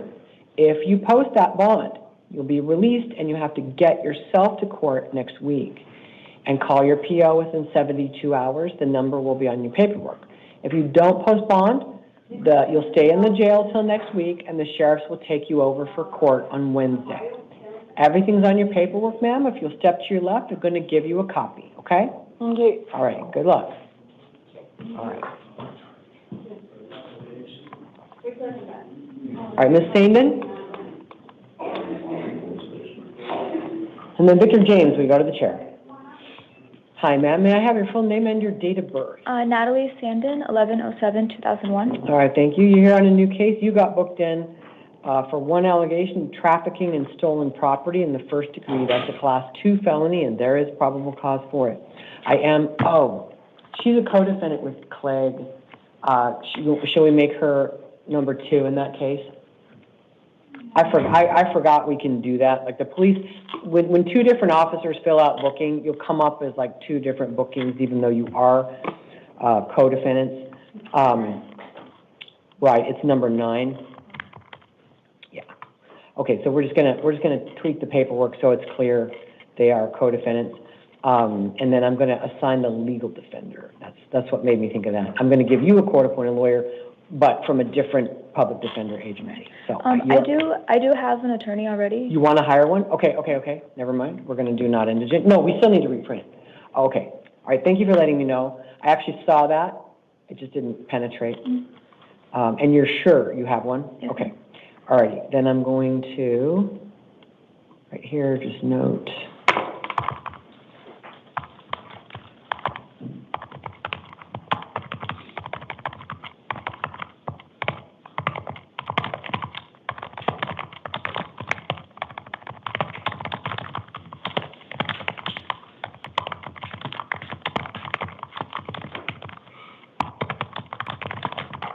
Okay.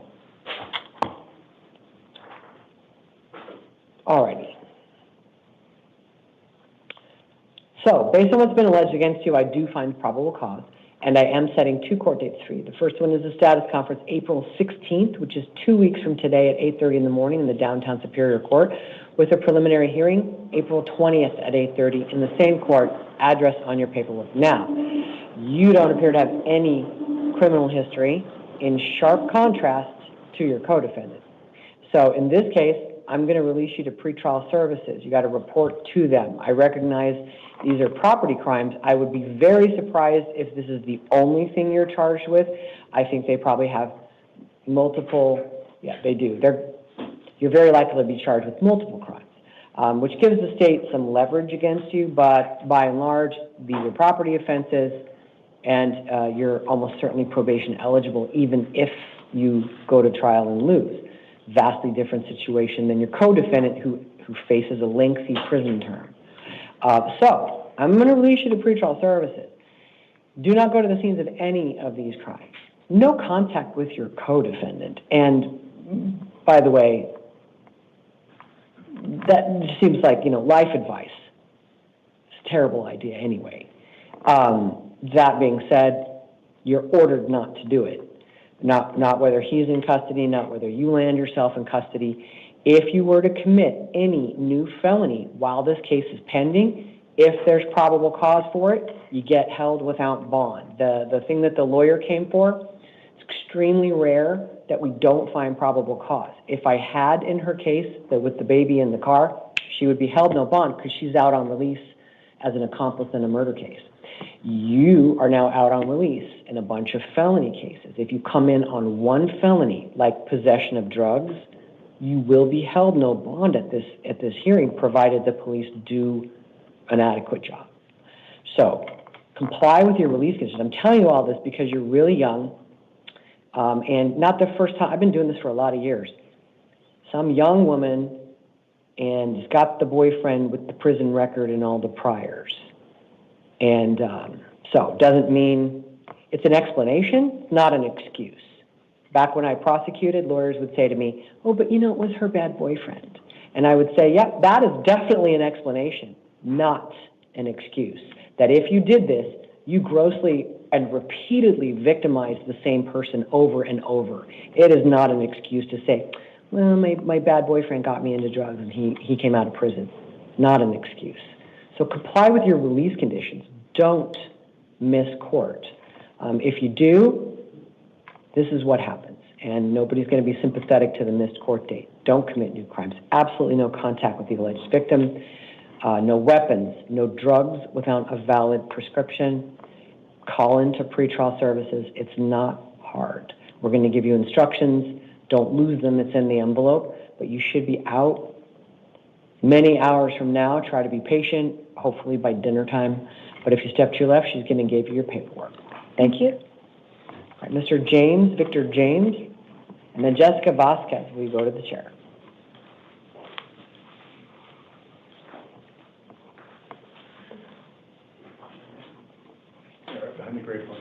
Hello, sir. Can I have your full name and your date of birth? My name is Victor James, and I'm 11/01/1958. Okay, thanks. You're on a new case. You got arrested for aggravated driving under the influence of alcohol. It's a Class 4 felony. There is probable cause for it, and I am appointing a lawyer for you. Your next court date, pardon me, is a status conference April 16th at 8:30 in the morning in the downtown Superior Court, with a preliminary hearing April 20th at 8:30. All of that is on your paperwork. It's 2 weeks from now. Okay. And I'm going to release you to pretrial services with alcohol testing. You have prior felonies. They're getting kind of old. Close to 20 years now. One of them, though, driving, it's aggravated DUI, which, and plus the allegations in this case strongly suggest you've had an alcohol problem for most of your life. That being said, what I want for you, sir, is to not drive. You do not have the right to drive in Arizona. It was taken away. They allege you were in a small accident yesterday and no one was hurt. You still victimized another person if you did this. Yes. But that being said, you have no business behind the wheel of a car. You utterly lack the right to drive in Arizona, and they allege you were wildly drunk and puked in the back of the patrol car. And so, Mr. James, don't drive. Okay. It's twice in your order. Don't drive. Okay. And so, you face mandatory prison in this case already if you're convicted. So talk to your lawyer about that. Okay. So don't make it worse. Don't hurt anyone. But I'm going to release you and you will alcohol test. Okay. My guess is they're going to wait for blood results on you. It's up to them. It's up to them. They may not immediately file it. I have factored that in. And also that I think as long as you don't get behind the wheel of a car, you're probably not a danger to anybody, but that you're a horrible danger to people when you're behind the wheel of a car. Yes. I mean, they allege wildly drunk, unable to stand, vomiting in the police car, reeking of alcohol. And so you just comply with your conditions and come to court. If you were to commit this type of offense while the case is pending, even if you didn't hurt anyone, state's going to start their offer at 4.5 years in prison. That may be their offer anyway. I don't know. It depends on a lot of factors. Talk to your lawyer. You're not even convicted yet. Okay? You're innocent until proven guilty. I have not forgotten that. I'm just really worried that you're going to hurt somebody. But I guess not enough to put a bond on you, because I'm hopeful that you'll grow a clue, and I'm hopeful that they impounded your car so that you can't go endangering people with this. So I'm releasing you. Okay. I realize I just said a lot of things. Thank you. That you might want to respond to, but mostly that's my discomfort with releasing you. I'm going to do it. Comply with your conditions. Yes, ma'am. Don't miss court. I do this hearing for people that murder other people with their drunk driving, and that's why it's uncomfortable to think that if I make the wrong call in your case, I may have contributed to you killing someone. I don't like that feeling. That being said, our risk assessment score suggests that as long as you do what we tell you, you're not a danger to people. Okay. So step to your left, take your paperwork, don't miss court, don't drive, okay? Yes, all right, ma'am. thank you. Thank you. Ms. Vasquez, Jessica Vasquez. And then Geisen Jones, would you please go to the chair? Yes.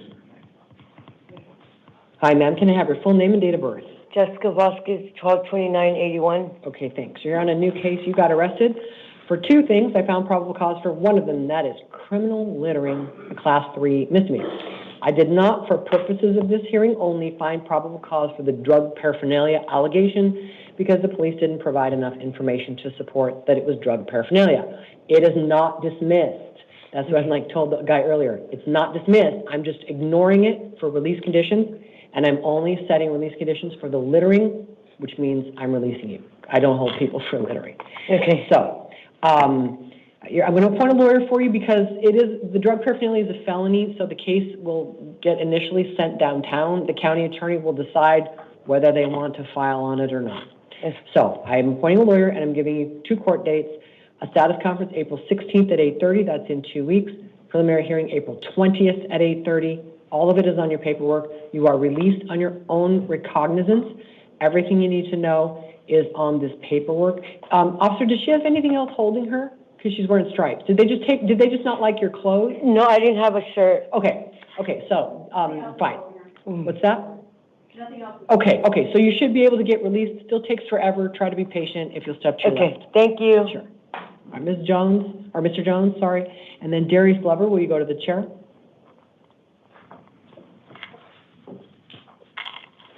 Right here, sir. Yes, sir. Can I have your full name and date of birth, please?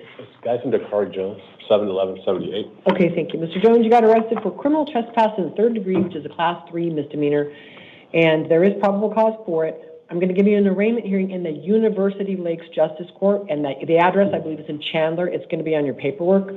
April 21st, which is almost 3 weeks from now, 1:30 in the afternoon. That's your court date. I'm going to release you on your own recognizance.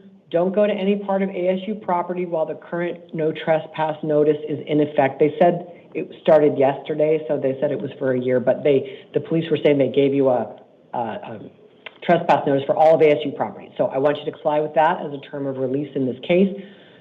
Go show up for court, okay? Thank you. All right, good luck. All right, Mr. Glover, Darius Glover, and then Emily Littlefield, will you go to the chair?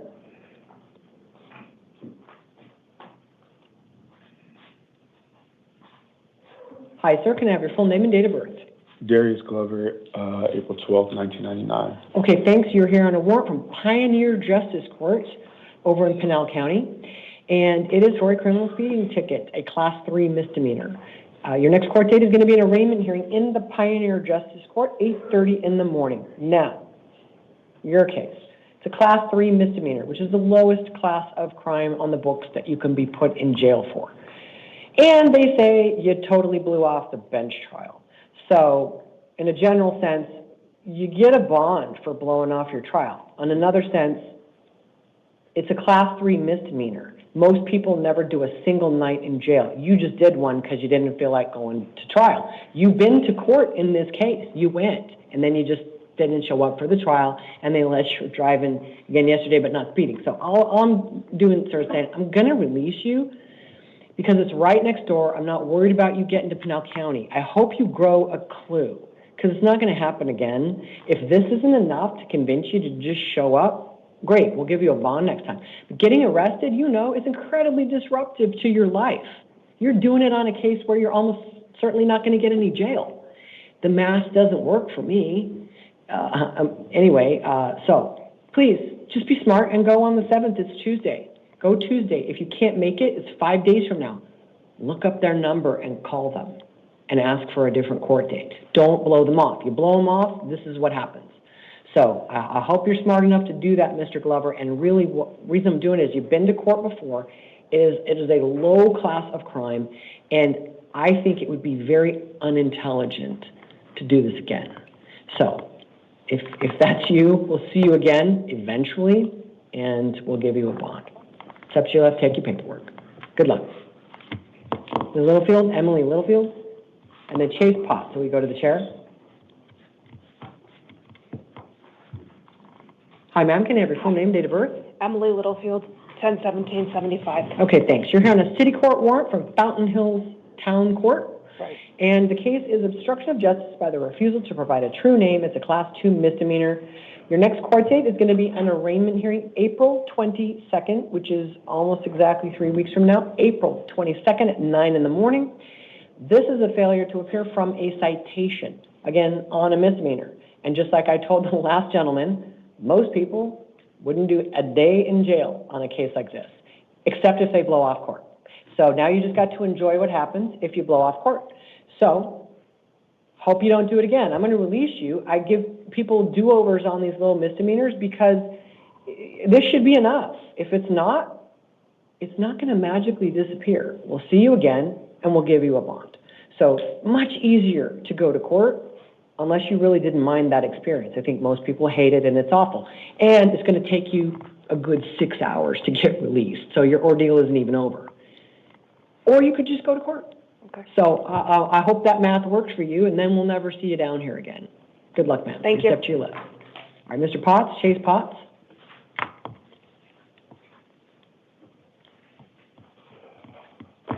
Hi, sir. Can I have your full name and date of birth? Chase Potts, 21190. Okay, thanks. You're in a new case. You got booked in for drug paraphernalia possession, a Class 6 felony for which I did not find probable cause.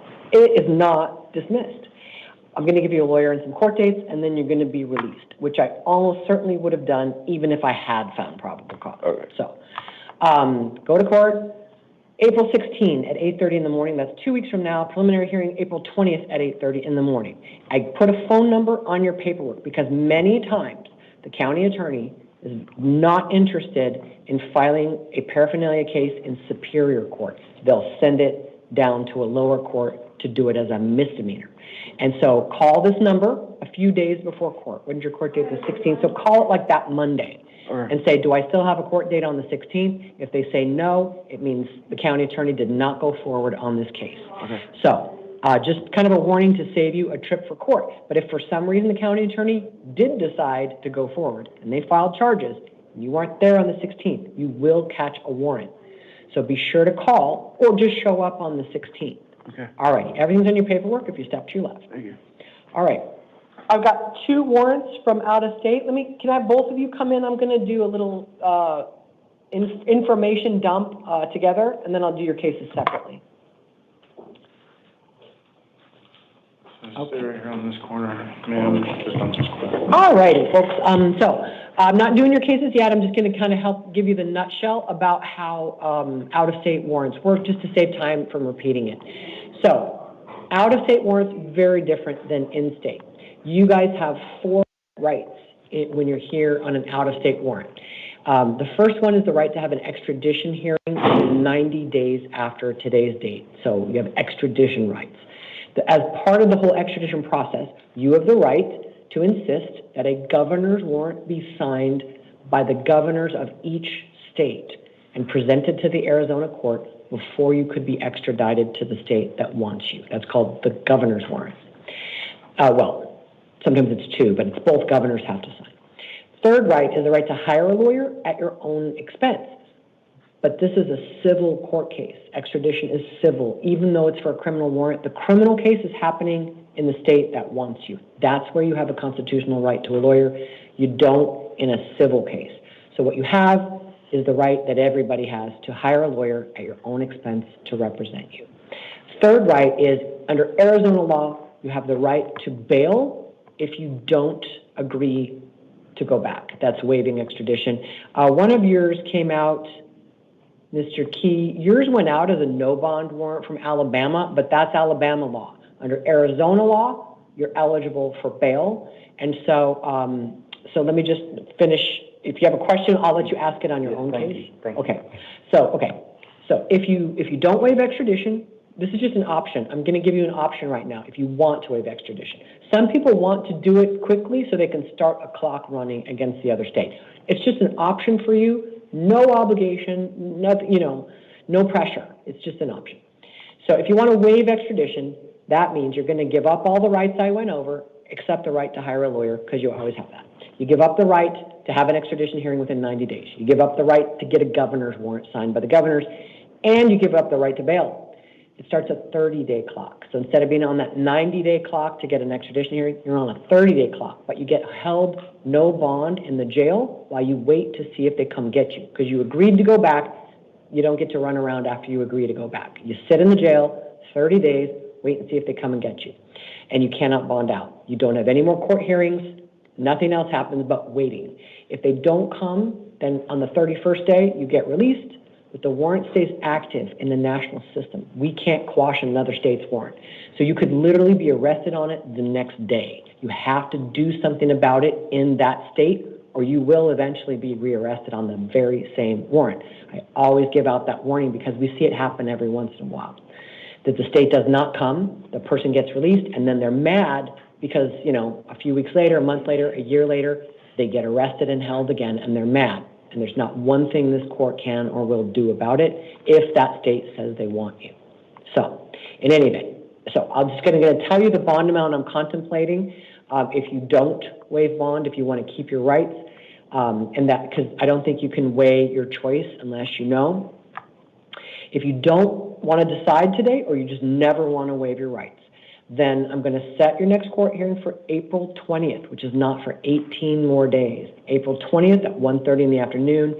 And Ms. Hill, I would affirm California's bond for you, which is $50,000. It'd be secured, meaning you could use a bail bondsman. And Mr. Key, I'm contemplating a $25,000 secured appearance bond for you, which I'll go over more in a moment. But let me have you stay right here, Ms. Hill, and then I'll have you sit down, Mr. Key, and we'll go over, we can ask questions and do any of that. Okay, ma'am, so this is your court hearing. Will you give me your full name and date of birth? My legal name is Bobby Buzz. I'm being prosecuted under my birth name, Brunel Hill, 12491. Okay, thank you. And so you are here on a warrant. Hold on a second. I'm going to get the county. And it is from San Diego County, California. This warrant was issued January 9th of 2026, so about 3 months ago. And the listed offense that you were charged with there is kidnapping. So in this case, as I said, if you want to keep your extradition rights, I'm going to give you a court date of April 20th at 1:30 in the afternoon, and it's the court's intent to affirm the bond set by the California court, which is $50,000. You could post it and be out of custody while the Arizona extradition case is happening, but you have to come to all of our extradition hearings. You'll have at least 2 before the actual hearing. You have some check-in status conferences before the actual hearing. I just want to get to San Diego. Sorry? I just want to get to San Diego.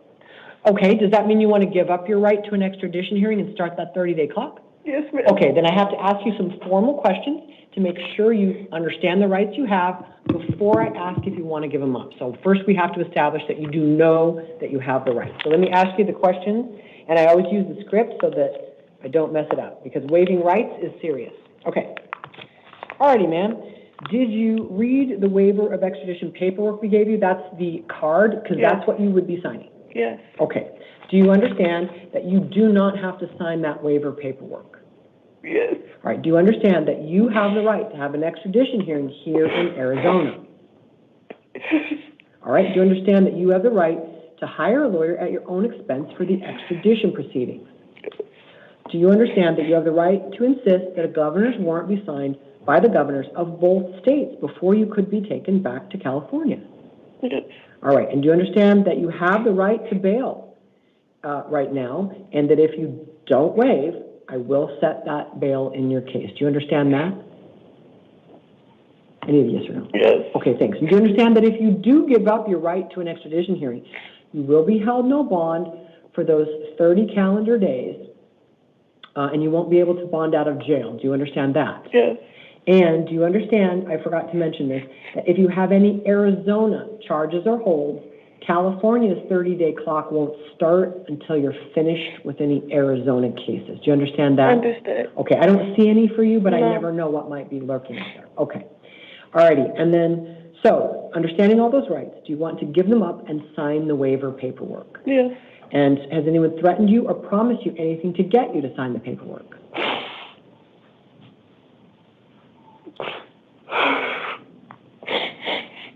I'll give you a second, and then I'll ask it again, okay? I don't know how to answer that. Okay. What I'll say is if you feel that you've been threatened with anything, or that you're under any kind of duress, or that you've been promised something that I don't know about, I can't take your waiver today because it won't be voluntary. And so if you're concerned that you know there's outside pressure on you or promises that people have made, the court has to be aware of that, or I can't take your waiver. So I'll ask you the question one more time. If you're not comfortable answering, you can say that too. Or you can just tell me right now, I'll keep my rights. What do you want to do? I just want to stay with what I decided. I'm sorry? I just want to stay with the decision I decided to waive my rights. Okay, let me ask you the question again, okay? Has anyone threatened you or promised you anything to get you to sign the waiver paperwork? No. All right. Have you had any drugs, alcohol, or medication within the last 24 hours? No. All right. Then I find that you knowingly, intelligently, and voluntarily are signing the waiver paperwork and giving up your extradition rights, not your other, trial rights, just your extradition rights in Arizona. And I will also sign it. California will have 30 calendar days starting tomorrow. It starts the day after you waive. So on April 3rd, that's day one. So when you're counting on your fingers, April 3rd is day one. They have 30 calendar days to come and get you. And I have to say this, if you have any Arizona charges or holds, California's 30-day clock will begin at the conclusion of any Arizona cases. If you don't have any, then that wouldn't apply. And again, I'll remind you, if they don't come by day 30, then on day 31, you'll be released. You have to do something about the warrant in California, or you will be rearrested on it. Okay, give us a minute to get all the paperwork printed up for you. Check that and get rid of the hearing. Okay, and then we're going to have you step over and sign. You actually have to sign the waiver electronically. My clerk will give you a copy of what you're signing. It is the card that we gave you. Okay, it's good.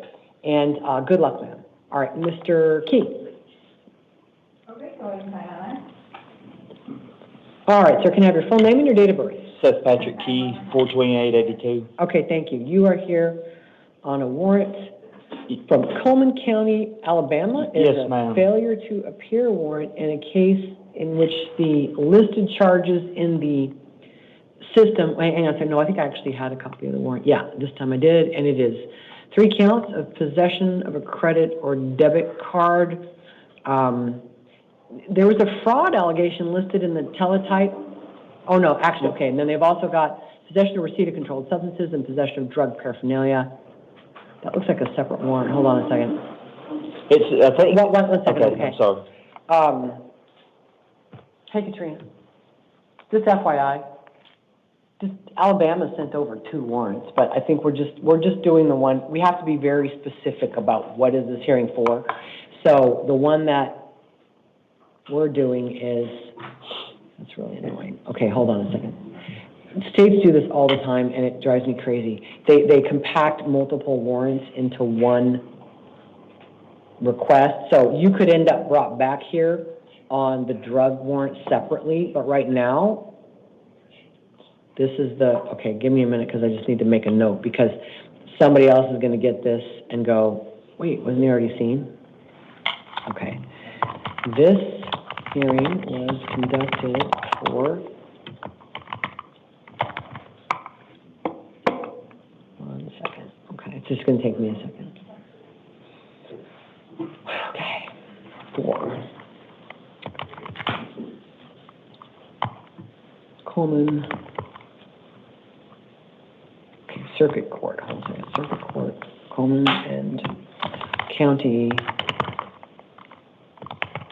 Circuit Court case number 25. I'm just going to take the warrant off the thing. I don't know if I'll figure it out. 1 second. 25 TC 2020.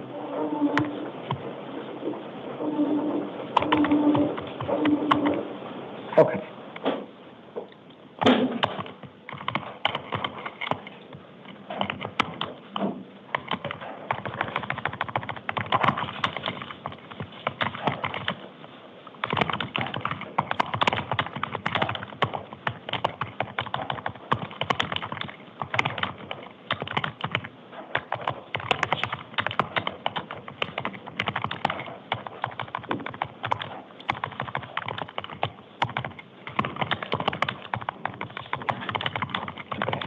So I'm just warning you, these things always get a little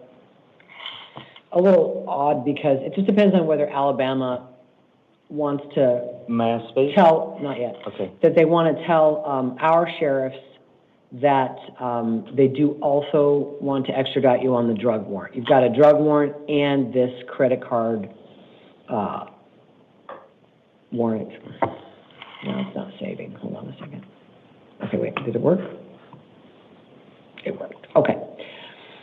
Alrighty, so we went over the basics of extradition a few minutes ago on this docket. Did you have any questions about that process, the 90-day clock or the 30-day clock? Do you have any questions? No, ma'am. I've already been extradited on this, and came back to Arizona. I've already stayed in jail 30 days here on this, got extradited to Alabama, and thought it was done with, and now I'm back here. That's interesting. Yeah, so I don't understand, is there no way you can look that up and see? It's doubtful it'll make any difference, but it was October 21 of 2025. Give me a minute to, can you try to help me find a CR number? October. Katrina. For under his name, I'm wondering if I can search ISIS from here, if it's going to give me trouble. It's going to take a minute, okay? Hold on. Okay. I may be able to shed some light on it. Please don't hold your breath. That it's going to help you. I think it was because I entirely believe somebody could have done this twice. So I'm going to see if I can find your other case. And if anything's really, really weird, this court is largely unable to resolve weirdness. I have to go with what Alabama is saying, and then you have to get to extradition court and try to resolve it there. Well, about 2 weeks ago, I was stopped. I had contact with the police here, and they called Coleman, and they said there was nothing, they didn't want me. And then yesterday, Yesterday they said they did. Yeah, I'm looking at it's real confusing. I'm not looking at the confirmation. Their confirmation, which just is an answer in this teletype system, they answered back, warrant is valid. Please send a good email to send over a copy of the warrant to place a hold on the subject. Then the sheriff, Coleman County, Alabama, sent over the whole warrant packet directly to our sheriff's office, strongly indicating they changed their mind. It says right here, please place a hold on Seth Patrick Key, DOB 42882. Please contact our records for extradition information. This is unequivocal today. Whether they got a right-hand, left-hand problem there, I don't know, and cannot resolve and won't take your word for it.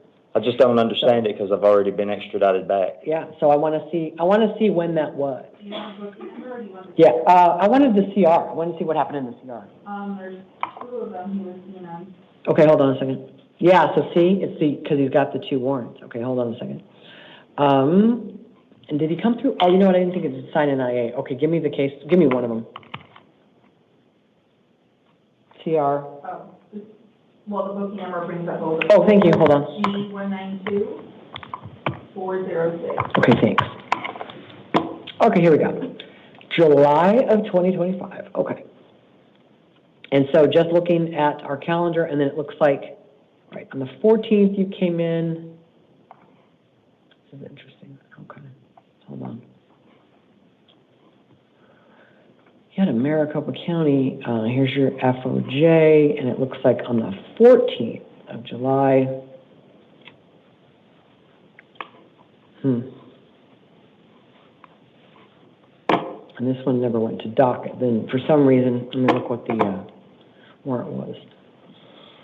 Was this warrant on the 14th of July last year? And it was confirmed back then by Coleman. I've got the response, but then it looks like, I don't know, were you just looking at ISIS? Because what I'm wondering is what happened in the ultimate case, and that one doesn't link to anything. Let me see if this one does. It doesn't give me, FOJ is broken for hyperlinking. Like I can't pull up the docket. I have to, but I guess I have the, hold on.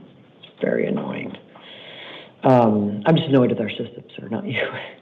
Our system is very annoying. Okay, hold on. I just need to get into regular ISIS. Get a pen and write it down.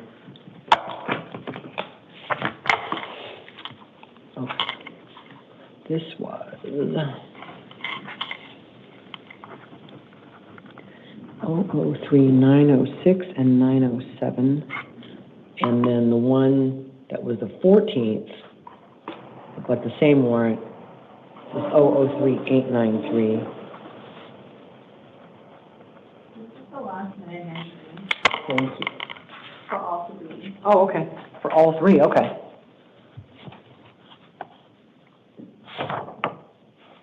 Okay, so I'm just looking at the minute entry, August 11, 2025. You were in front of Commissioner Spencer for all three of these case numbers, because I think it does all relate to the same two cases. And it said this was the 30 days hearing, oral argument, motion to modify release conditions. I signed the waiver that I day. know. Yeah. Defense in custody doesn't have local charges in form of a warrant. Demand state is willing to extradite. So they extradited you in August, and then at some point they put out another warrant for you in October. So the timing is not off. Yeah, I came to, I was in jail there for 3 weeks on something else. Then I think you didn't have the right to leave is what I think, is you did not have permission to leave. Well, they And released then- me to another county, and then, Yeah, so I think you didn't have permission to leave, sir. So I'm gonna look at this, and you shouldn't have done it. is there any way I can get released to? I'm giving you a bond, sir. I'm giving you a bond. You know what I'll do though, it's 15,000, that's what you had last time. It looks like you probably had 15 in each case. So I'm gonna do 15,000 if that was sufficient last time. But I very much believe you didn't have the right to leave Alabama, and you did, and you missed a court hearing. Okay. So, here we go. I'll just sign the waiver. Oh, you wanna waive your right? Okay, we can do that too. I think you definitely understand the choice. Okay. Alrighty, then, let me ask you the questions, okay? 1 second.